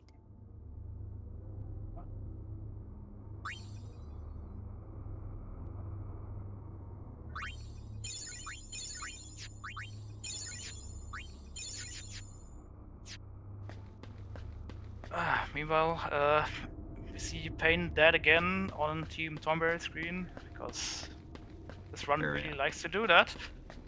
Every team is getting the treatment today with the Black Mage. Nobody's safe today.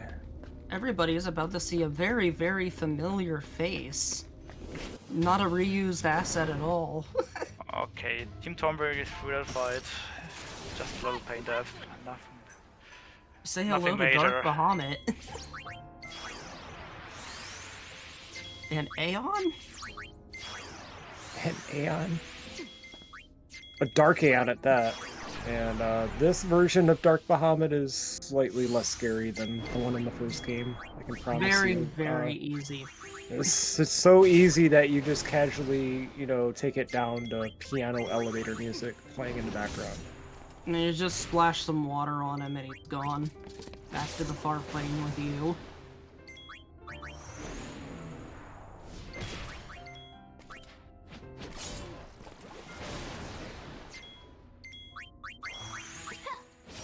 And really, just using water guns to take down Bahamut and using the dark Entite or dark mech attacks to just try to chain and get some extra damage. But that's a very straightforward fight.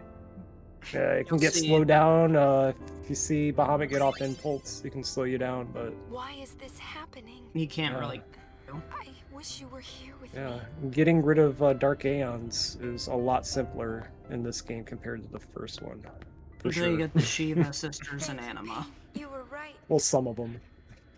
We had to... Which are, to be honest, still easier than a 10, but... Oh, I don't want to get ahead. I don't want to get ahead of myself, but some of them can be problematic. But compared to the first game, they're slightly easier, I would say. Meanwhile, Sharley is on the army fight, and what do you see? Vayne just died again. Yeah, Yuna gun crit. Oh my god. Oh, that's unfortunate. Seeing the girls on the floor is never Yuna something you want to see. Oh, that crit, that hurt. Somebody needs to make an emote. Just Pain lying on the floor in a black mage outfit. I believe those were both crit hits, and that's why they went down. This isn't how it was supposed to be. The eternal calm. I can feel it crumbling, falling away from beneath our feet. Should have added a Pain death counter for this. That would have been great. Alright, and that was chapter 2 for Teamwork. Time to go into chapter 3. Where's the counter? I mean, if you're a veteran 10-2 runner like me, you don't want to keep track of how many times she's died while speedrunning this game. You'd rather just forget about it. Must press on the barrel line moments. And Doumeis in the LeBlanc fight killed Logos fairly well. Unfortunately, a white wind there, which means they heal up slightly slower.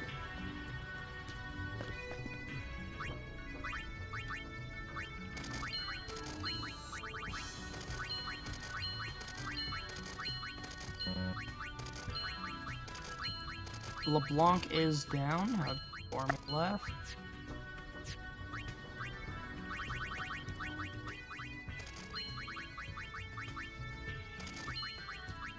He's going into a huddle, that's slowing me down. Should be good.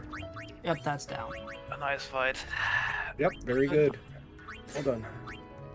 Meanwhile, Dreaxus is doing our next and I think last shopping. Picking up titanium bangles for the Dark Knights, which increases their max HP by 40%. 2 of those on both of them, as well as a bunch of high potions and Phoenix stat. Because, you know, Pain likes to hit the floor so many times. This is a little ridiculous, though. I mean, this is a little overkill today. Yeah, Pain just dying again in the Logos army for Sharley not catching a break here.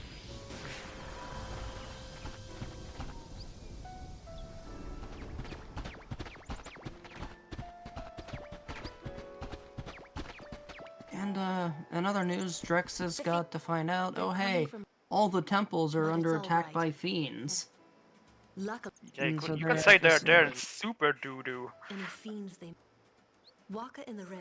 Just to quote brother. Mm-hmm. His only voice line that I like. That's okay. It's all people in the village. So I love how there's just a treasure chest sitting there. But if you want to go back and get that treasure chest, you have to wait out the entire chapter and go back to Grotto Salem later just to get that one. And It just bothers me to no end.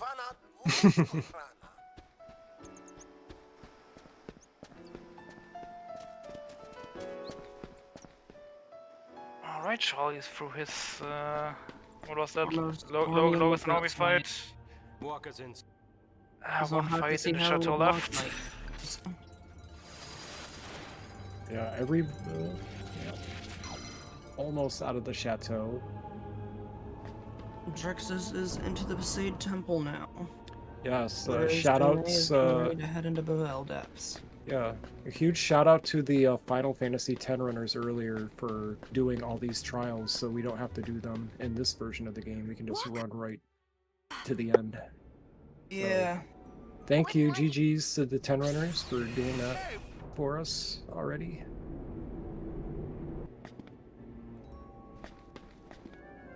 And I love how anybody can just enter the chambers of the fate. Now it can literally just everybody gets to walk through them. No. Waka! And Aeon. Yes. It's reoccurring. We're gonna be spending, we're gonna be spending the next portion of the game being absolutely shocked that we're seeing Aeons and temples. So, you've been warned. We also get to witness characters blowing themselves up repeatedly. So yes, basically how it works with the Dark Knights is we're gonna be taking turns with the girls, leveling them up. So because when one of the girls does do a Karen, she does not level up. So basically for the first part, we're gonna be sacrificing Yuna to allow Riku to level up her levels for more damage, and then starting what chapter 4, we're going to be using Riku and getting Yuna leveled up. The rule of thumb is that we want the girls to be, I believe it's level 21, so that they can do their quad 9 Karens for the max damage for chapter 5 fights. So as long as as long as everything goes to plan, Yuna first, Riku second, and the girls are good to go for chapter 5. And Pain died again. And it's crazy. She got crit by Balfour. I'm seeing flashes everywhere. It's like 3 screens that are flashing. Like everybody's getting crit today. That is very unfortunate. Something else, because Pain died there, she did not get the ability valid. Yeah, so you're gonna have a delayed Firaga for later, if you even get it. But yeah, I had an issue where that happened on Ixion. Yeah, you don't need it, but it's good to have. Just speeds it up a bit.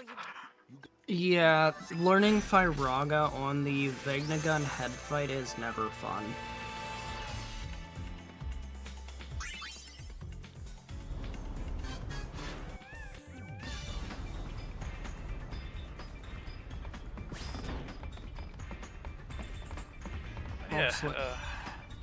Yeah, Dreaxus finished one Dark Aeon, and now he's gonna go to Kilika.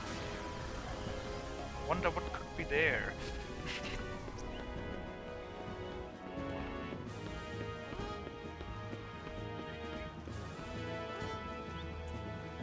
Now the fun thing about the second Kilika bit is you have to go to Donna's house first. And yes, Donna now has second.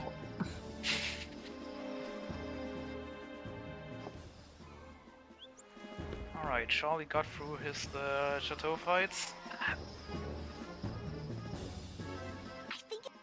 Pretty quickly, I would say.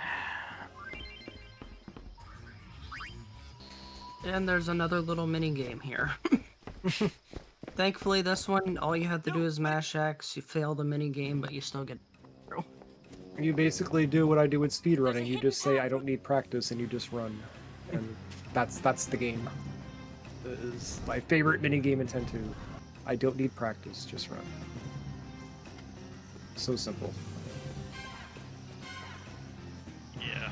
Well, if you don't fail the minigame, you get an accessory, but since no one gets it, I don't even know what you get. another annoying thing here. So you can't just go around the paths anymore. They have added even more gates to the forest. And you have to go up to literally every single gate to get a little hidden prompt to get through the secret path in the forest.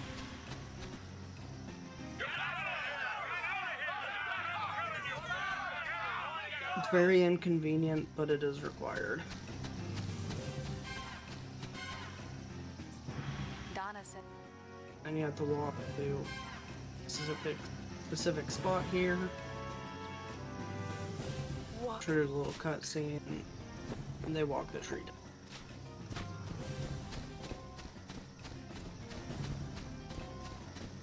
Yeah, then you just walk through this path and you can skip the cutscene after. And the next cutscene as well. Once you are on top of these stairs, then there's another cutscene. Since it's center, you just skip it. You see everybody running out of the... There's just way too many people running down these stairs for such a small temple, but you know. Yeah. I can't remember, if you stand there, do they just come out infinitely? Yes. Yes, they do. We could tell you that one. It's just an infinite number of people just spawning and running out. Yep, cool game, bro. Alright, Team Tonberry coming up to the Bival underground fights. And Dreaxus just running past everybody here while Buddy extorts everybody for money. Your friendly neighborhood, money grabbing little wings. You get to see Bavel's little Machina army here doing absolutely nothing to stop the fiends. Yeah, it's assassins for hired. Also, the strats in the next few Doumeis fights it's pretty yeah. fun because basically you just blow yourself up over and over until you through the temple.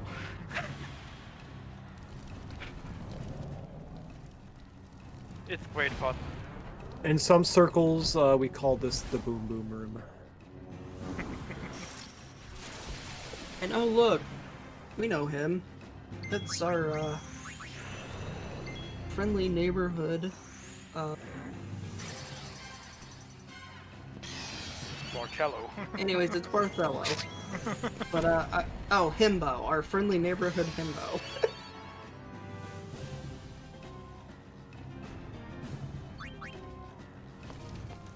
I don't hear any disagreement. Nope. No Why would arguments. I? No, there's no arguments from me either. That's we can all agree on something. Alright. So now we just get to watch each of their characters blow themselves up. Dreaxus is going to use focus here on pain, which will help basically use more abilities to get the Black Mage points He's up. probably doing it because he missed the AP on Well 4. Because He does it anyways, because the faster you get your black magics as well as your Yeah, spells, the better. Just a quick way to catch up, because normally you're supposed to Phoenix Down, who is already dead for the next fight, so you don't have to go into the menu after. I've actually seen a really interesting strat from the world record holder.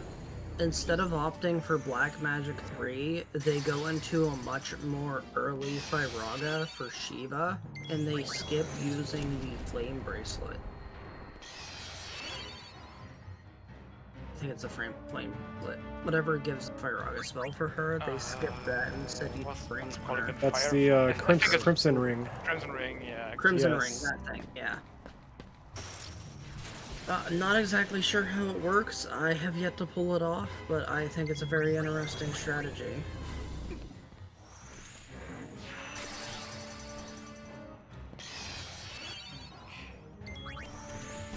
In addition to that, Anima has two different strategies. There's the gold hairpin strategy and the Soul of Thamasa strategy. I believe Dreaxus uses the gold hairpin version. Yes, that is. Yeah, that's the old strat. This is the one that I'm most familiar with. I've seen the new strat, so it is. I've Both actually are valid, and I think most runners prefer the newer strat over the previous I one. can't say anything to that because I haven't even looked into the new strat yet. I use the new strat. I also found you can also do it on the tail fight. There is 2 mana tab locations. There's one in a chest in Kilika first visit, which is really fast to get. And then you can actually steal one from the fight Doumeis in the Precepts Guard. And it looks like he's actually going for that mana tab right now. But he is getting death. So we'll probably see Doumeis use the the Masa strat Anima. I think it's mostly newer runners going for that so far because the old runners are just way too familiar with the other strat. And changing that up is weird because Dreaxus, your muscle memory kicks in. Yeah. Dreaxus literally started runs 3 months ago, if that. Yeah, but Dreaxus likes to do some things differently. Alright, and he got the mana tablet, but not a double mana tablet.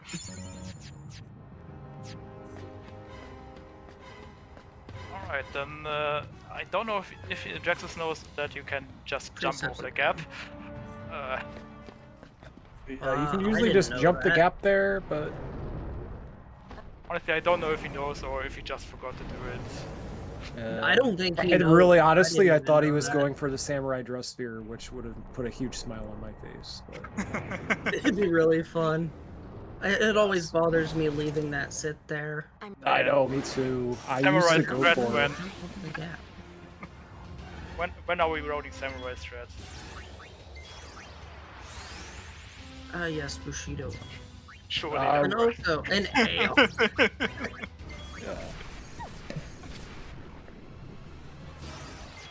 Resetter's voice, not Runner's voice.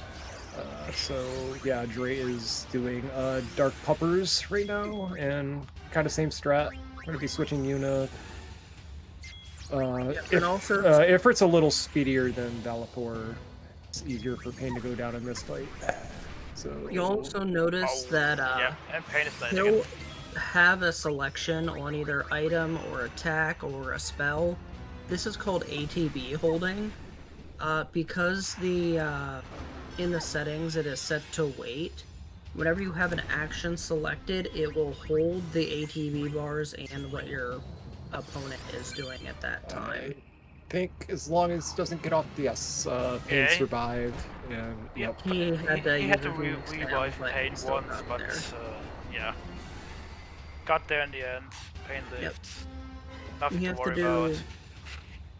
Yeah, time loss for the death, but yeah, getting the AP.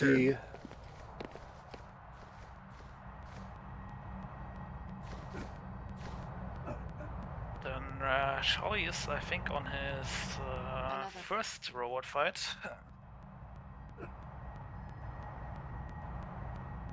And Team Tonberry is doing some puzzling soon. Because Bell really loves puzzles. I like to call this Uncharted 10-2, Yuna's adventure. Yeah, fair enough. I can see it. It's just... looks like an Uncharted game to me. Just climb. And she has guns, so she can shoot stuff too, you know? It's pretty much an Uncharted game.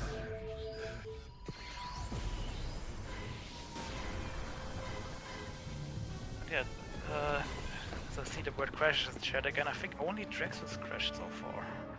Dre has had 3 crashes, but they're pretty much all in the places we expect crashes to happen, but yes, there were crashes in all 3 instances.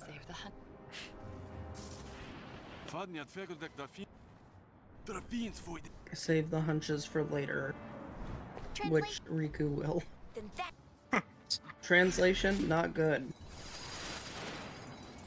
Take the hunches for later. Remember that in chapter 5. Exactly. Come back to that.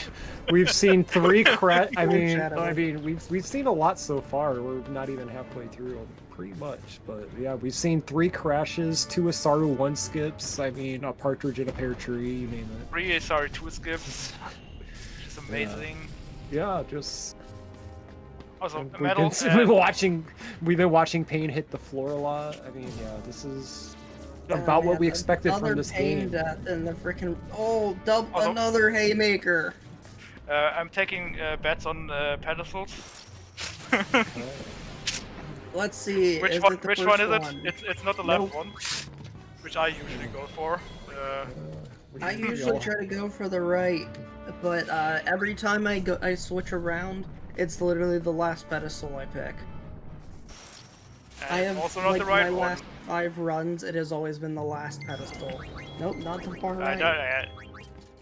It's just unfortunate. Sometimes it's the first one, sometimes it's the last one, sometimes it's just something in the middle. Because... Any idea how much health those demon walls have? Because I've always been tempted to just. I've always been tempted to just share it into one to see if I kill it. Slightly Not the third disappointed that my Team Mog teammate is not adapted my center pedestal strat, but Well, you didn't tell him. you Also, should it just wasn't. know. Okay. Is it the fourth I one? was wrong Nope, anyway. it is literally last ped. Yeah, it is the middle left one. So what Dre just did is like the last part of chapter 3, and it is totally random. It's a 20% chance that you get it first try. There's 5 pedestals. Pick the right one. We all have our favorite. I think the one in the middle is the most optimal one. It's the one people least expect, and the shortest distance between 2 points is a straight line. That's my theory. I'm told I'm wrong for my theory, but that's fine. You're wrong. I look like a genius when I look like a genius when I pull it off. So, yeah. The guy just got body slammed by Ixion. How can this be? Also, an Aeon. Merge with all bad Machina, isn't that what they said? Yeah, it clearly Pain understands Albed fairly well.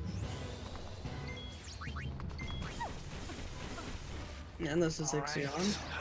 Mandar on all 3. Fine. And Sharley's in Precepts, right? Oh, there's his Black Magic level 2. Yeah, we got a lot of stuff going on. Tonberry's about to enter into their Barley fight, doing their menu. Precepts is down.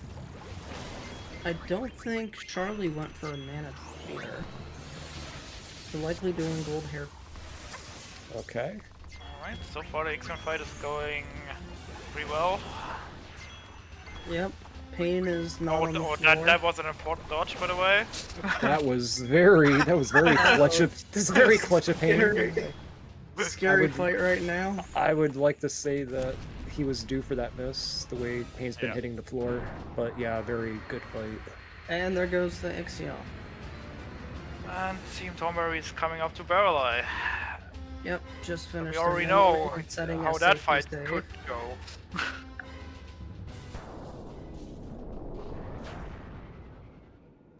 We pray. That's what we do. You know, and they just leave Ixion standing there. Not like that'll come back to bite them in the butt, 30 seconds from now. And Barley downing your Black Mage before she can even switch over. Yeah, so... Pain's already on the floor and Glint hasn't even happened. Very smart by Tonberry to wait the Glint out before dropping the Phoenix down to revive her. Very good. Also using a high potion. Accidentally doing that too early. All the secrets in the world might be hidden in its depths. But something told me to... Alright, Riku got stopped there. Yeah. Get back! Huh? What? Looks like we're just... Okay, that's Demi. That's a Demi, and it looks like... Okay, Tonberry's not opting to... Yep. Nope. Tonberry is going for it. There we go. Yeah. That was that was very risky to leave. Out. Yeah, that was very risky to leave Riku out of the fight and just kind of pray that Barley behaved. But yeah, it's fine now. GG's, and that's how we deal with Barley. We just kind of just get him out of the way and just move on with our day. Gipple and Barreleye went. Barreleye is currently possessed by Shuyin. Shoyin, more like Shoy cringe. More like you are not Titus. Or I like to call him Matty from Wish. Matty from Wish, yeah. Dude stole my costume and think he looks better than me? I don't think exactly. The end is not far now. Turns like out that Vignagun, the Machina we were after, basically tunneled its way to the far end of the far plane. Literally ripping a hole straight there. Give this to Pain. And Doumeis going It was to all the I was able to find. right. Yeah, give her this one too. Dreaxus getting like 30-second reprieve in a He's cutscene. kidding. Just make sure Pain gets him, alright? How do you know her? The four of us go way back. And it's just one of the cutscenes where you can't mash attacks away. It's under control. Take care of things topside. Unfortunately, because that would be faster. Take care of things topside. I didn't know what had happened. I've got a plan. Everywhere I looked, I It found is open not a good questions. plan. But more than anything, Yeah. I don't like your plan. Tonberry It doing a really sucks. good job chaining Bahamut. No, but that was one a thing clean after bomb fight. another, and I'm Yes, already it was. confused to begin with. I like that one very much.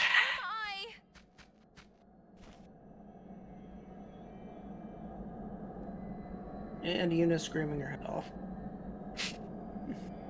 Yes. First she's gonna stand there a bit, and then she's gonna have an existential crisis, because that's just how it is. Complete meltdown. Where am I? Yeah, also very important, after she... I don't know what text line it is again, but you have to press X at least once. So we can Just do a whistle I'm one all- time. Do not I'm all whistle alone. 2 times. I'm all alone. Yeah. Where are you? Alright, Whistle. there was the whistle, and then I usually take Where my are hands off you? the controller so I don't whistle again. Yeah, Yeah, that's what I do. I happening just here, it's put like my controller on the 30-second table. time loss.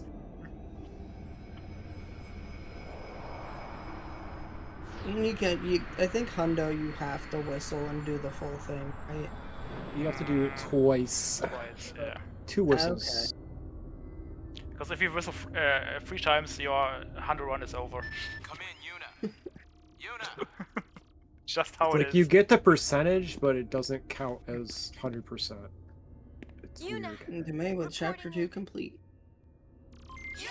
Whereas Dreaxus is about to hit chapter 3 complete.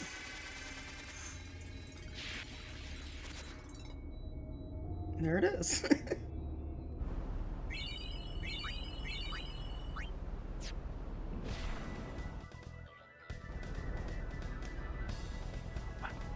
Yeah, chapter 4. Chapter 4 is fun chapter. Interesting. Let's call it that. Everybody's favorite FMV song that we get to skip. I mean, depending on what your definition of fun is, it can be. I just like totally bonking somebody in the head and giving them a concussion like a coconut. No, he clearly killed him. But we will get to that. The chapter 4 is basically kind of closest thing we have to like auto scroller for this run. You have one fight in chapter 4, and that's the Salamander. And it could totally game over you, and you have to retry it. Exactly.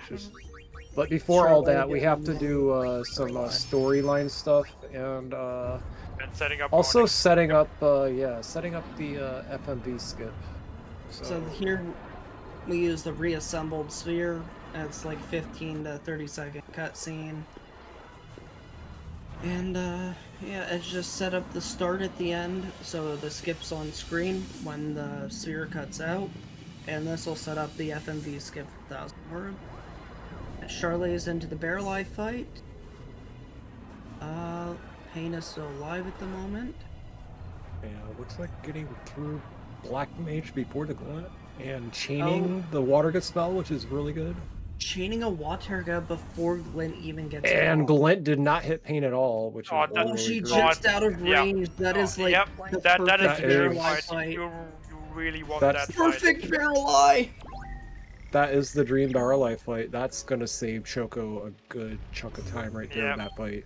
Absolutely. That was beautiful. Yep. That's what you dream for in a PB run right there. Well done.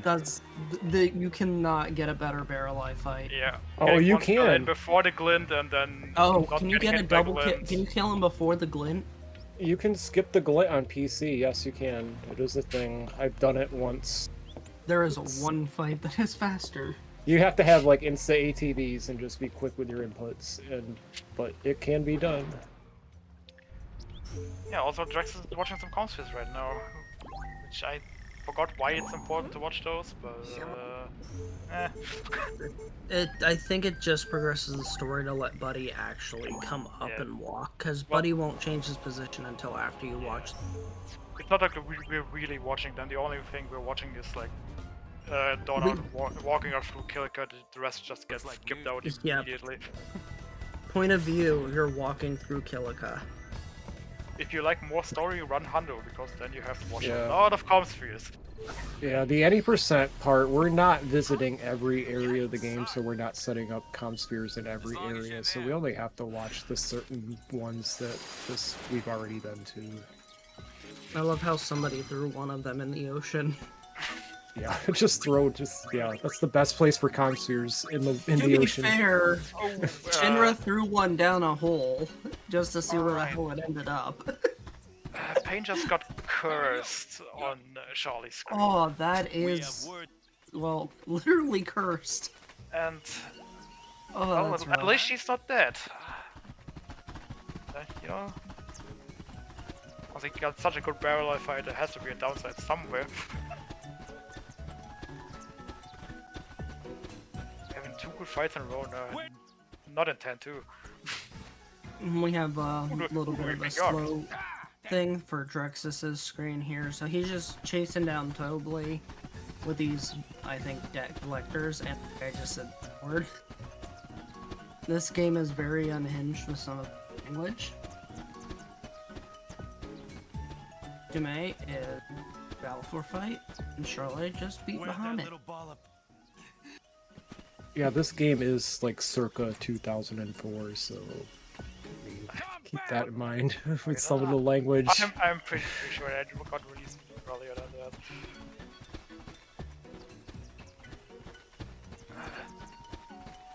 Beak-faced fraud is definitely fun at goal.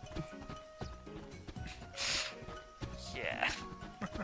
Definitely. I'm pretty sure midget is not allowed to be used anymore. I think it's little person, but it was 2004. I just call it the M word at this point. Different times, simpler times. Still better than literally any Xbox Live chat at the time. Oh, absolutely, by far. No, I never had an Xbox, so I don't know what you're talking about. It was a very toxic time. If you thought Season 1 through 3 League of Legends is bad, this is bad. Because there wasn't even that function. The 13-year-olds in the Call of Duty lobbies. Oh, yeah.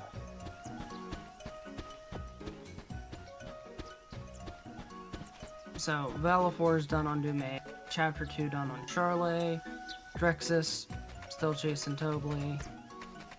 Yeah.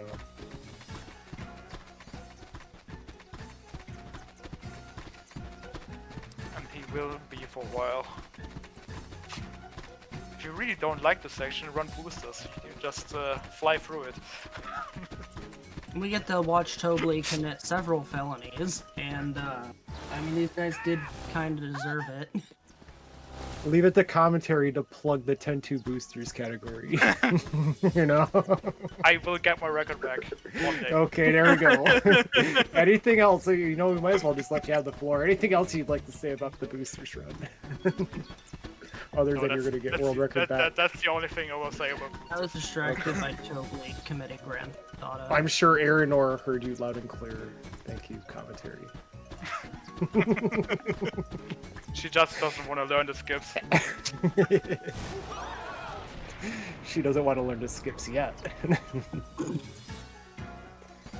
What? Early doing their purchases.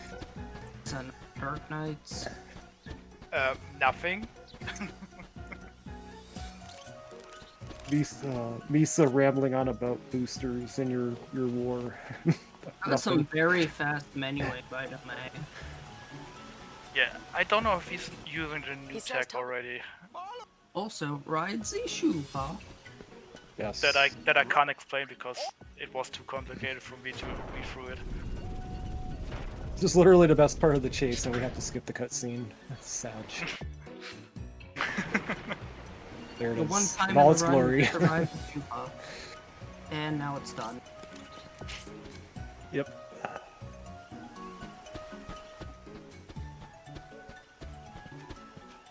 Then we get to watch a guy get bonked in the head by a toad.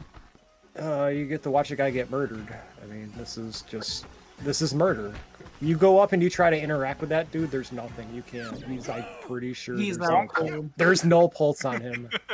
Pretty sure he's out.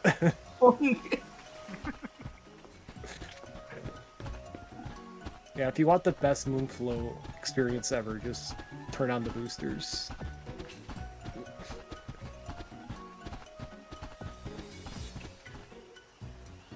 Oh wait, there's a second shoe puff. And this one almost stomps a guy to death. Yeah. There we go. Question is, Shots fired. where does it come from? Because that entrance to Water Solemn is not that big. Rule of thumb is don't mess with Tobley. This whole situation could have been avoided. Like, Yuna has 2 guns, like, bang bang, right in the kneecaps, and this chase is over. Like, this is really overkill. And poor planning on Yuna's part. Hi, what can I do? Spectacularly spectacular! I most definitely... Honestly, one of my favorite parts is coming up here in a second. Just get to see a Oh, horrified yes. This fellow. is... Oh, my God, yes. Thank you for reminding me. Advertising is our specialty. Oh, my God, I almost forgot. Well, simple, leave it to me. My PR team. Look at it. We'll push it pronto. PR team. It's a horrified fellow. Advertising is our specialty. And then Toby's they'll just gets start Ben parrot off dropping the from the airship. We're over the comm. I wish we could skip Toby, but it's not that. That's amazing. I've been watching 2 hours of 10-2. That's the first time I've actually spoken like a high pillow. I'm impressed with myself. I usually start the high pillow talk way before this.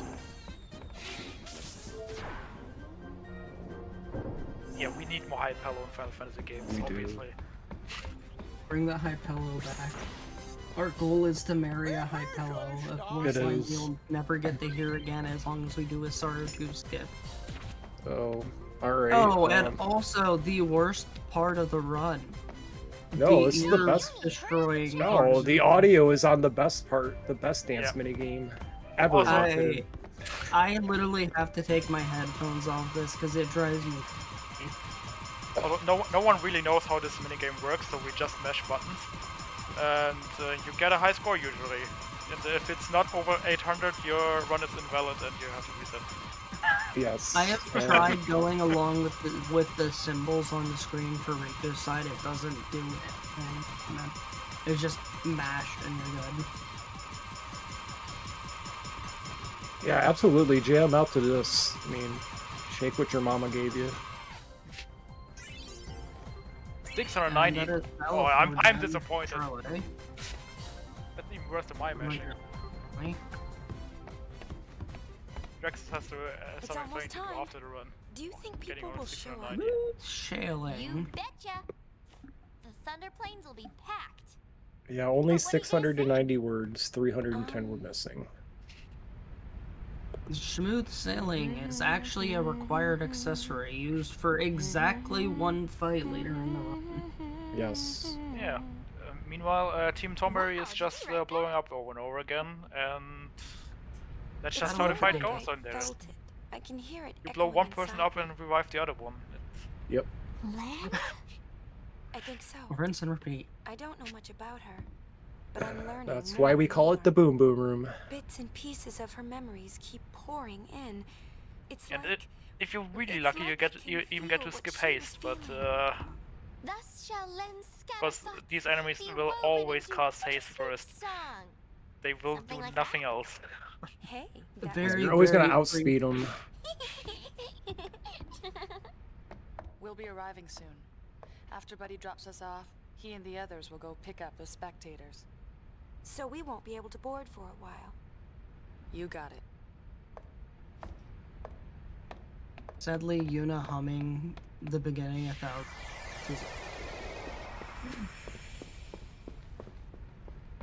And in the background, Barkeep is just dancing. Yeah, Barkeep is just. He's just a chill guy. Yeah. Was he totally not married? Which is the best part about the Hunter run. You find out that Barkeep is actually married. Yeah. Huh. Can you find his wife or husband? Her. It really is worth it to just sit through the entire Hundo run just to get to that cutscene and watch it and just yes. The lore in Absolutely this worth it. game is hilarious. It has What's the really best funny lines is in the game.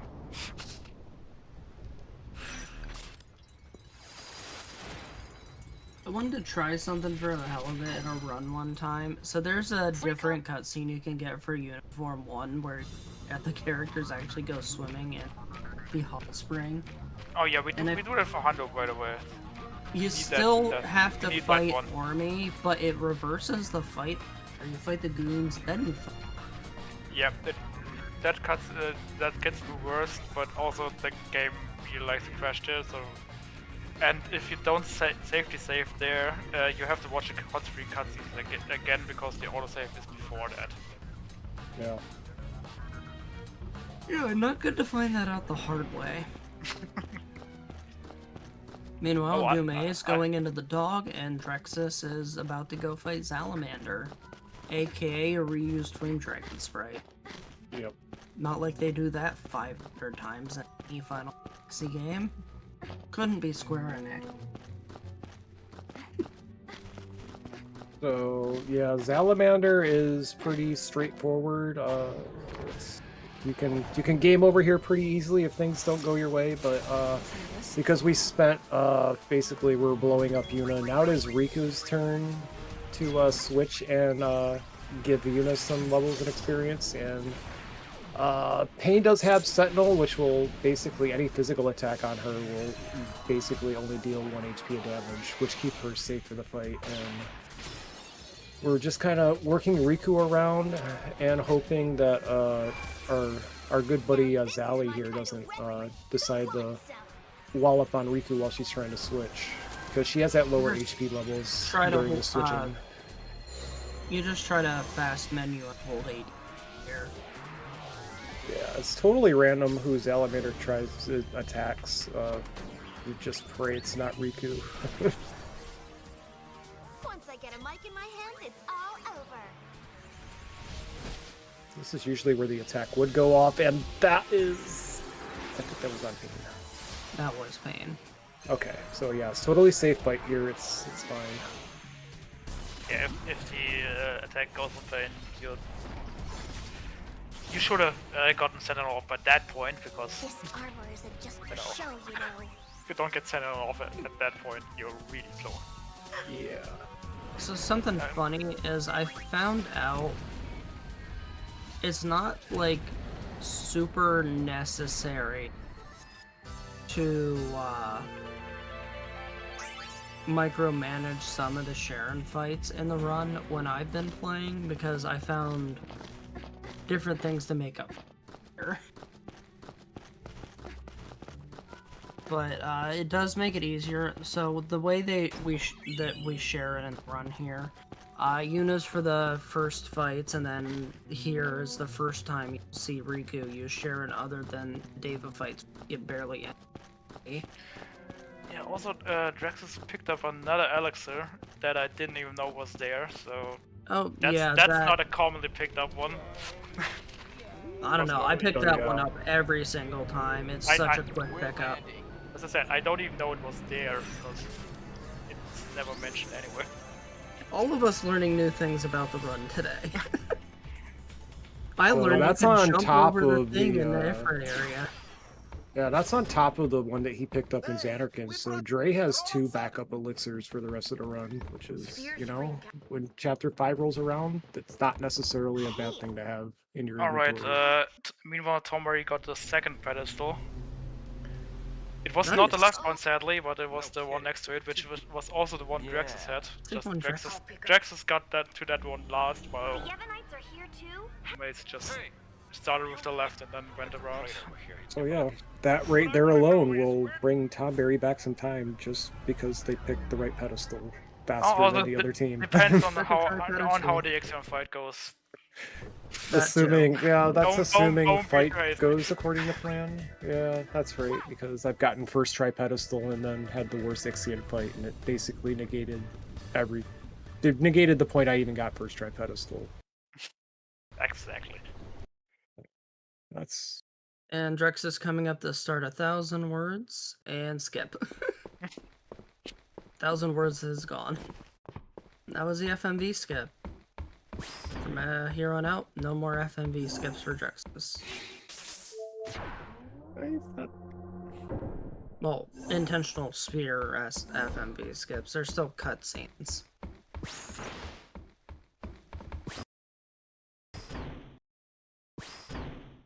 Let's see, Ixion seems to be going alright so far.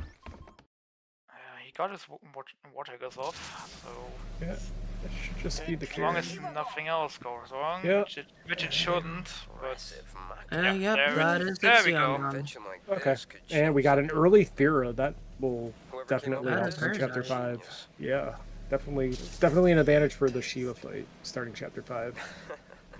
Guess I'm a genius too for fixing it. Anybody home? Sharley making their way through the Devas. And here is the comm sphere that Shinra tossed down the hole. Gipple found it and partially fixed it. Some genius.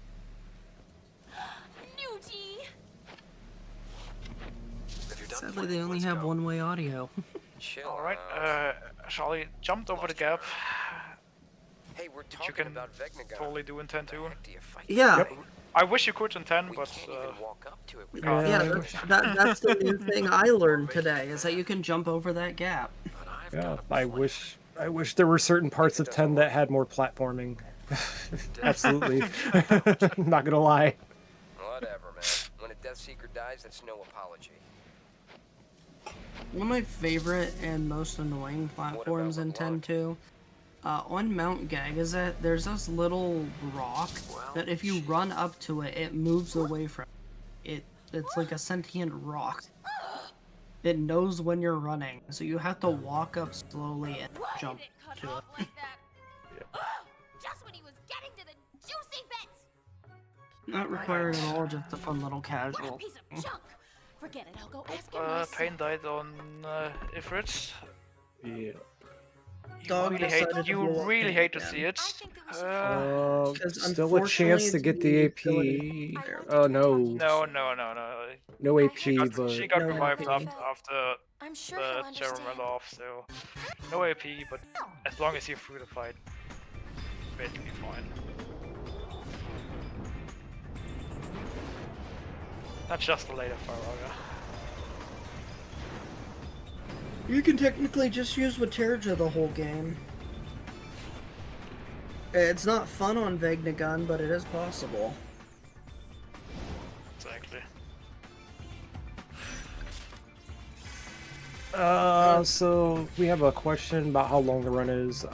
We have Team Mog is about to start the last chapter of the game. I would say roughly 3 hours 15, 3 hours 20-ish. So yeah, three Mog is in the 20 last like the average. yeah, let's say about the last hour of the run for Team Mog, and I would say Choco and Tonberry are about still roughly about 25-30 minutes behind. Oh, it's hard to tell at this point because it's the end of chapter 3. Definitely has a big gap here. How long would you say is totally like 7 minutes? 5? You're friendly, Yeah. Psst, come here. What are we called now? Does it really matter?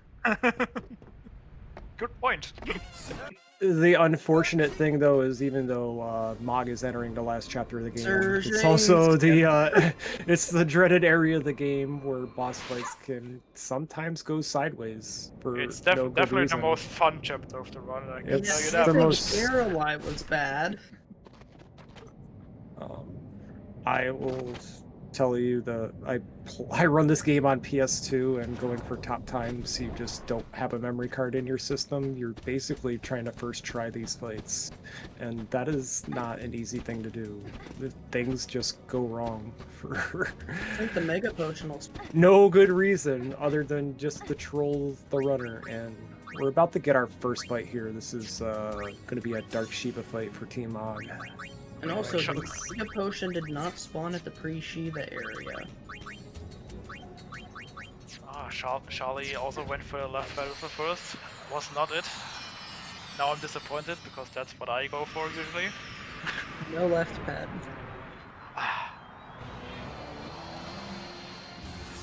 Say hello to the first of many Oh my god. very annoying boss fights. We had 3 times the same pedestal. Wow. How? 2 Asara 1 skips, everybody gets a Asara 2 skip, and then we had the 3 pedestals exactly yeah, the same. the only difference is Tonberry and Choco got it on the second try, while Mork got it on the last try. So, same pedestal, but still lost time. Doumeis about to have the chapter 3 complete.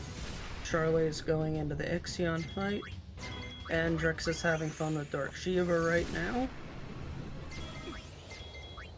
Holding Which is ATB very arguably well. the easiest of the 3 fights coming up. Yep. Yes. And Riku Supposedly. had gotten targeted first, so Payne's health is looking good. Yeah, meanwhile, on Charlie's screen, Payne died again. With Saga, you're good there. Yep. Payne Because hit it is four 10-2 and Payne will die. Yeah, we've been saying that too much today, unfortunately, for these runners. Oh, Payne went down on Shiva. That is unfortunate. Dreaxus will not get the... Oh yeah, that is unfortunate. He will That is probably rough. have to run Mordecai strats on the whole of Technica. Yeah, that one's really bad. That one usually I learn fire there a long time.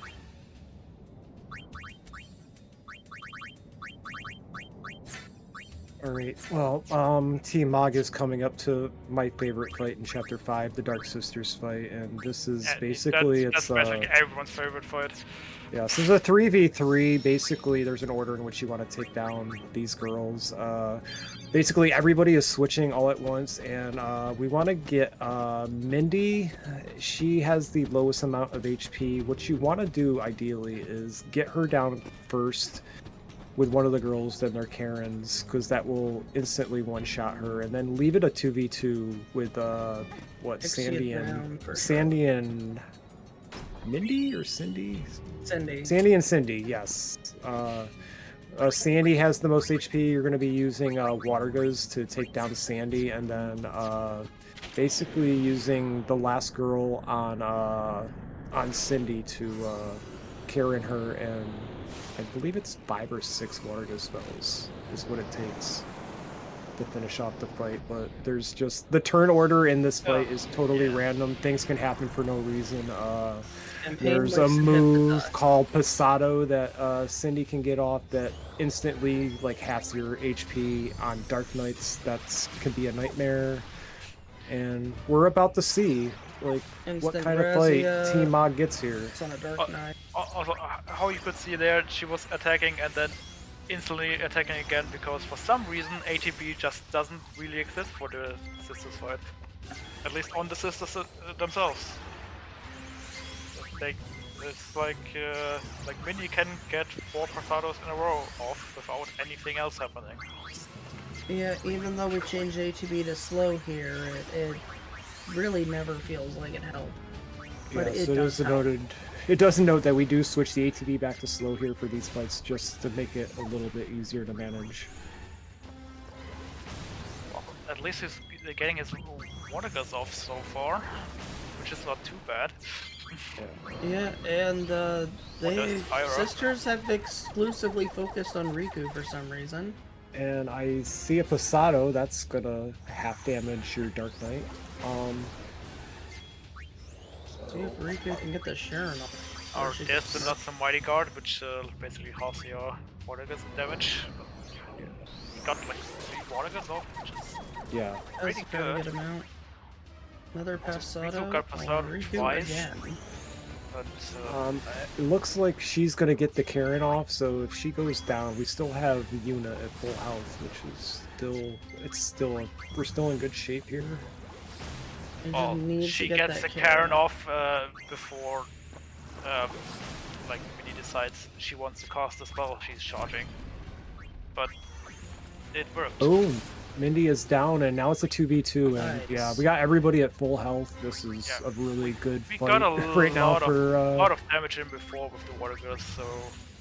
Yeah, Sandy's already kneeling over, so she's already in critical health, and this is just an absolute great fight for Team Mog. The thing is, you could Pain still... isn't even getting focused. Yeah. Dreaxus using an elixir here to get Pain's MP back. Yeah, instead of going for the MP absorb, we're using the elixir for full health and MP, which is why that's a really good pickup to have in a relay run. Yep, it is a lot faster than just waiting out full MP absorb, which also risks Pain going down. Yeah. They're also just focusing on now, so... Very good RNG. Very good. Ew.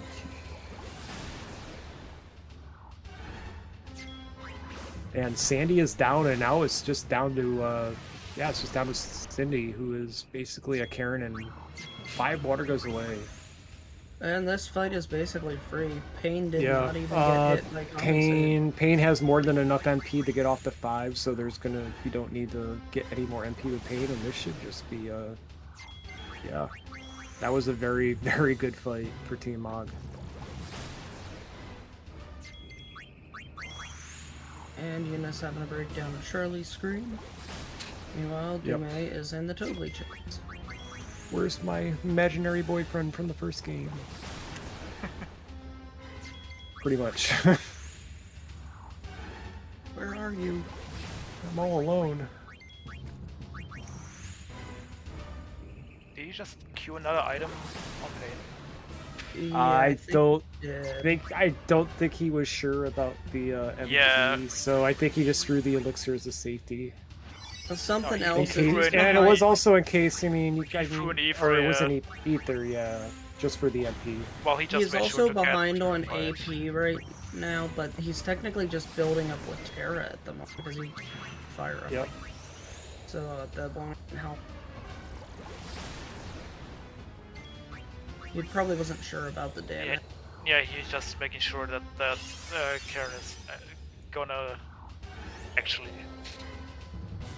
take the last one out. I tend to do that as well, just to be safe, because I really don't want to lose. And there we go, Sisters is down. Wow, that was a great fight. Alright, now he just has to equip his Charm Bangle again, and yeah, Charm Bangle should be probably taking set a another safety save here.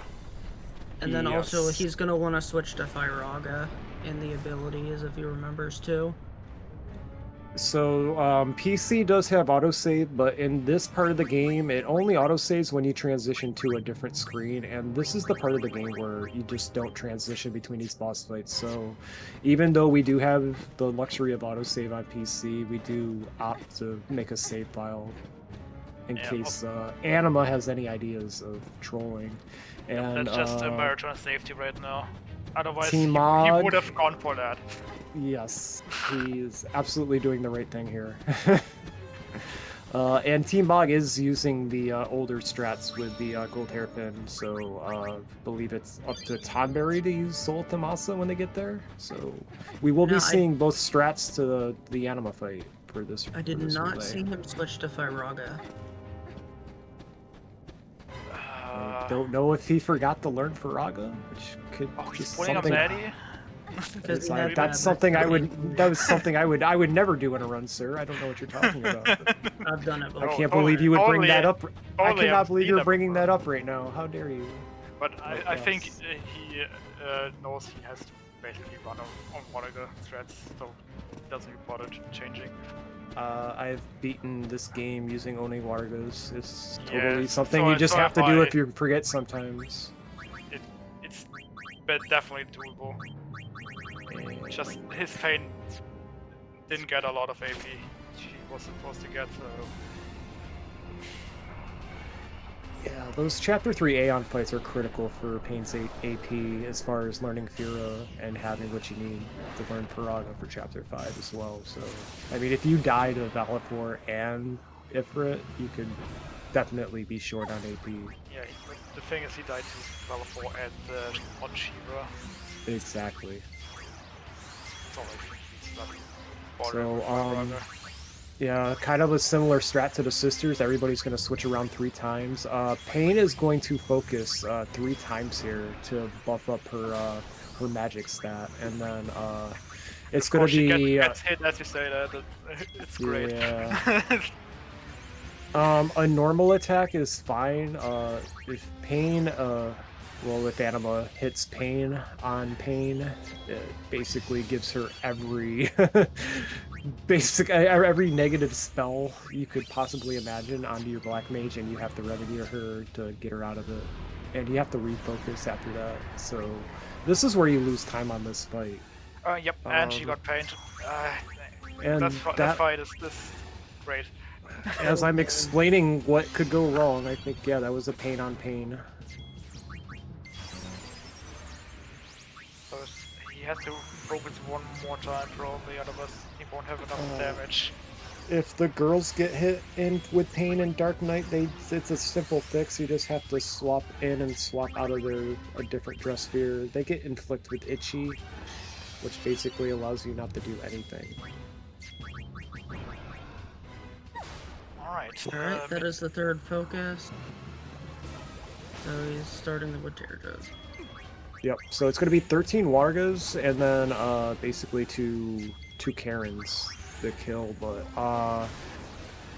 Anima is kind of like on a timer as far as she gets off the special move Oblivion, and we really want to avoid that. Your Black Mage will not survive it. Pain, however, if she gets over to Warrior and Sentinels, because Sentinel only deals out like 1 HP damage, it keeps her safe through that move, and you can kind of switch her back over. But the way the opening of Mog's fight went, I'd be kind of shocked if we didn't see some sort of Oblivion, and we'll see if Mog can work around that. Oh, I didn't see how many points Team Tonberry got on the real minigame. I missed that. The important numbers. What's your dance minigame score? Yeah, screw Anima. What's your dance minigame score? Dancing be like that, literally, sometimes. Alright, well, we have Sharley just chasing around totally. That's the fun. And it works. Oh, he didn't have enough damage because he got hit once. Yeah, that's so why I said let's... he needed to focus one more time. So he's going to. Oh no! Yeah, he has to reload. Gap. So that's going to be a depth for Team Mog. Yeah, he couldn't get Pain over the Sentinel. Yeah, he and was Warrior before the Oblivion, so Black Mage was dead there. And yeah, the both problem girls was he went was off. only on 8 focus when he started that because he got hit once, and you basically have to focus one more time if you get hit. So he didn't have enough damage for everything to work out. And this is where Soul Tomasa may come and play for Tonberry later on. He's remembering the ability now and changing over to Firaga. Yeah. Okay, so he did forget it. Okay. You just forgot. Sometimes you do that. But Soul of Thamasa, like rumored, is supposed to be a safer anima fight, so a retry here definitely could cost Mog some time. The only time Soul of Thamasa fails for me is either A, Pain died, or B, Pain got focused fired like 3 times. Didn't die, but constantly got interrupted to the point that, hey, it ran out of time. Yes, Chapter 5 is the equalizer for this race, absolutely. I mean, we see things happening to Mog right now, but like Choco and Tonberry are not safe as well from any of these things happening.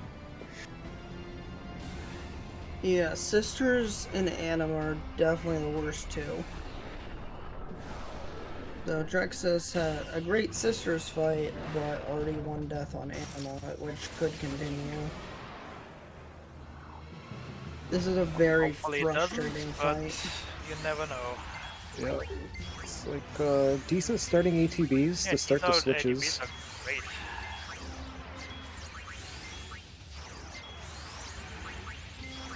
Allow him to get the focuses going right away.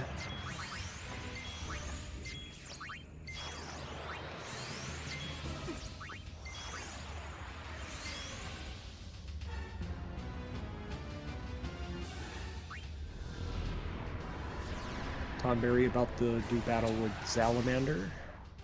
Oh, wait, that's a pain on Yuna, which is fine. Yep, just flicks her with itchy, so you just spear swap. Bonk.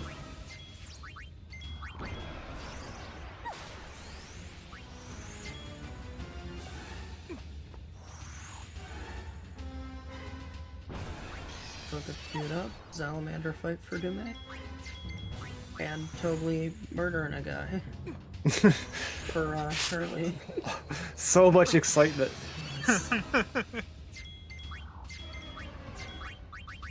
Looks like Salamander did focus Riku, but she was still in Dark Knight at the... Alright, he got his focuses off. Watch charges begin, Pain and now on. Pain, Pain got hit with Pain again. That is unfortunate. That is very unfortunate, because... Probably means that, definitely gonna get an Oblivion. Yeah, that's gonna be an Oblivion. But even if he gets his water gas off, he doesn't have enough damage now, because he needs to refocus again. That too. Yeah. So even if he gets them off, it won't be enough damage. I'm counting damage rolls. It looks like he's slightly under damage. Yeah, he's on 8 focus. He needs to be on 9 though. Yeah. It's the same thing that happened last fight. Just it happened later. I mean, so the simpler the chat, yeah. But it's not for Dreaxus. Yeah. I didn't realize yes. the Pain spell the Pain ability gets rid of a focus point. Until that's the only ability that gets rid of the focus point. So yeah, if you get hit with Pain on Pain, you have to focus again. Otherwise, you won't have enough damage. that, or do you have the Elixir or Ether or MP Absorb? Yeah, this is looking like probably an Elixir, a swap over, and then back to Black Mage to deal the remaining damage. Good thing you got that extra Elixir. Yep, that's what I'm saying. In a marathon setting, that is absolutely that's not a bad pickup at all.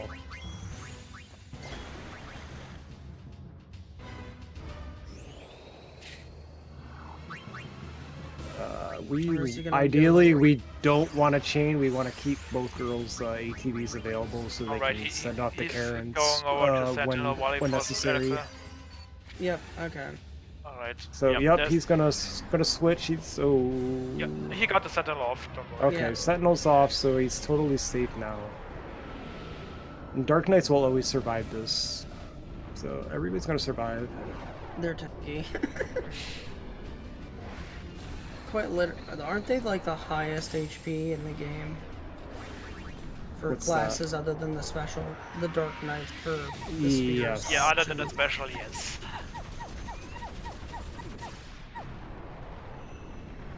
Oh, that was the Fossa, didn't see the score again. I'm just sad that the speedrun can't capitalize on the darkness ability. I At remember this point for casually Team playing Mog, Dirk yeah. killed so many things. Yeah, at this point for Team Mog, survival in this fight is just key, and looks like we're gonna, unless anything crazy happens, should be able to clear the fight now. Oh, the darkness ability mentioned. Did I tell you about the Hunter run where we used that? Yeah. Yeah, I was very curious because I know any percent sadly can't capitalize on it, but I know it does a lot of damage, and it's an AO. Good to know that the Hundo run uses it. It's one of my favorite abilities. We don't call it Hundo Fundo for nothing. Oh, there you go. And that is Anima And down. Anima is down, mercifully. GG's the Mog. Second try, but out of our hair. Up next, more puzzles. Yeah. If you love the bell, you're gonna love this next part. So we heard you liked puzzles and music.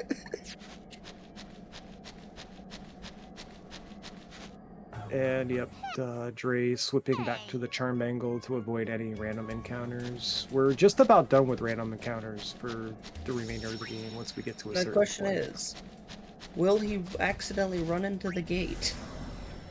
Well, it's not that he'll accidentally run into the gate. Sometimes the gate accidentally runs into you.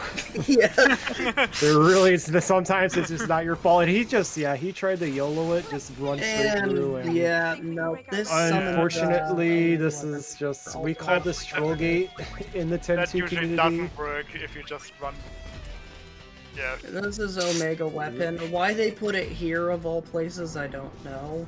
There is no rhyme or reason for what spawns that gate, but yeah, if you get hit, you get that one encounter, and you just have to just try to run through without getting hit again. It's an unfortunate time loss. And oddly enough, Omega Weapon's just a random encountering, other than that gate. Yeah. Look, music puzzle, except it has a set solution, so Do, T, Law, and then So for the first one here. Yeah, also for some reason 10-2 is a lot about music. I don't know why they would think about that, but I mean, the creators had Wagner Gun is controlled by music, but that's thinking, don't know who came up with that. Yep. Why? Yeah, But 10-2 developers had a weird interest in making a bunch of different fancy outfits for women and making musical numbers. Sounds like anybody working at Broadway. The good news is the piano puzzle is consistent. There's no way you could ever forget Tutti Lasso and Fami Fasudu if you do it enough. I still haven't raised it. I just put it in my notes. Yeah. And Sharley going into Salamander. Friendly neighbor, Psst, come here. What are we called now? Surging, waxing, flapping, neighboring, climbing, jumping, surging, flapping, switching, gull wings. Whatever, add any other name I you like want. just cutting him off at surging, and then skipping the cutscene. We're just called surging now. From 2 years ago. Never mind the rest of that. Also, everybody can relate to Gipple. I could use a nap. Think about it. You know you won't. You're right. And Dreaxus about to go through a lot of cutscenes. Any ideas, Dr. P? Me? And Doumeis about to go into the Shiva. That thing you mentioned before. If it's for real, I want to fly it. You get to be pilot then, and maybe I'll try my hand at navigation. Then I'll be engineer. Nooch? Yipple, where I could he? Captain. Nuge. Captain. And yeah, Team Choco is down Salamander. GG's. Team Tonberry on Village Shiva. down. Shut up and look important. You'll fit the part. Like a glove. Like that's a Let's heavenly see strike how- on Riku. There was some We- Riku, It yes. is annoying, but hard we're to gonna still have to- manageable. It's Yeah, hard to if see Ri- for us at the moment. Riku is the one we want to blow up, and if she gets remedy, it stops her ATB, and we have to remedy her. What happened? That's another To get her heavenly back. strike on Riku. And there's two. Lovely. This is That just the spite is sometimes. Just rude. That is very rude. And she hasn't even switched over. Yeah, she hasn't even. And she's finally getting over the Dark Knight.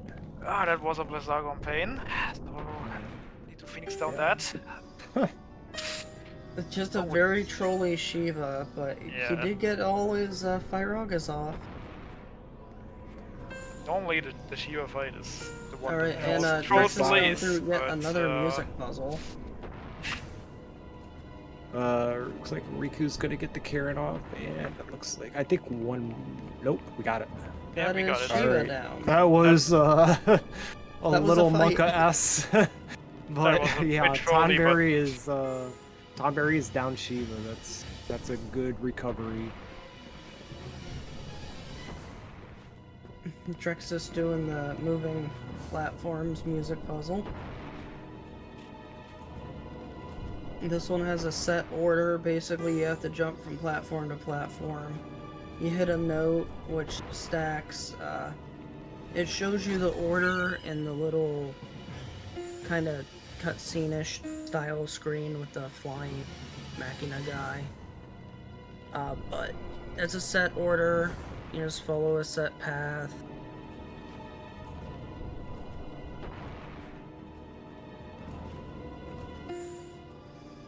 Alright, Tonberry coming up to sisters. Let's just hope this fight goes well. Hairpin. And here we go. Dreaxus setting a save for some reason. Maybe to avoid potential crashes.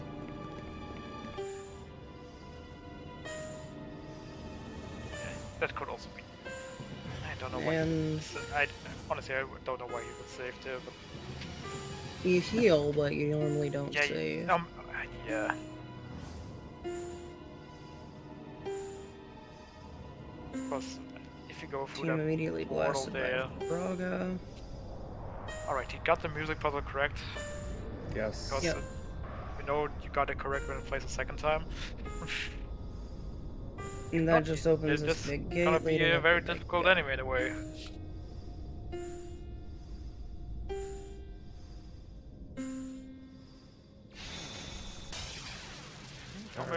Riku's pretty low. Karen's queued off with Riku on Mindy, so hopefully she could just survive it long enough. Getting so off Mighty really Guard good water very damage. early. Yeah, that's pretty good water damage before the Mighty Guard. 100.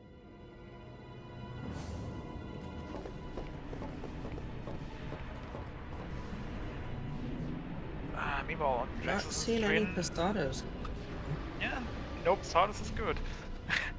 Shh.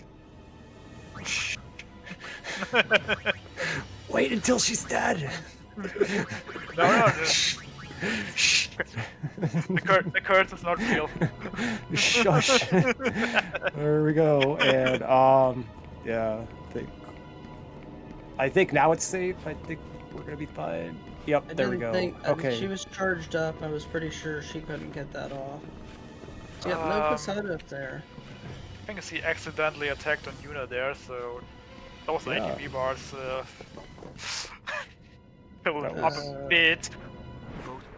Sandy just having fun But they jumping would, around, they flashing would have people. anyway because he uses He had the MP absorb there. Yeah. So yeah, using the MP absorb, Saving the the elixir.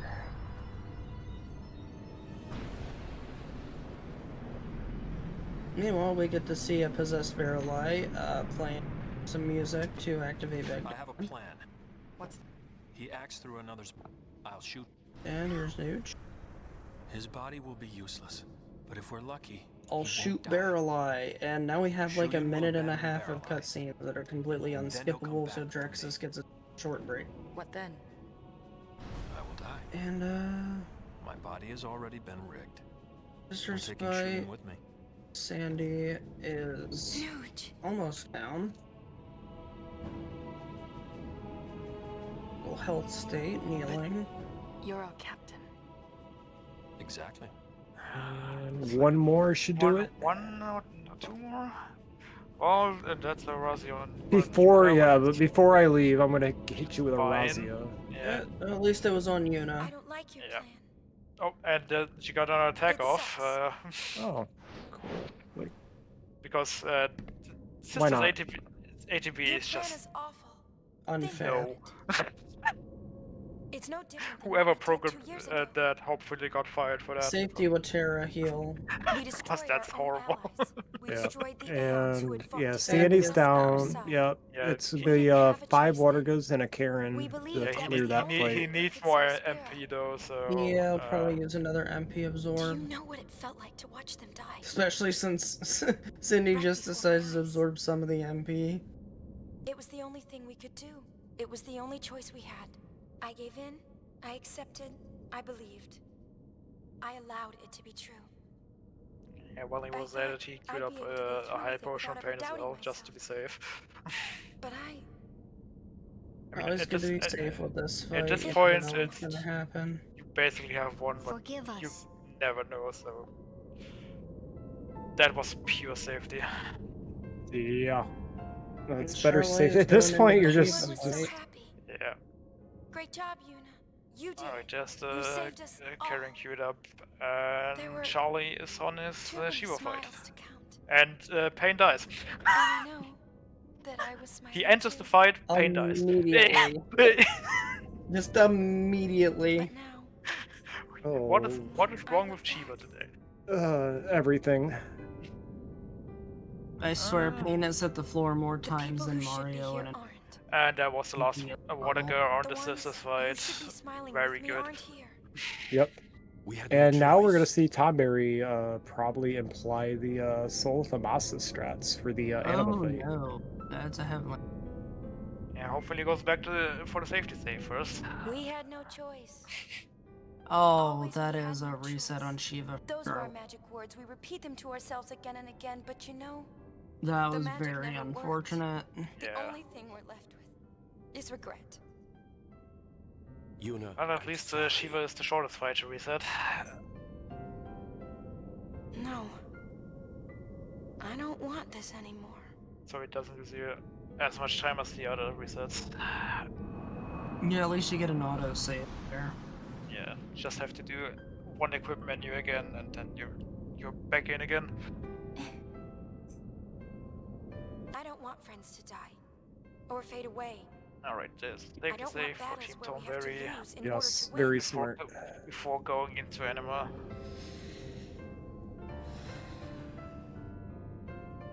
Nuge, I know that what you say is what you mean to do. Give me your And resolve. Sharley changed his Believe in ATB you. to slow right now. Maybe he forgot before. Didn't see that. Maybe that's why. Yeah. Light? That's plan B. Hey, no matter how monstrous it so we can take. You never used to be the. So yeah, Choco. Once Choco on Dreaxus- Shiva. I'm just gonna say real quick, once Dreaxus starts on Ragnak and we have about like 25 minutes left in the run, if everything goes right. So Yeah, I would say about that. FF9 maybe get ready to set up.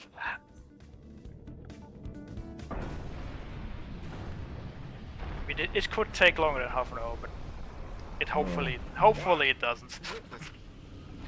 Within reason. Going into Anima. Love. The ultimate. It'll work. I've come this far to bring the power of.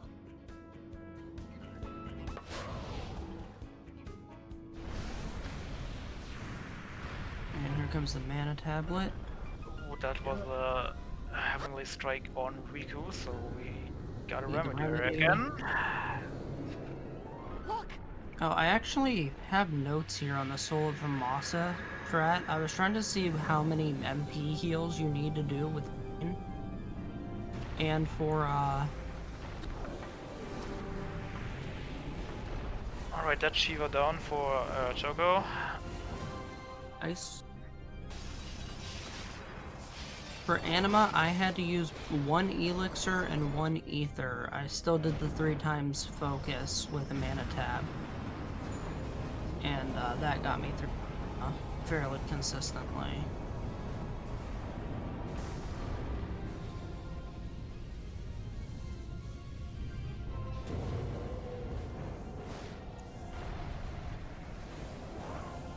Sure.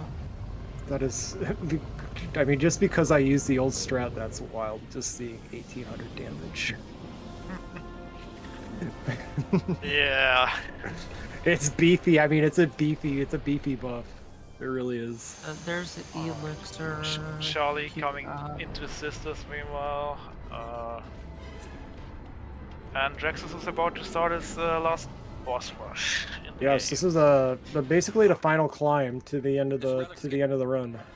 Basically body parts is what we're doing. We have a tail, we have a leg, we have a core, and we have a head. They can all troll in their own little special ways. It's straightforward fights, but can still troll just enough to possibly cost runners time and maybe even redo a fight. Depending on how the game feels, there's one fight.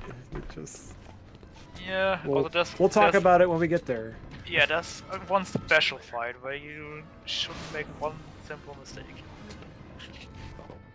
If you should lose that fight. Up their Charons now. Alright then. Dreaxus has control over his party again.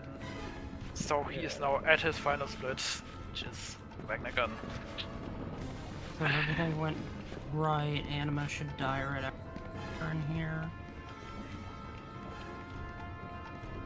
And that's Anima down for Tonberry. Yeah, so that's probably going to be that'll probably be it'll be time back on Team Mog for Tonberry. Mog had a 2-try Anima, and obviously Soul of the Mossa, proving why it's a very good strat. That's a first try Anima. Well done. Good thing you mentioned Tonberry. Yeah, that was it's also really I would have split wrong. Yeah, thank you for that. See, I can be productive. You know, I just don't sit around and reset all day. I can be be useful. that would have been on me. I've been using Soul of the Mossa strat for tail as well, and you actually only need to get off 1 Sharon and you can kill it.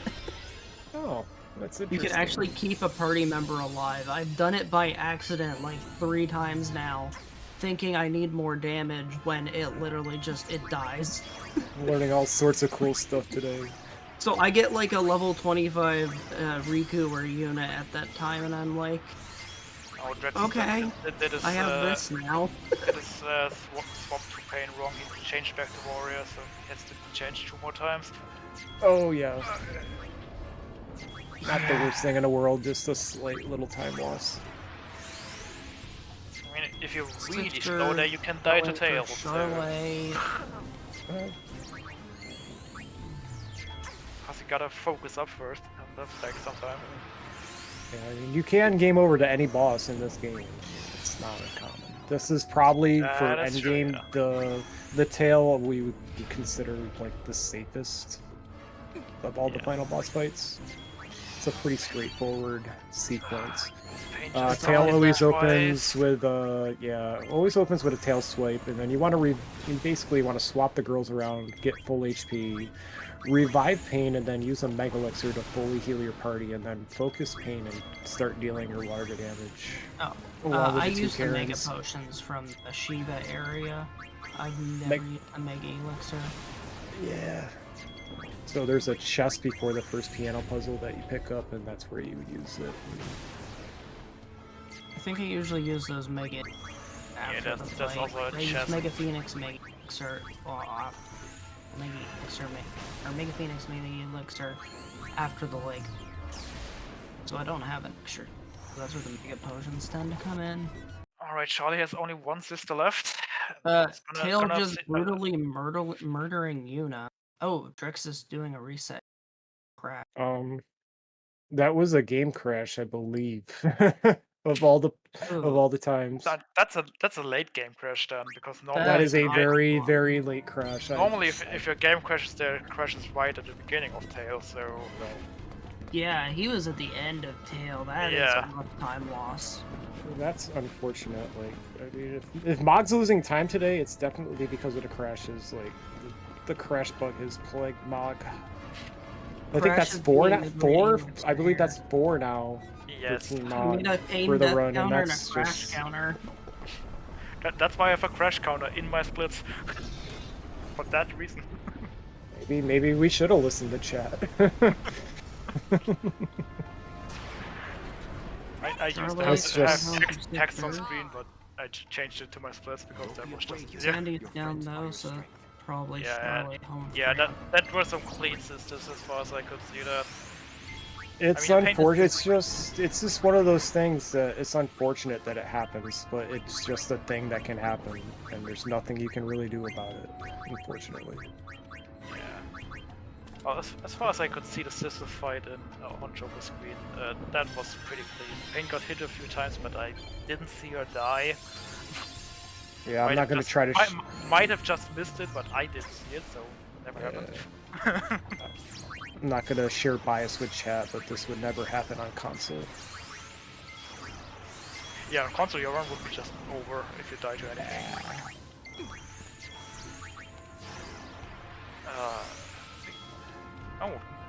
Sharley actually took the stone lift up.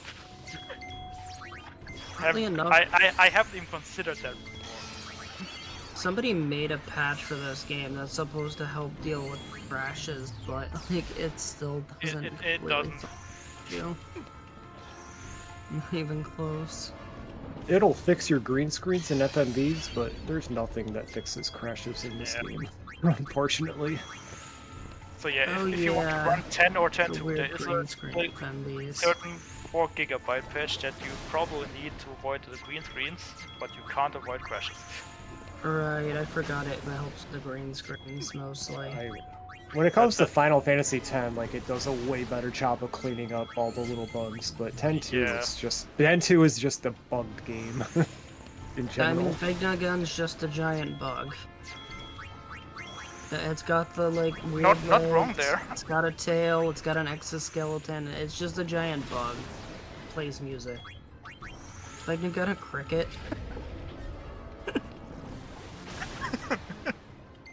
Well. Alright, Dreaxus is through tail now. Tail's down. And Sharley is on Anima, while Team Tonberry does the last music puzzle you have to do in this game. What's next? Yep. Yuni, they're in trouble. Alright, let's see how Anima goes for Team Choco. And like I said earlier, as everybody can relate to get blood, I'm actually kinda tired. That is a pain on Yuna for Choco, so recoverable. Actually very easily recoverable because he still needs to go around the circle for her. Yeah. Oh wow, that's bad. That's not bad. Just starting ATVs. There we go. There's a focus. There's a mana tablet, so also doing the new strats. Alright. No, I didn't see Sharley get the mana tablet. Maybe you picked the one in Kilika up. Maybe. Because every time you are in Kilika, you could pick up a mana tablet, so chapter 1 and 2 there's... I just pick it up in same chapter chest 1. has mana tablets. And then I go for the steal, so I have... Because, yeah,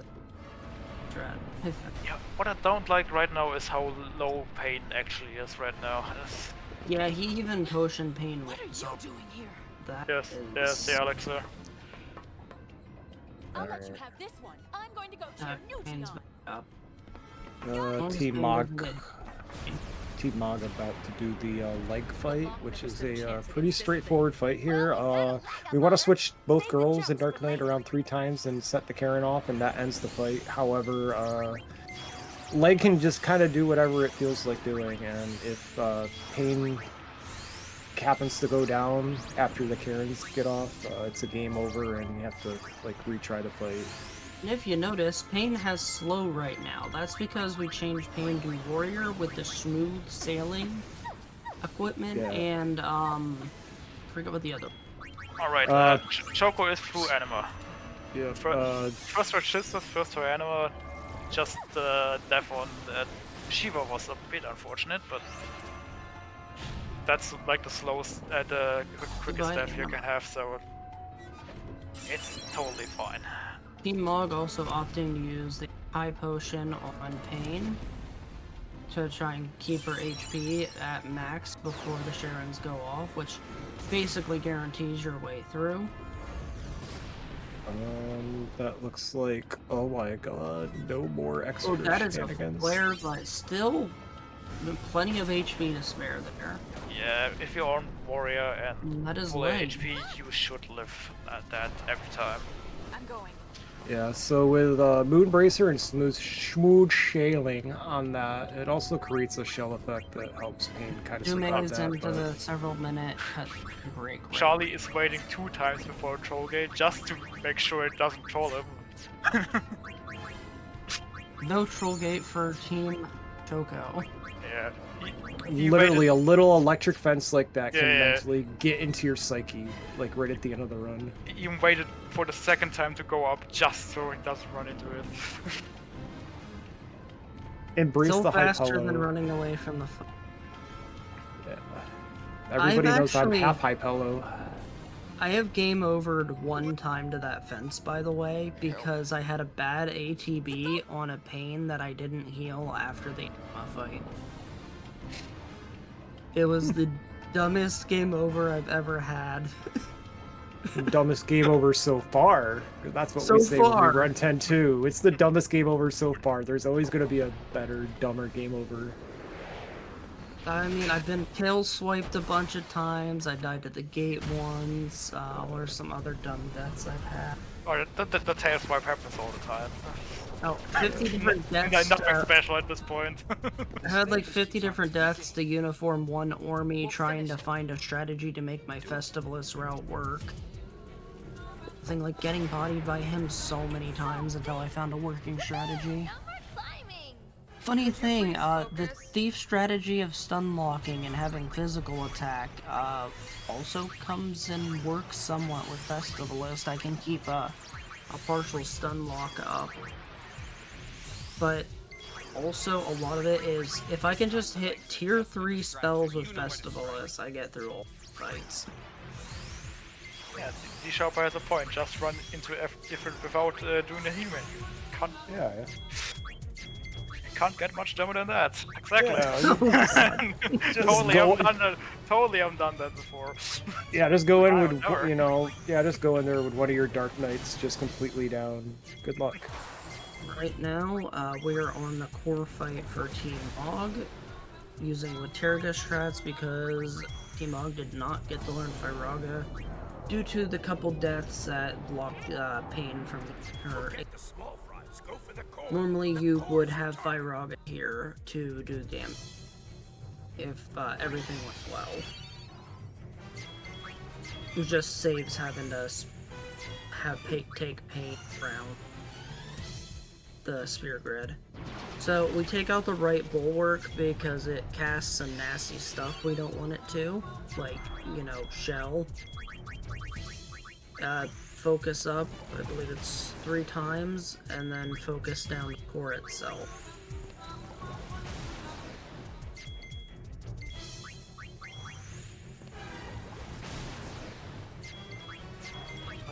Team Tonberry is still in the cutscene before Wagnergun, and Sharley is in the cutscene before the music puzzle.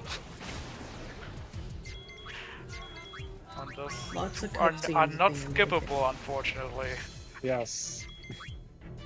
Lots of cutscenes. They were kind of random with what cutscene you they were allowed to skip and not. Don't know. You know, it'd be funny as if somebody made a cutscene remover for this game. It's already and then built in. It triples the amount of crashes you have in the game, though. Or But I meant, like, maybe it this gets rid of them. Who cutscene, knows? Somebody needs to make a patch that actually fixes the cutscenes, or not cutscenes, the crashes, and that is core down for Team Mog, going into the head neck. Yeah. Anyone want to talk about what happens if you should lose to head? Yeah, I mean, we can Spirit touch on blows that. up.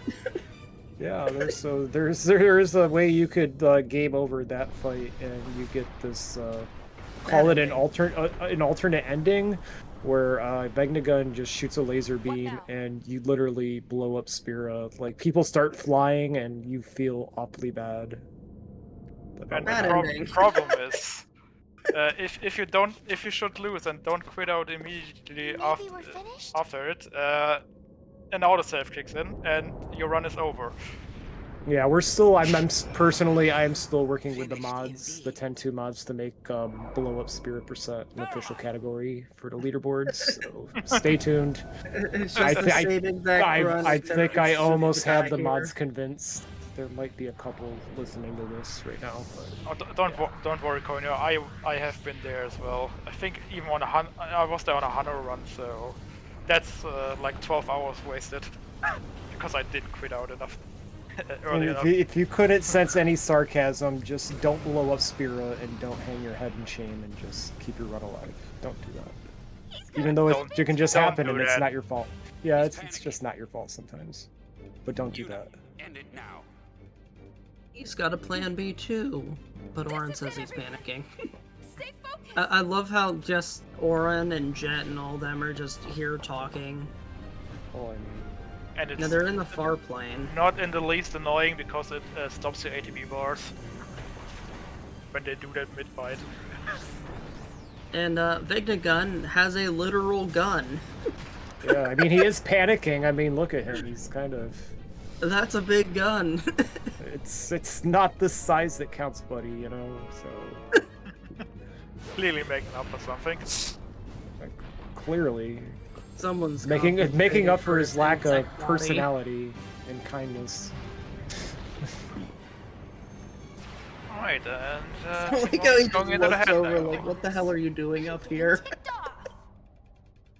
So Team Rock has basically two fights left. It's the head and after that Shuyin. And that's it.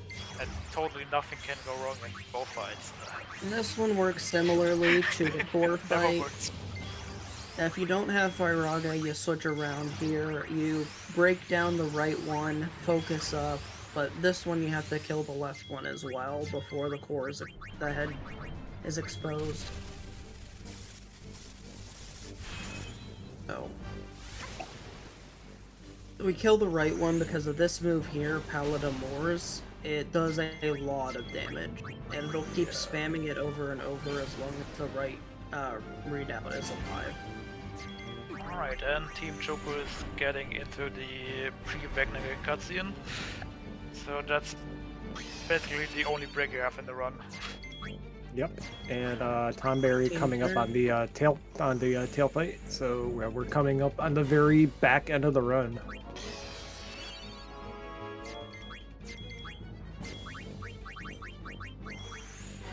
Everybody's slowly getting their ways through and into the final gauntlet.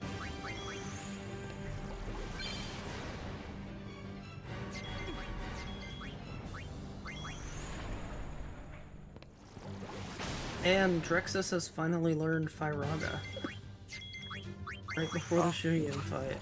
At least he can use it in the Shuyin fight now. Some call him for the Mega Elixir here. Some call him Shuyin, some call him Matty from Wish. You do what you do. Yeah, totally named my splits in my last split after that. Because it's fun.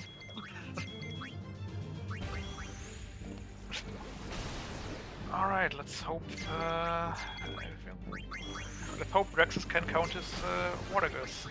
Yeah, so this last fight is always consistent. You're gonna be it's gonna be 7, and then usually you send the girls off with the Karens, and then it's 2 more to finish the fight.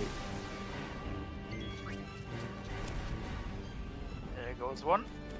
There goes the second, And that looks pretty good to me. Yep. You can still get And- attack after the head dies. If you're unlucky and die there, you. Oh no. Yeah, that's just MP damage. Okay, we're good. Yeah, we're fine. Yeah. That pain is alive. Let's go talk to Shuyan. It has happened to me before that pain died after the fight, and then you also get into the bad cutscene because you won the fight, but you also lost the fight. And yes. Yep. So we do not have to see blow up 0% here for team. And the game counts it as a game over. So if you don't quit out, then you're just locked in because right there is the autosave. You can see it on the little Choco on the top right. Absolutely. Bottom right. God damn, I'm tired. Yep. And here should go down tail for Team Tonberry. Yep. Mog, That get is ready. tail. We are at the Matty from Wish. Joy cringe. Yep. Last fight. And he literally is just a carbon copy of Titus's moves from Final Fantasy X. With different names. If you thought Square Enix reused assets already, here you go. Shuyan. You are not Len. Well, he is not Titus. Like even the move names are like is basically like they're from Wish. Like really? No, the right? spin the spin cut. Like wow, I wonder what that's supposed to be. Like, Somebody even ordered this guy off of Temu. Like even the names are off-brand. Yeah, so basically, since the first time we met Shuyin, we've been telling him we're not Len, And I'm but he doesn't believe it. grateful that you Now he stayed suddenly with me does. till the end. Until he's about to meet his end, he finally believes us, and we have to put him out of his misery. But he can totally do a bunch of things. So he's always going to get off his super move, Terror Xanarkin. It really comes down to who he hits. You have 2 Dark Knights and 1 Black Mage. Guess which one you don't want him to hit. Let's say the Black Mage. It's 4 Faragas from Pain, and then the 2 Karens to deal the damage to end the fight, and it really just comes down to what he decides to do and who he does his Terror Xanarkin on. Yeah, also... If you want to go for a fast fight, you YOLO strat and hope he doesn't hit Pain. If you want to go for the safe strat, you ascent and wait after, or you just wait to Phoenix down if she does get targeted. Meanwhile, Doumeis is in leg, as the leg got itself up on the block.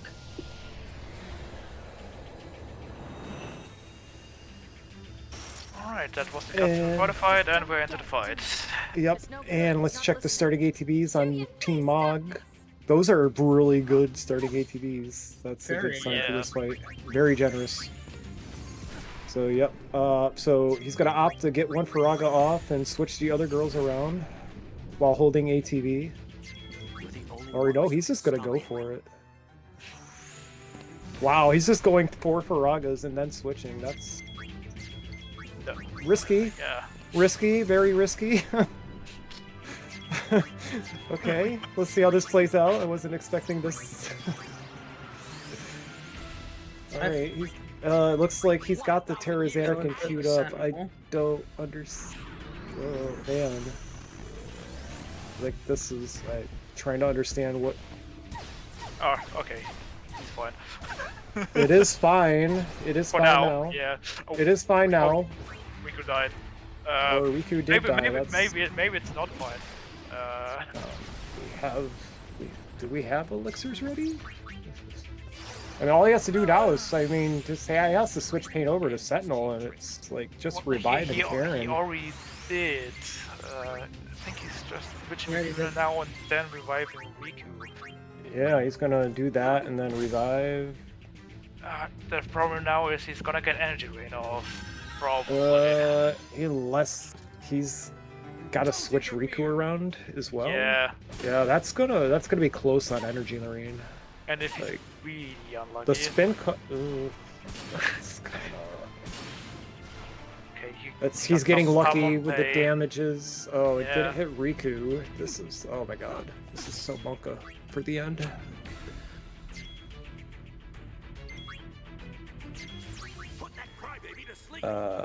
You're gonna have to, yeah, that's. Yep. Yeah. Okay, there's a Sentinel, and now I think.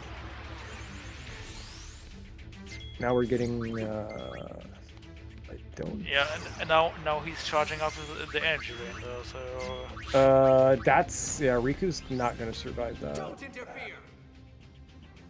With that much HP. Oh, no wait, the spin cut comes first. Oh, that's spin cut. It's gonna be so close. Oh. Yeah. Okay. Go on. Go. Just go, Riku. And that's we're gonna call. That's time for time. Mog. Time for Mog. Go, Mog. My goodness. Go. GG's Dre. for That Team was Mog. a very, very aggressive approach to Shuyan, but it worked. Don't scare me like that. I teammate. forgot about the God. spin cut coming up, not gonna lie. And Doumeis is on quarter right.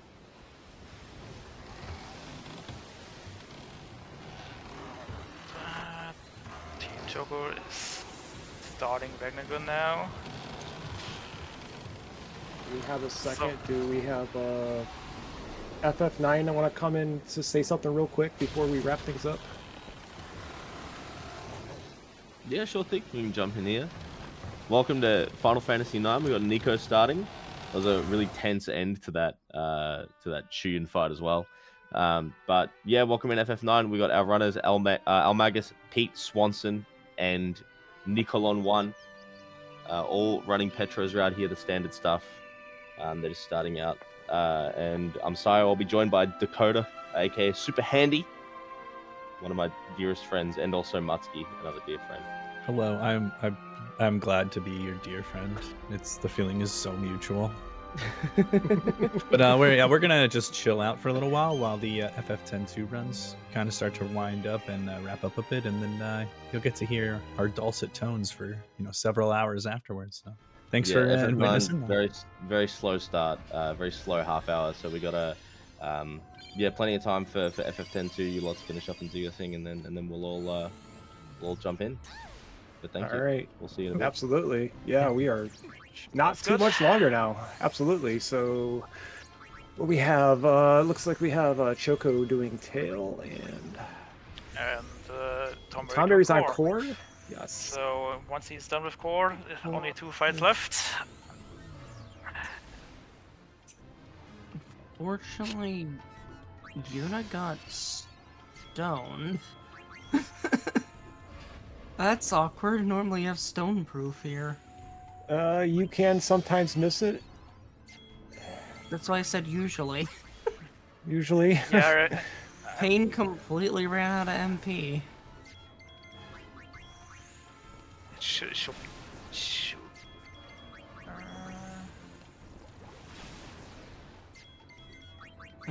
I'm pretty sure I saw Firaga there. I don't know why he's There's a using Firaga. Wardag, I think he just learned it in the... Oh, maybe. That's a weird core fight. Oh, that is very rough core. Yeah. Oh, that's scary.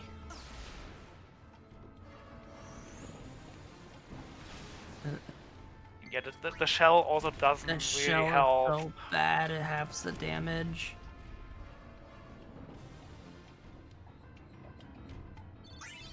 Come on, Tonberry.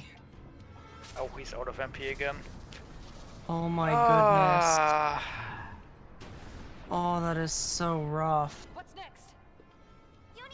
Ether. Faster than MP absorb. I have not seen a core fight this rough in a long while. Keeping tabs, FF9, that was a 6-try Mage Masher for Team Mog. Keeping tabs on that.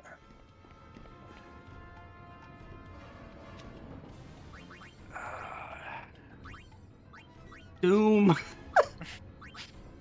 You don't care about the Doom. Okay. You're never gonna get Doom. You could always. Are they supposed to get annihilated in that fight? Yeah, he's fine. He's fine. Yeah. That's a mandatory loss. Vayne has a lot of mandatory losses. Doumeis through core. Sharley through tail. That was a bit spicy, that core fight. Oh yeah. We got through it in the end. That's all we that are matters. having some fun wrapping up 10-2. Tell you what. Oh man, with Team Mog Shuyan fight, Team Tonberry's core fight. Yeah, I mean, not to be outdone, but if you love the RNG in this game, you're gonna love FF9. That's just from a fan of the speedrun. Buckle up, buckaroos. We have a lot of FF9 this I like year the with all the cutscenes. Group 9. I think they're really neat. Very good introduction to the game. Alright, Sharley is on leg now. You got a leg up on her. Okay, I freaking love Riku. Woo, no more climbing.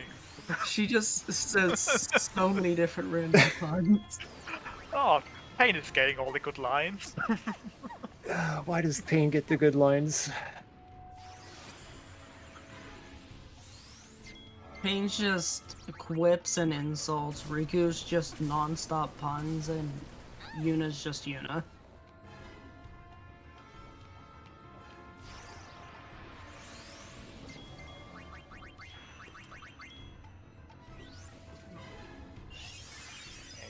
Charlie is queuing up his Garens. I know he's gonna ATB wait it out, just so the leg doesn't do funky stuff after it dies. And here comes the Vayne gun. That flare is still fine. That one is not fine. He has to do like leg again. Oh, that's unfortunate. That can happen. That is very unfortunate. That can happen, but there's nothing you can really do about it, sadly. Rest in peace, Team Choco. Now Doumeis going into leg or head here. Yeah. Alright, Choco has to do his menu again, which is also some more time loss. If I'm being corrected by chat, I believe we just had a puck skip on Team Mog. Was pretty poggies. He is just extending the lead that Team Mog has right on this race. Yeah, absolutely. So yeah, so revving. once we get I believe two of the teams on FF9, we will be switching over the audio. So I mean, a lot of them. It's only 8 hours. I'm sure we'll catch some FF9 music. A lot of the Mog runners have just brought their A game for this entire day.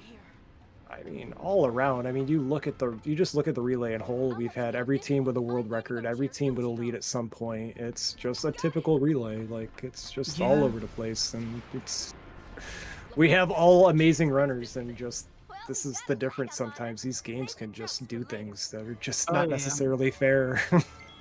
I think you're gonna see that in the next game. It's got a ton of situations just like this one where it's just downright mean and unfair. I've been really impressed with a lot of these runs. If I rocket the right delta again, just so no shenanigans happen there. Be smart. Yeah, I think Doumeis fed up with Vayne gun. I'd be too if I had a core fight like that. Yeah, that core fight was rough. You can't reach those nodes with a sword. He should be fine on head now.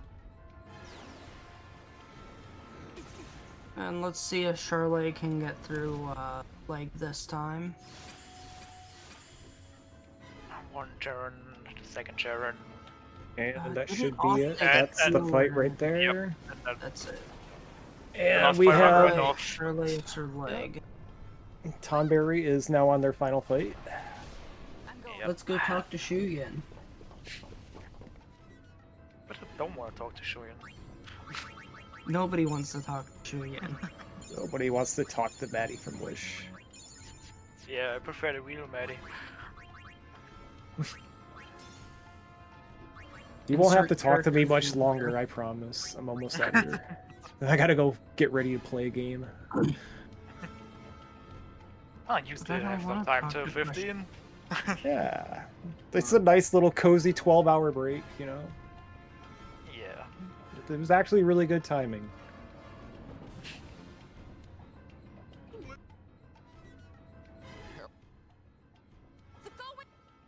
Now let's do an FF relay where people have never played the games before and tell them to beat the games casually. Yeah, have fun organizing that, because I think our organizers won't do that. They won't even let us sing 1,000 words. What makes you think I don't they're think gonna do? anybody wants to organize that. No. Sounds like pain.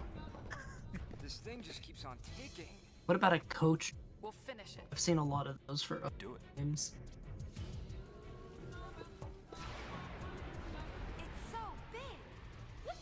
Alright, Sharley starting his core fight now. Hopefully it goes how it's supposed to go. Alright, yes, we'll see what the starting ATBs look like, and let's see if we do this the way see if we do this fight the way that I would do it. Because for team close race, we hope this fight goes really well.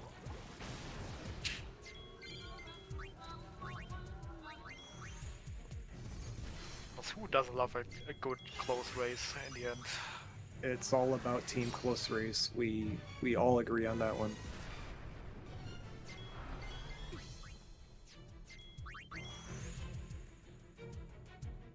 Forget the small fries. Go for the core. The core's your target.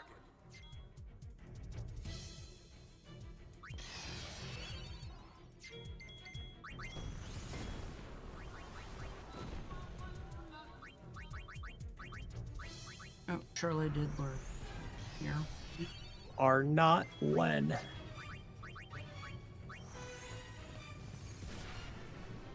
Alright, Tonberry is about to start the last fight.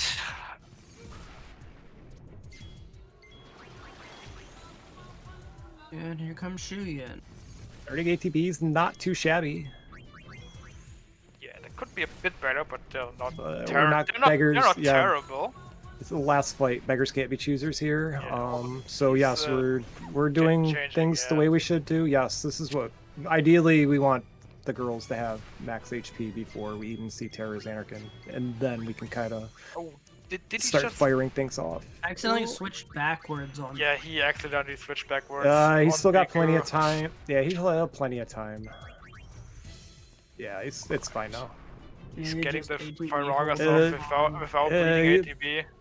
I don't know which way Shuyan's looking. It's hard to tell. That looks like pain, to be honest. Oh, that's so hard to tell. Yeah, sometimes he looks at pain and then it doesn't go. Yep, he goes for Yuna. He goes Yuna, so that's nice. That's good. Alright, that core fight was clean. I would say Tonberry be on deck. Tonberry about to be. As soon as this goes off, it's just double Sharon and. Yep, there's Last Viraga, Karen's, and we're gonna switch Pain to Sentinel, and it should be. Yep. No, we should be good. No, just final attacks and get ready. One and time. GG's.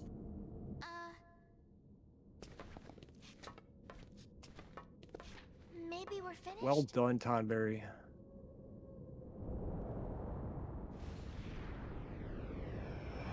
Doumeis, my literal king. There we go. And now we do welcome in our FF9 commentary as we are down to our last game and about to be wrapping things up. So Yeah, I believe we started with teams like about roughly 30 minutes apart, and like we're down to about 13-14. So there was ground made up in 10-2. There was some rebalancing.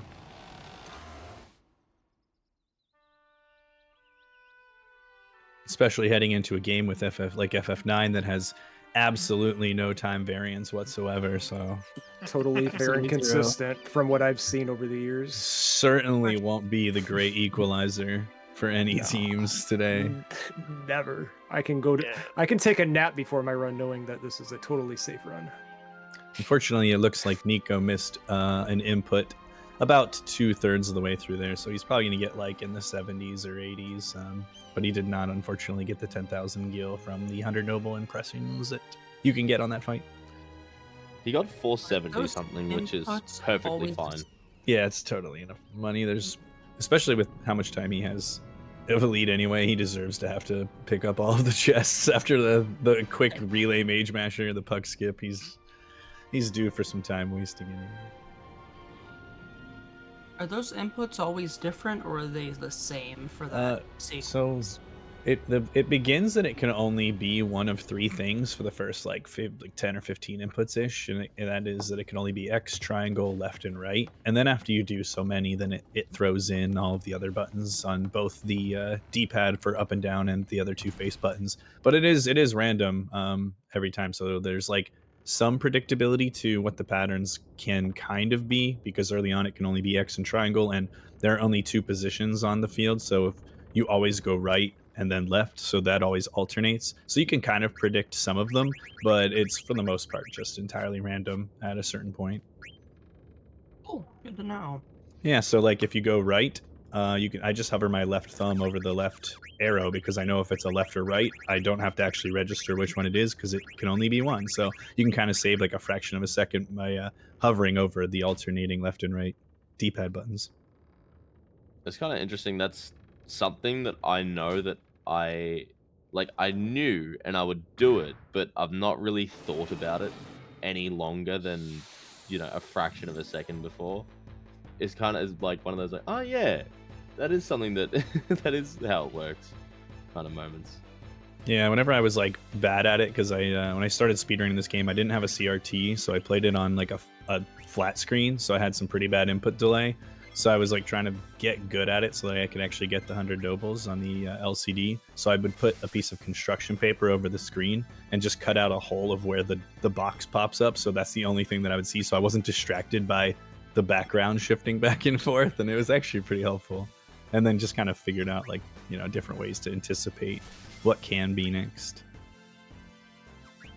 Unfortunately, Omegas is already a little bit over 6 so far for the mage masher. I've counted 9. This is what we expected 10. more to look like. Also, with Sinner dying, Sinner is the only character that is really low defensively in this fight, so he can, as you just saw, die to Masterman. He also, because he's so weak, sometimes has trouble KOing himself after you get the Mage Masher, which is always funny. Looks like Sharley just got through head and is on to Shuyan. Yep, so we are wrapping things up with 10-2 and on fully to FF9. Losing Senna is not like a huge problem, but for the sake of the relay, obviously you lose an entire steal attempt for each round of turns, so it just prolongs the fight if you continually fail the steal, which we're seeing at the moment, unfortunately. This kind of goes to show how fast getting it in 6 is, especially in a relay, because I believe the odds are like 1 in 16, correct? It's 6.75% or 6.25%. I always get it mixed up, but it's something in the realm of 6.5% chance to get it per steal. We're literally seeing polar opposites. Listen, I feel like every relay is this way, where one team gets a really good one and the other two, it's just absolute dog water. And so I was like, there we go. There we go. What was that legendary like RPG limit break, like the actual event run, was, where it was something really like bad. 40 steals live, like in a marathon run? Yeah, I forget what the exact number was, but it was definitely in the 40s from what I remember. Yeah. So, a harrowing way to start the run. But honestly, 5.5. This sounds really silly, but 5.5 minutes. Not like, look, it could be way worse. It obviously yeah, for sure. could, like, you know, still sub-9able. Obviously. I do think that's the issue with FF9. The second that you do say something like it couldn't be worse, FF9 will show you how it could be worse. Yeah. How would you like 7 Evil Forest encounters? 3 back attacks.